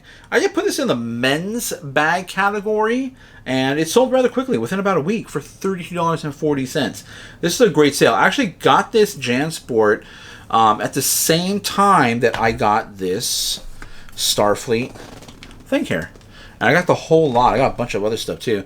I got all the stuff for $40. So I already sold a bunch of other items, but with that one right there, we're getting close to break even. Even though I think I'm already broke even on that deal as well. So pretty cool. Pretty cool stuff here that we found. These items, some of these sold aren't exciting items. They aren't like huge bolo items, but they sell. They sell well. I look out for them. Like those Hazel things. I remember those portfolios from back in the day when when I was working down by the airport. I know my wife or anybody, because I always tell them every time we drive by the airport, I always like, hey, look, I used to have an office right up there. I could oversee the when the planes would take off here from San Jose. Sometimes I would just kick back and just daydream, get lost in just staring at airplanes going and coming all the time. As a matter of fact, it was I got a VHS, which was kind of like a today VHS, which was about the 9/11. And actually, it's kind of weird because I got a book on the 1989 earthquake that occurred here in the Bay Area recently. I was just showing my son earlier, and had a bunch of pictures from from what happened. All the different the bridges that collapsed, the buildings that went down from around the Bay Area. And then I found a VHS for 9/11. It was kind of weird because the VHS actually came out the year after 9/11, so it has the date on it. I already listed it and filed it away. But I was actually in the office, and I was making coffee. Actually, I was making coffee in the office. And I remember specifically when it happened and occurred, and we were like we were all stunned, and it was right there. But I remember going out to look at the airport, and it was right about that time when they were, just grounding all the aircraft and everything, and they ended up a little bit later. They ended up evacuating all the buildings that surrounded the airport, and yeah, that was pretty crazy time, pretty wild, But just all these memories. Otherwise, thank you guys for watching. Hit the thumbs up if you like the video. Subscribe to the channel if you enjoy the content, and hit the bell notification to get notified when these videos drop every Monday, Wednesday, Friday. Check the socials down below. I have my Discord channel going, which I'm the only member of as far as I know. I'll double check. My Facebook group, again, which I'm the only member of right now, but I'll have to double check. My Instagram is down there, which I'm trying to post most recent pictures of my finds. And if you guys want to buy anything, you can definitely DM me on Instagram. I'll send you a link to how to purchase the item. If you want to email me, my email is down there as well too. You can send me an email if you want to purchase anything you see in the videos that I pick up, and I'll send you a link onto how to buy those items. Otherwise, thank you guys for watching, and we'll see you in the next one. They can be a great people, Kal-El. They wish to be. They only lack the light to show the way.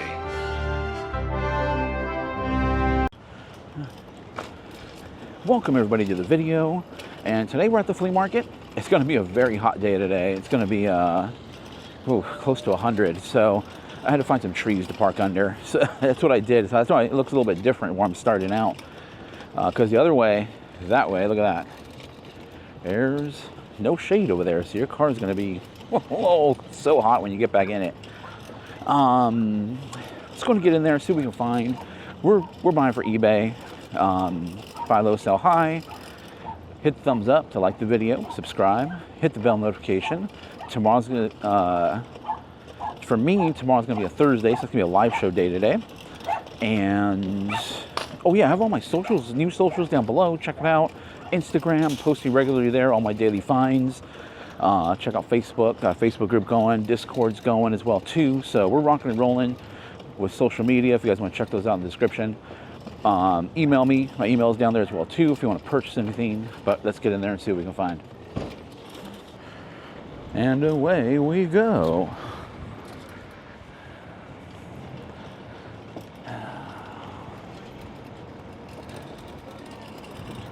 Last week was pretty busy week for us.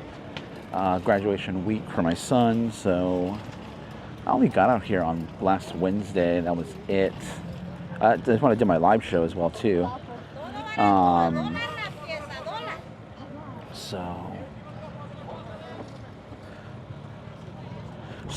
Sorry.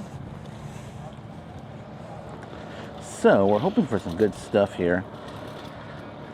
Almost took somebody out there. Let's see. The Legos are broken up.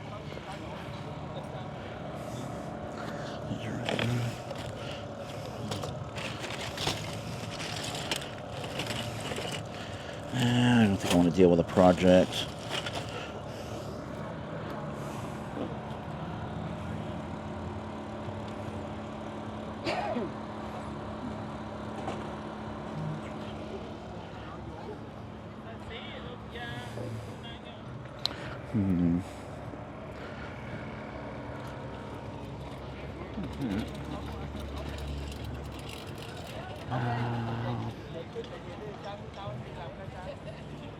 And that's when you buy big bulk Legos like that, it's going to be a project.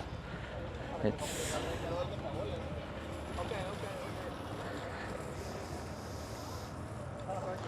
really just kind of depends.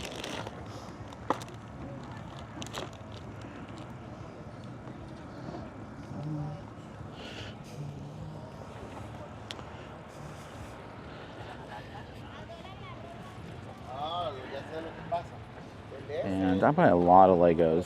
Do I buy and sell Legos? I can't say I really sell the Legos that much. I do buy them and keep them a lot. I'm gonna walk in. I'm gonna leave my cart right here really quick.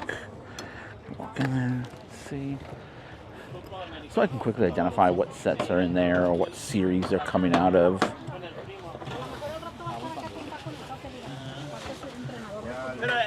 El de ellos es una vez a la semana nomás. Oh, nomás una vez. Ajá, porque todos los niños son 5. Ajá.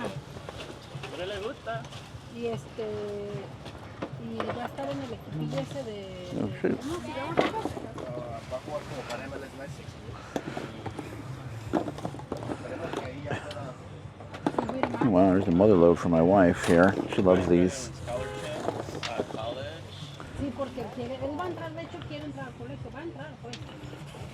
Porque no, yo no quiero. ¿Él ya cuántos años tiene ya? ¿Cuántos años? Tiene ahorita 16. Oh, ya. Oh, ya.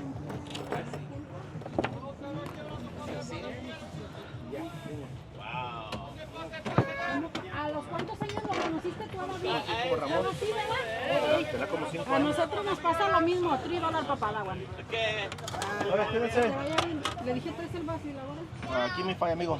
Bye, Ramón. Oh my God. Bye, mijo. 3 and 2, 5. 4. No, amigo. Five. How much are the how much on the sanitizers? Dollar each. 2 for $1 o a $1. $1 each? $1 each. $1 each? Okay. Dalos a 2 por 1. My friend, how are you, my friend? Hey, happy now. David in the school de... ¿Cómo se dice, Paco? You go for a mission college? Yeah, pues, how do you call cyber or something? Let's see. Not cyber high. It's like a program. Yeah. Yeah, it's good for them. They make more points. Hace que dice ahora, tarde pero seguro. Se dice tarde pero sin sueño. Se desconchiflaron, ¿no? Esa sí le dieron vuelta hasta la pata. No, y hasta la dejaron hasta herida. ¿Cómo? La dejaron herida a la mujer. ¿Cuántos son lentes, Paco? And then Ey, another ¿cuántos 6 tiene months. por ahí? 10. 10? I'll take those. Dame 15 por las dos. Sin regatearle, le estoy dando 10 cada uno. Let me get a couple of these. Ya ves que son las American Dolls, las meras buenas. Sí, pero ya están todos. Sí. 10 cada una. 12. Ya me pues hay que arreglarlos, está bien. Llévesela porque esa la va a arreglar y luego la que dejaron toda descuartizada. Todas las partizadas. Usted tiene que meter trabajo, ¿verdad? Tiene que meter trabajo y mi esposa lo que hace. Yo sé, vas a ver. De 2 hace una y así andamos, así hasta Tiene que vamos. que, ¿le doy una bolsita? Las tiene Le di una que, de nomás no las vaya a descuartizar. I'm gonna No, it's a good no, one. es que I'll try to make 5 here. Y ahí vamos juntando. Come on, give me one more. Ahí le vamos One juntando. colada. And the rest is gonna be like just to grab Where's that one? Ahorita le da su cambiecito Sí, sí. de las manos. I'm gonna take that as well too. ¿Cuál? Este sombrero, este que está. Y así Se ve es. bonito. Como que ha de ser como aquí tiempo de Halloween, ¿verdad? Sí, pues. Porque se ve como... Here you go. So 10. I got 5 of the sanitizers. 5 of them, yeah. And then I got $10 for the glasses there. Yeah. Glasses is 15, right? Yeah. ¿Y este cuánto vale este, no? Es en 15. $5. Perfect. Thank you very much. Oh no, I'm good. I have my card over there. Thank you. Thank you. ¿Ves? Puede dejar todo, ¿sabes? Esto sí estoy pidiendo $3 cada uno. Y 3 también. I grabbed my wife's favorite scent there. Okay.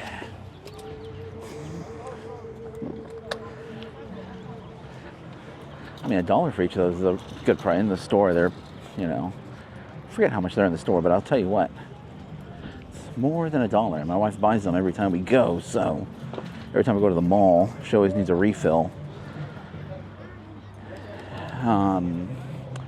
Those Pit Viper, if I remember correctly, are they what that's called? Yeah, Pit Viper glasses. I know those are hot, a hot product not too long ago.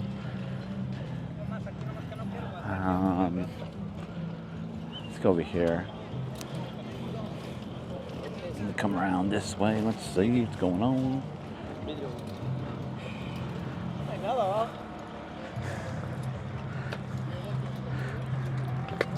Okay, park that guy. Claro que sí. See what we got here. Mira, aquí tenés. Cálmate, cálmate.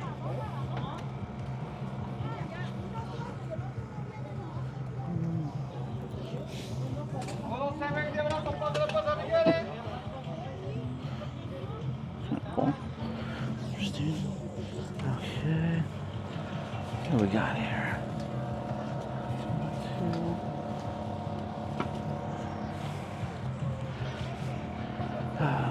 Good morning.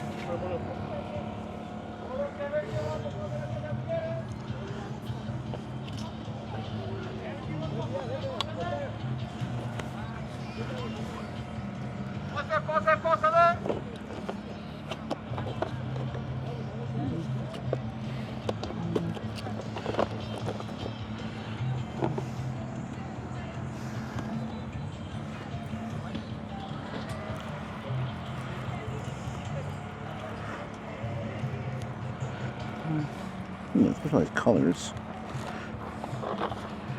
Very specialized colors.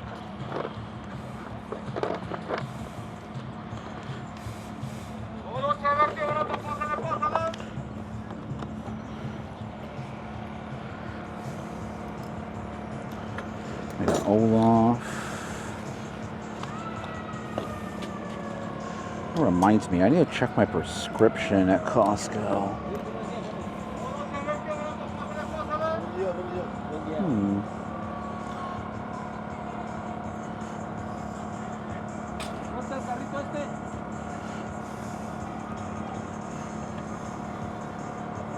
¿De pilas? No va. ¿Cuánto vale? $1. Lo llevé acá bonito.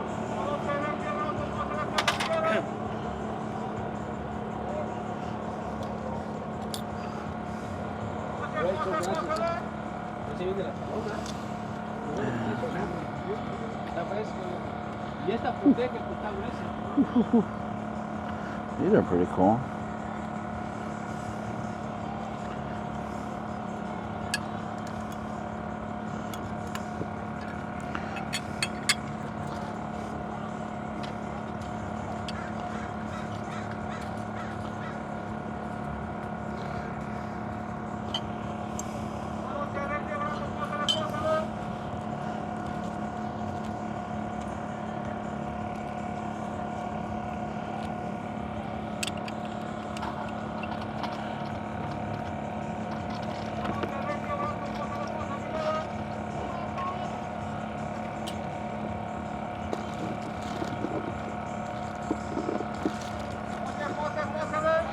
Okay. Come here.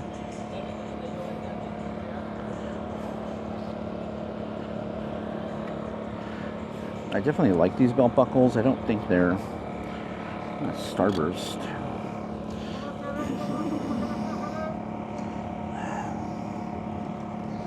Kind of cool, but kind of cool. That's gonna be a tough item to ship out.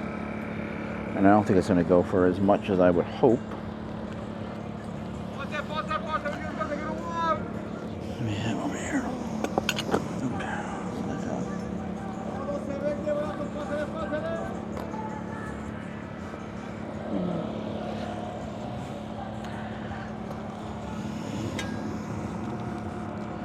Tactical vest.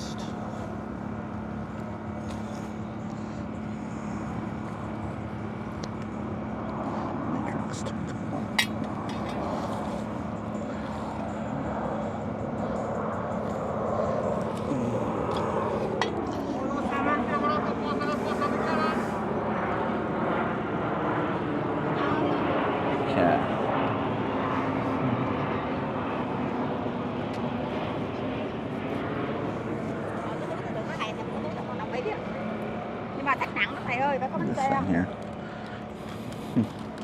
Cái gỗ này mua gì đựng đồ được hả thầy?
I'm gonna look up those sunglasses. All right, let's move through here a little bit. We got some music coming up. Okay, so I was just talking with somebody. He had a bunch of, collectibles, and one thing you're gonna run into a lot around here, I mean, everywhere you go. Let me take a look at something before I finish my thought.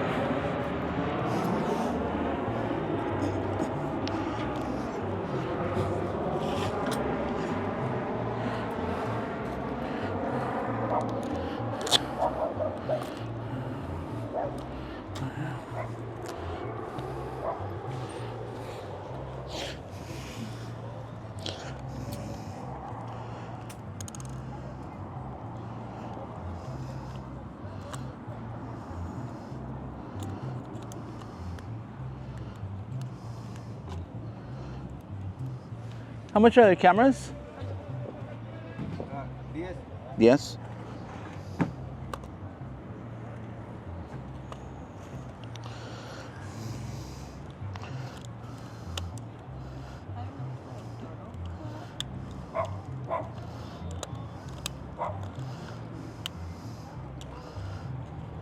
How much is this one? That one 25. 25? Okay.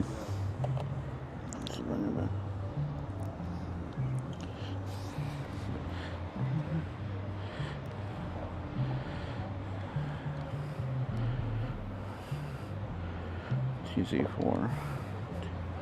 DMC TZ4 DMC.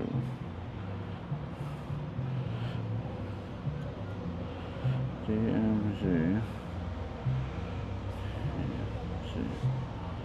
Cool.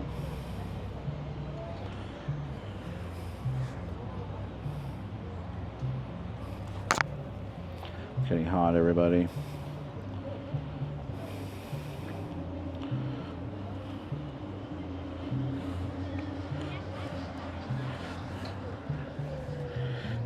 No valid picture display.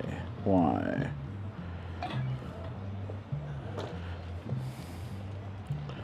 Switch it there.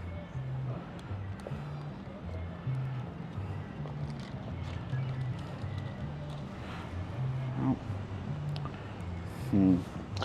Yeah, well, there.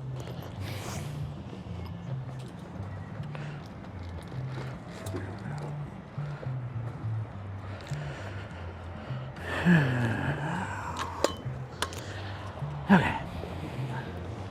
Let's keep moving over here. Take a look over here, and then we'll head on to the other side real quick. Let me, and then I'll finish my thought as well too.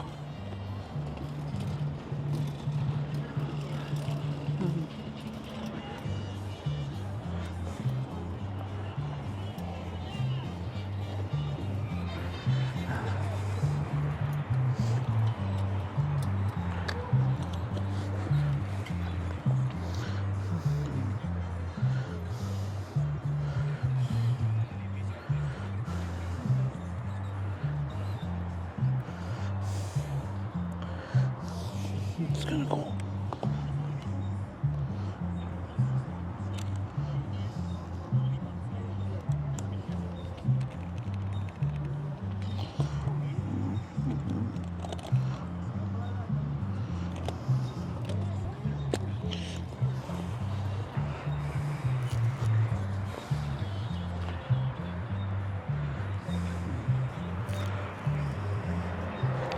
Okay, so I ended up not buying anything there. It's just,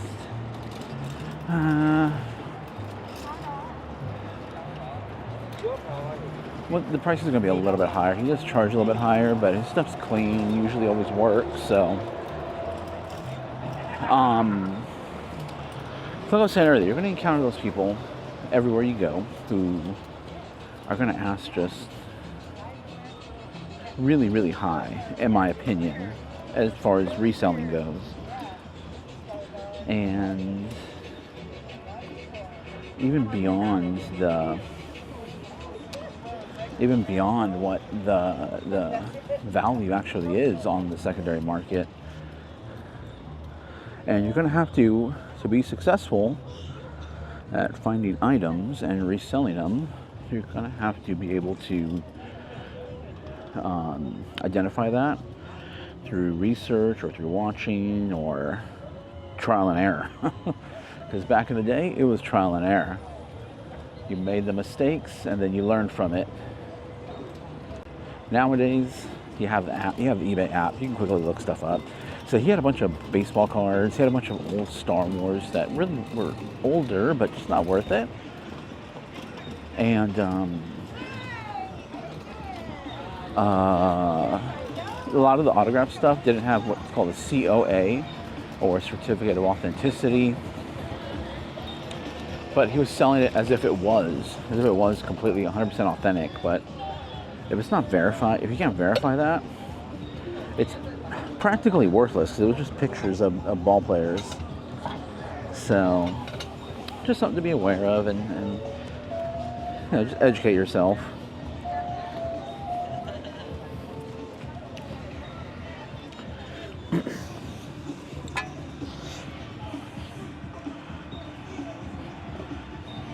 $2.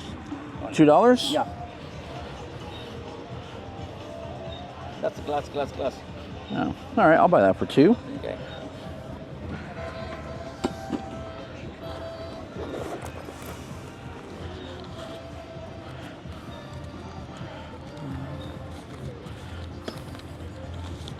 There you go.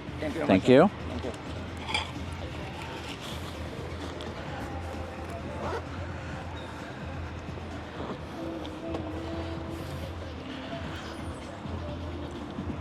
Here we have Pete's Coffee.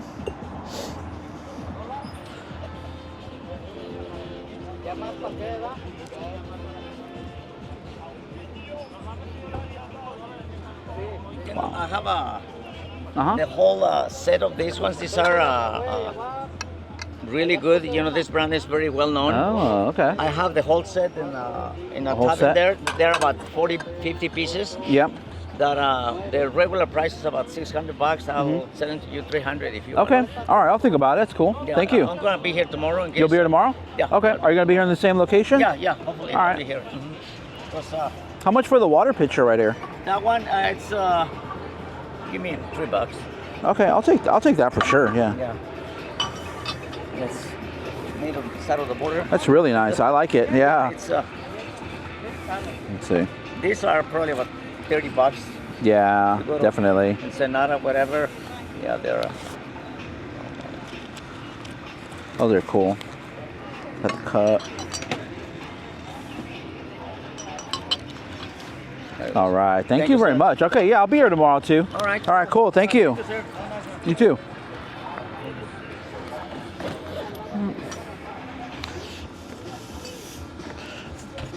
Let's do that so it doesn't bounce around.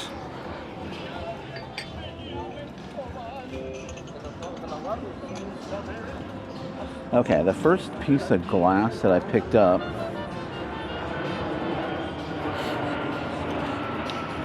hold on. Hold on. That's kind of cool.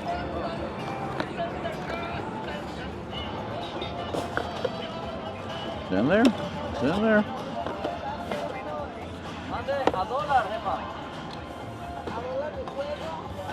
Is it in there? Okay, it's just kind of apart. I don't even know if this is in there. Okay, stand by. Okay, that was just a really cool Doctor Strange piece. I've always been kind of enamored, I guess, or intrigued by it. Or there was actually a cup, a souvenir cup at Disneyland. I never did get it. I think it was a sipper. I wish I had gotten it. I mean, I can always order it online. But obviously the thrill is being there and finding it. Timber Willie. I would really stay away from. I'd really stay away from Disney watches if I were you. You really got to get them for like $1 or $2, and because they're Disney, I was talking about Disney the other day. Because they're Disney, people are going to ask quite a bit for it. And the watches, even the vintage, probably a vintage watch, just really aren't worth it. If you get the Mickey with the with the hands that move for the hour and the minutes. Yeah, that one, you know, can definitely draw a bit of a premium, and a bit of a premium means only a few dollars, not very much.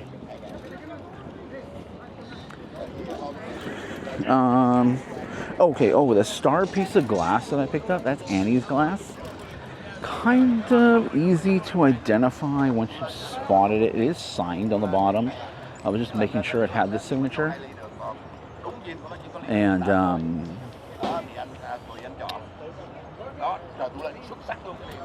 it's actually a larger dish, Annie's glass dish, that I've come across in the past.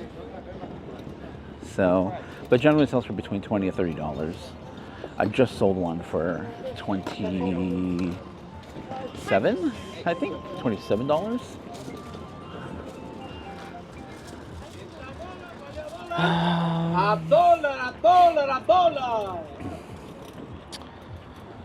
And then the Mexican. And then the Mexican pottery there, the water pitcher. Also known as a tumble up.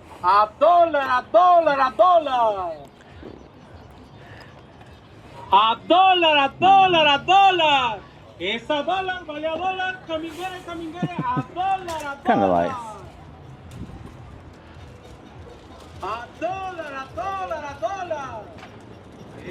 I think he pre-recorded that. I don't see his lips moving.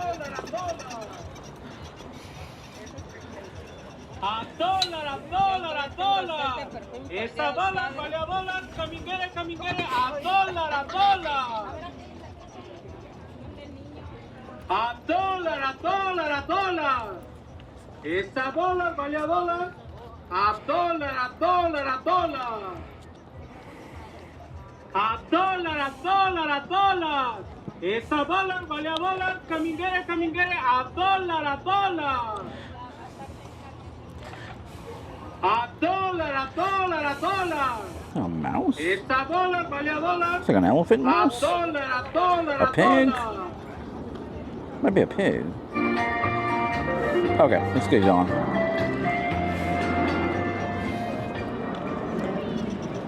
Okay. Let's get moving. Alright. So far. Slim pickings, but you never know. Oh, man.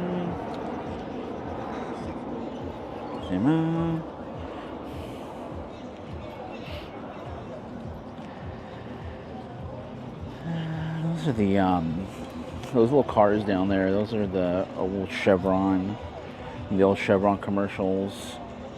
Not worth too much. You really have to get them at a low enough price so you can bundle them up, sell them in bundles. That's really the best way to sell those. Okay, let's move on down, check out the other aisle. Alright, so I'm gonna go. I think what I'm gonna do is just go up, check out Lupa's section, and come back this way really quick. I just heard her say $1, so usually that means $1 on the floor for everything. And typically when people are saying $1, it is $1 on the floor.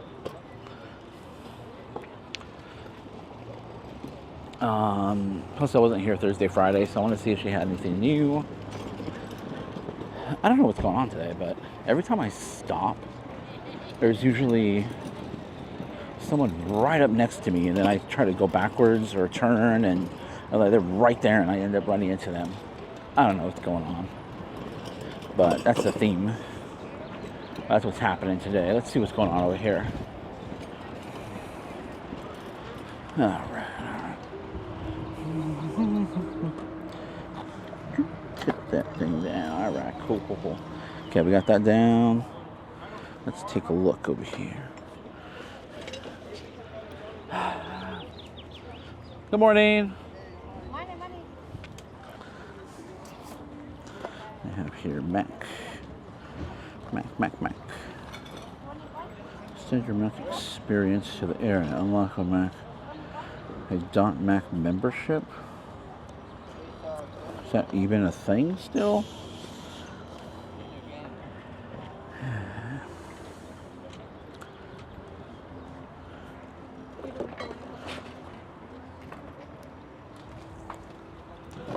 Not sure what that is.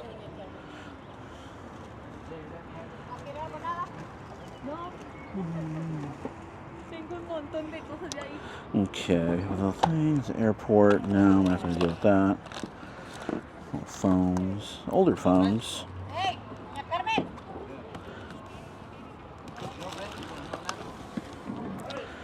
I'm going to look this up. I don't even think it's a thing really, but I'm going to definitely look it up.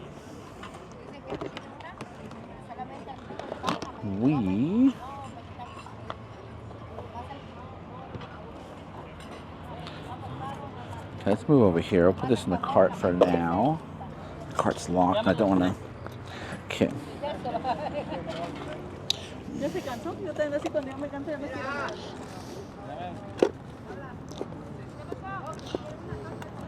What is this here?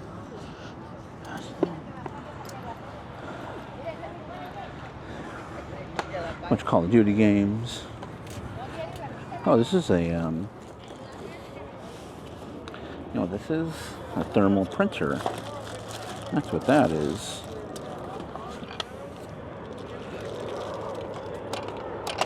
Oh.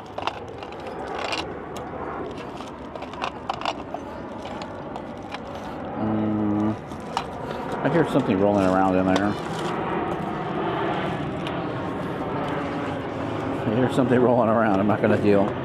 Oh, it's an empty box, isn't it? Yeah, it is. This goes to this camera over here. Yeah, it's a little Nikon. Oop, sticky. N55. It's a film. Oop, sticky. This is where the battery would go, yeah. Take some sort of lithium ion battery there. No, now my hands are sticky. Okay, let me just take a look at this, see if it's worth anything. And I'll get back to you guys. Okay, everybody's starting to pack up. I was having tons of mic issues right now. It just completely lost the connection, and it just was not getting anything solid. Let me move past the music really quick. I just don't want it to get. Cause I just had a tough negotiation, and I don't. You know, I've said it before. I don't like to necessarily do any heavy negotiation. I kind of already know, who I'm able to negotiate with. I mean, I already know who to buy from. I know where the prices are going to be at. So I don't really have to do that much negotiation. But there was somebody new, or at least I've never seen them before. And they had some really cool pieces here. Really, I wanted to get the camera here. It's not a crazy valuable camera, maybe about $30 or so. It's battery operated. It's going to need a little bit of cleaning, as you can see. But originally they wanted 25, and they said make an offer. Then they go 20. I'm like, oh, they're coming down. But I was really just walking away. I wasn't going to deal anymore. And you guys know I talk about not doing the walk away because I don't usually do it. But she was insisting, give me an offer, give me an offer. And I said 5, and they countered with 10. And just because they were so, they came down so much, I was like, all right, I'll do it for 10. It's a little bit more than I want. My daughter's going to love this set. They wanted 25 on that, and they ended up agreeing on 15. This one I really didn't want to buy, but it's the Ferrari F10 set, Creator Series set. I'm pretty sure it's mostly complete. And, oh man, we were going back and forth. I had to stick to my guns on that one. $50 is what I got it for. Resale wise, it could go for around 100 to 125. But I didn't know if it was. Oh, that's pretty cool. I didn't know if it was complete or not, and it's pretty dusty. So I had to stick to my guns at 50, and they accepted 50. So how much for the magazines? $1? $3 each? Okay. The Disney ones are $3 too? Okay, I'll take those.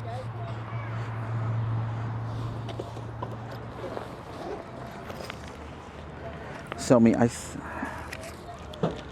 I really wanted to walk away. I just didn't feel comfortable. Here you go.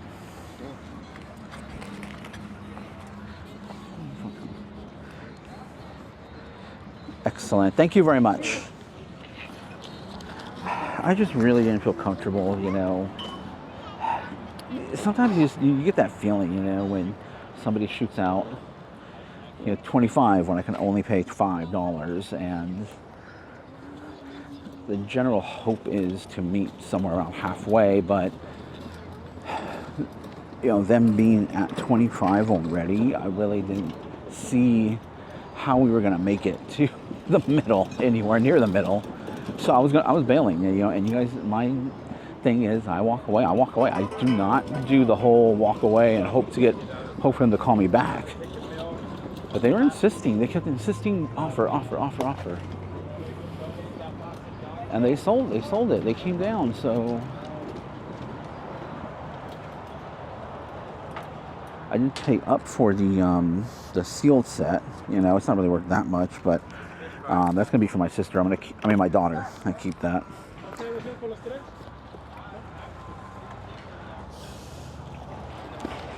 Missing a foot.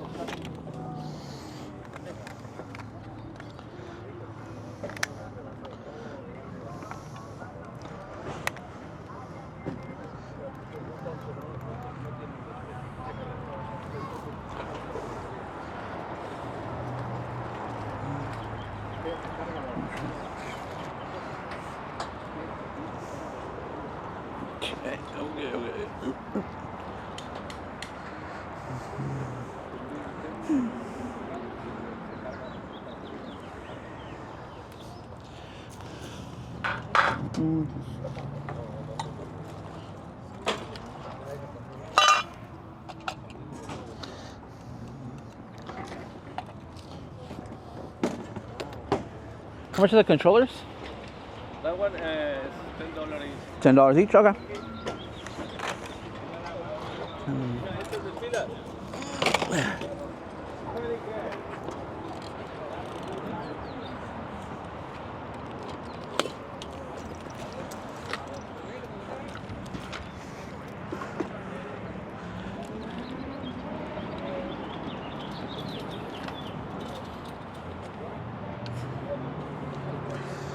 And that's typically how I work. When someone tells me a price I don't like and I don't think the negotiation is going to happen, or I don't care to.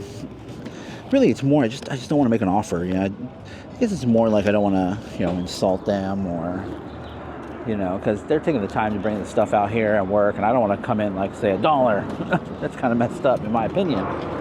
Which is why I just walk away. They tell me $1, or he told me 10. Really, I only wanted to pay a couple bucks for it, so I don't think it's worth that much.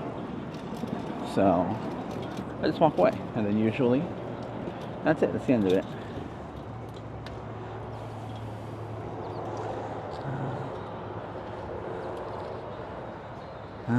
What's over here? But in the instance of the Lego set, they kept wanting to go back and forth, so we did.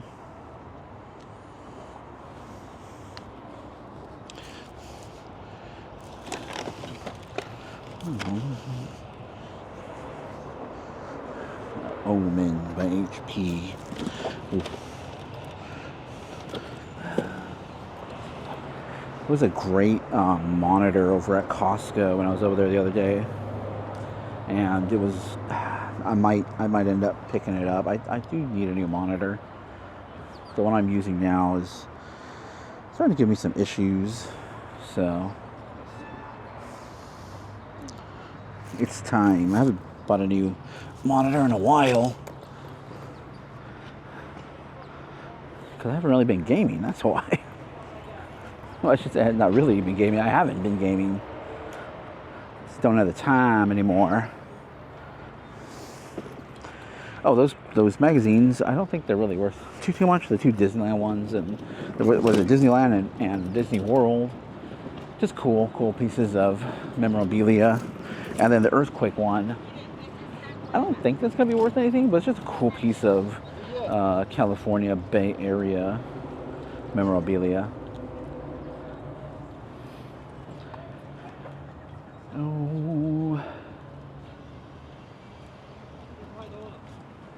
Oh man, it is hot. It is hot. Oh, I brought water today too, just because I knew it was going to be hot.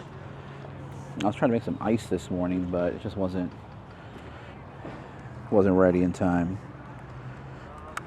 It's the battery compartment. Just a 4 megapixel. HP doesn't really.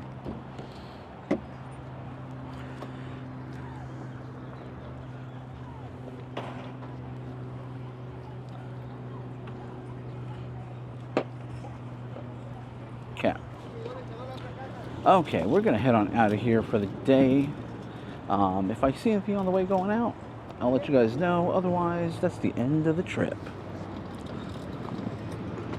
Hey everybody, welcome to the end of the video, and hope you guys enjoyed that trip over to the flea market.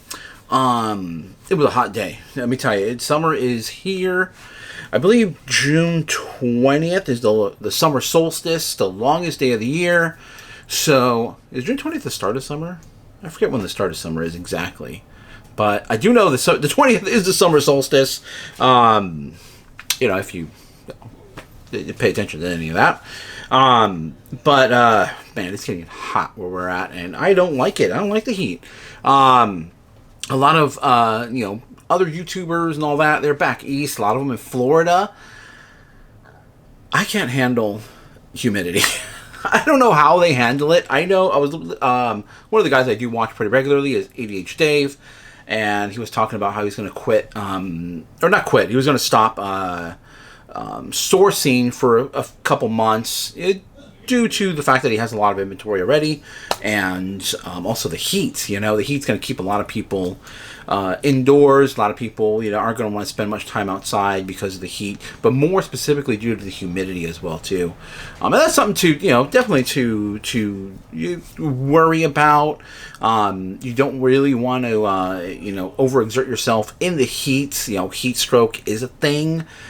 Be careful out there. You know, I know people that have, you know, suffered from it, and it's not fun. So be careful out there. You know, if you guys are out there, summer months, it's going to be hot. Depending on where you're at in the country, you know, you know, where I live here in the Bay Area, California, San Jose, California, typically summers usually stay around 80 degrees. We don't, you know, rarely do we ever have any significantly humid days. It's rare. It's so rare. Which is why I like it. I don't like. I'm anti-humidity. I've been down there in Arizona, New Mexico, Texas after a monsoon during the summer. Whew, man, it is no fun. No fun. So I've experienced extreme humidity in the heat, and I would not want to be out there at a flea market, garage sale, and everything like that in that kind of weather. You know, my previous video, I was showing you kind of like where the Santa Cruz Mountains are. Over the Santa Cruz Mountains is the coast, which, you know, I love being that close to the coast. One of these days, we're going to probably move out to the beach area. I really do enjoy it out there. Plus, you know, less allergies as well, too. And I do suffer from allergies quite a bit. And, you know, the older and older I'm getting, I'm really, really enjoying the beach weather, beach life, you know, the whole atmosphere. And when I was younger, I always pictured myself moving to the mountains, you know, living up in the mountains. I was a huge snowboarder. Every season we were up there. Usually Mammoth Mountain was one of the first to get snow, or to have, you know, to open up, basically, to be available. Mammoth Mountain, which is the Mammoth Lakes, or Boreal, which is going up towards Reno. Boreal would always open soon, but a lot of it was man-made snow. So usually not the best, and I always picture myself being over there. Yeah, but older and older I'm getting, I'm enjoying the coast a lot more. So I always got to be near the coast. You can say Florida's near the coast, but I prefer the Pacific side of things. My personal preference. Otherwise, I don't really have much to talk about, which is why I'm kind of rambling on about, you know, just my life or my thoughts. Getting hotter, summer months are coming up. I do have like a little thing I put around my hat. I could kind of like drape over my ears, my neck to help, you know, prevent sunburn protection, all that. I gotta pull that out and start wearing it. I always forget about it. I did pull some. I got some couple items here. I just wanted to show you guys. Got at the flea market. Entered into a bit of a tough. In my, you know, based on what, you know, based on my experience, a tough negotiation, which I don't really negotiate very much. I mean, you guys see in my live stream, sometimes someone will shoot like an offer of 45, and I'll say, how about 40? And they go, okay, done. That's the extent of the negotiation usually. But I know usually what people are going to pay. I know what I'm going to pay for items already as I'm picking it up. I know who offers the best deals. I know who, you know, trusts me as far as, yeah, I'm not trying to... Sometimes, yeah, I'll pull out a big score sometimes, but I'm not really necessarily doing it with the knowledge that I know this is worth $200 and I'm only going to give you $5 for it. I don't, you know... that one computer component I found for a power supply component, which ended up selling for $200. My assumption was it was going to go for around $20-ish, and which is why I paid so low for it. But to my surprise, it's going to go for more. And I mentioned this in videos before. I always keep that in the back of my mind. And when I'm back out there, you know, I will pay up a little bit more for items if I know I've gotten a good score from certain vendors. So I always keep that in the back of my mind. I don't ever really, you know, announce it or tell, you know, anything like that. I'll just do it, you know, just because, you know, hey, these people are constantly giving me, you know, a deal. They know what I do. And, hey, if I can pass it along a little bit, I will. But I did encounter some people who I've never seen there before. Maybe I just never really paid attention or not. But they weren't familiar to me. And I bought some items here. So I definitely paid up for this one. I paid $15 for this. But this is going to go into my collection of Legos. Really cool. Just a nice, you know, cute little set. Easter, obviously. I really liked the carrot house. That was my... That was really the selling point to me, was the carrot, not so much the bunny rabbit. I mean, the bunny rabbit's kind of just a rabbit, but the fact that the carrot house, that's what sold it to me. And originally they said $20, but I said, how about 15? Because I knew that's about what it would go for. Look at the back; it actually has a little slot. I'm a huge Lego fan. I mean, I always a little thing for the egg. That's kind of cool. So $15 is what I knew it would sell for on eBay, so that's what I wanted to pay. So I said, let's do it. So they agreed to $15. I also bought a camera from them, which I did pay up a little bit for it, but I kind of wanted to get the ball rolling, you know. I paid $15 for the camera. No, I paid $10 for the camera. It sells for about $30. And I didn't know if it worked or not. So generally, I would want to be around $5 at that when I'm there at the flea market and buying digital cameras that I think will sell for around $30 or so. It was a Kodak, one of the Kodak like Easy Shares, which generally in the higher pixel count will go for right around $30 to $40. I think this one was a 10.1 pixel, if I'm not mistaken. And so I'd like to be around $5 on that. However, you know, we were kind of going back and forth, and I was walking away. I was just going to walk away from the whole deal.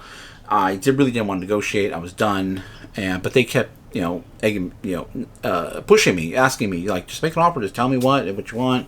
I was walking away. They chased me down, and so I was like, all right, you know, fine.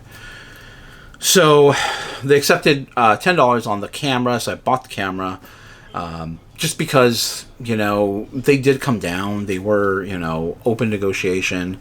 Then I also saw this on their table there, and I asked them how much. I knew it was incomplete, and you always have to assume that these things are incomplete. Let's go like that, I think.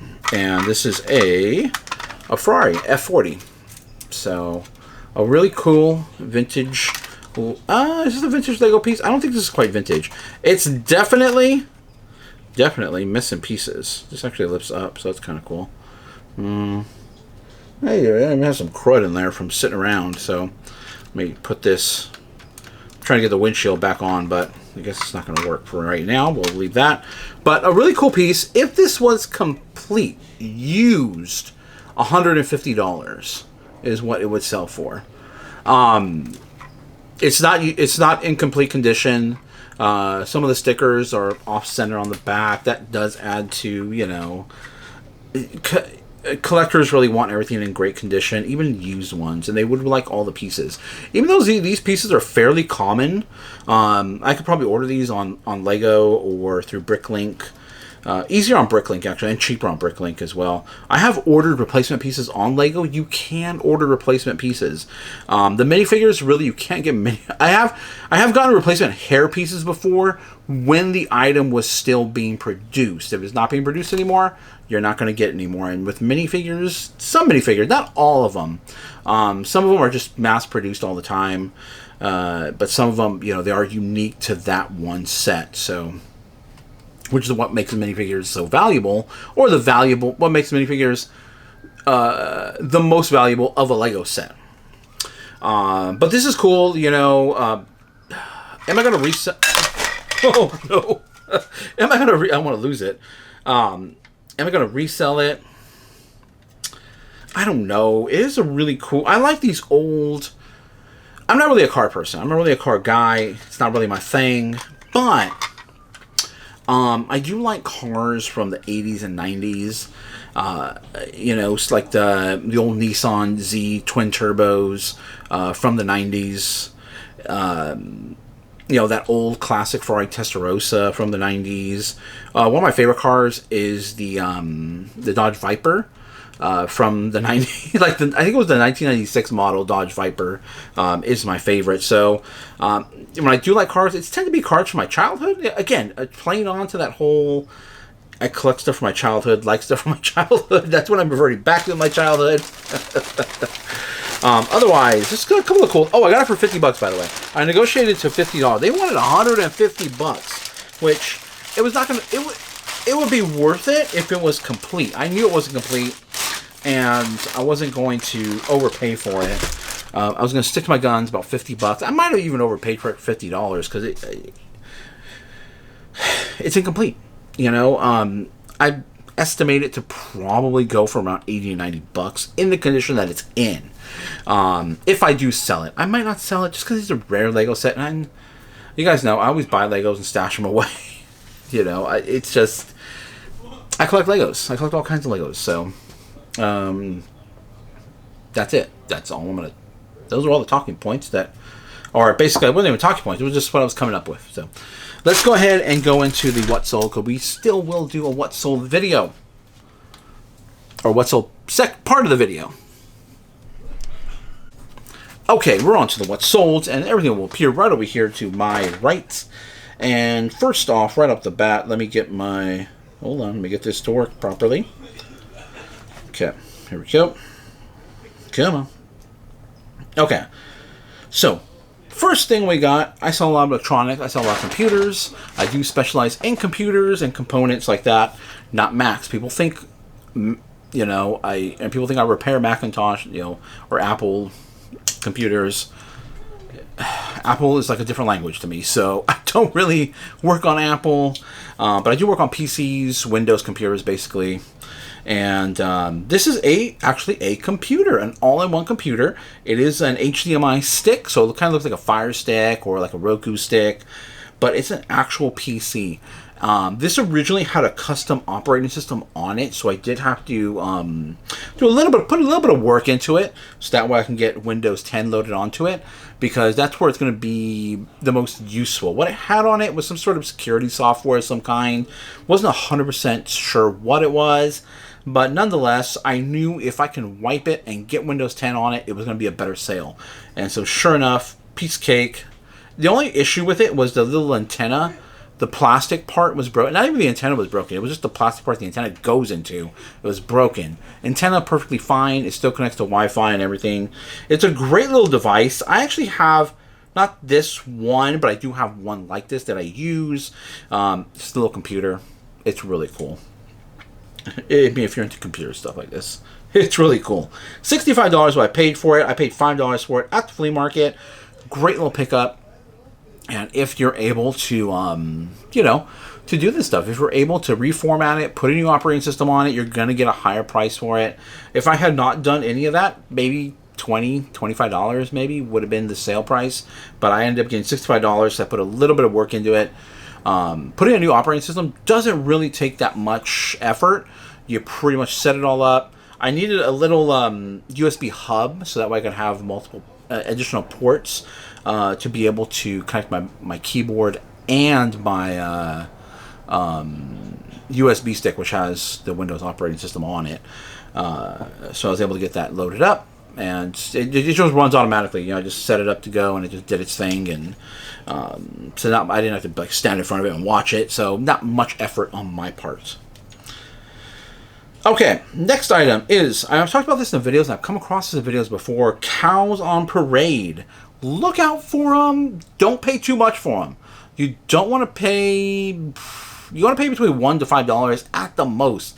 Even $5 is a bit of a stretch for some of them. I recently came across some that were painted or decorated with famous paintings, you know, Monets and stuff like that. But they only went for around $15 to $20-ish. They do take a little bit more time to sell. They're not a quick sale at all. They are really cool. They are cool, and they are well made. Made in China, but they are well-made products. And if you can get them for between $1 to $5, I would probably snag them. This one was actually brand new in the box, and this was actually one you would create your own. So it had all the watercoloring in there for you to paint it. And this one was a Goodwill find. $35.20 is what we got for it. Just remember, I do a video every so often showing you exactly like a breakdown of costs, because even though it's sold for $35.20, that's not actually what's going to get deposited. We got to wait, you know, there's fees, and we got to buy the shipping label and all that. So this will hit our target as far as our profit, what we'd like to make on each product. Especially this product, because we did find this one at a Goodwill. So we'd like to be around the $15 to $20 mark, unless it's something we really, really like. Then if we really, really like it, we might accept a little bit lower of a profit margin, because it's something that we really like, and you know, I enjoy selling. So if I do that, sometimes that profit margin, it shrinks. Although we would like to be a $15 to $20 profit margin on each item that we pick up, especially at the Goodwill. The rule gets, you know, bent out of shape at the flea market, because at the flea market we can negotiate prices, and we can bundle more specifically. Bundling is key, because bundling brings down the cost of each individual item in that bundle. If you do it right, I should say. Okay, I sell a lot of keyboards, and I typically do not have keyboards here at the end of this because, yeah, it's you know, utilitarian. A lot of people buy keyboards all the time. However, this is kind of unique, because I sell these full-size Apple keyboards all the time. This isn't a full-size one. I sell the full-size ones all the time for around $15-ish. Sometimes a little bit more, sometimes a little bit less. But this was actually a smaller version of that same keyboard. It's missing the keypad.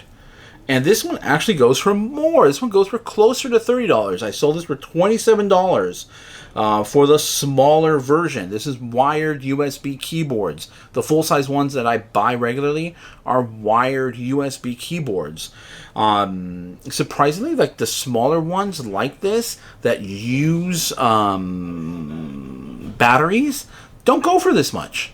They go for less. They go for closer to about $12 to $15. You still want to be in these around $1. Okay, so the full-size keyboards I usually get for $2. I have a guy that gets them regularly, and I'm able to get them for $2 from him. But he basically sells me every keyboard for $2. So this one I got for about $2 also. I got some big old bundle. I threw some digital cameras in there as well too. So $27, great sale. Look out for the smaller keyboards. They will typically be a little more high-end. Let me show you one right now. I'm just going to cut the video. Actually, just stare at the background for a second. There's nothing back here that's, you know, going to dox me. Let me just unplug this really quick. But look out for these smaller keyboards, like this one right here. This one I picked up at Goodwill. This is by IQNX. a Lime 80. This is a gaming keyboard.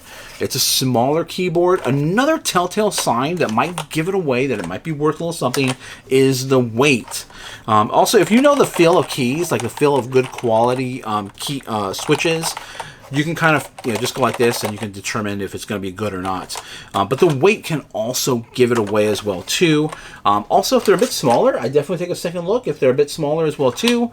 Because typically, cheap manufacturers don't usually do these like little keyboard. They just do a standard, like Logitech. They make some generic, just full-size keyboards. They just churn out, all the time, for office work.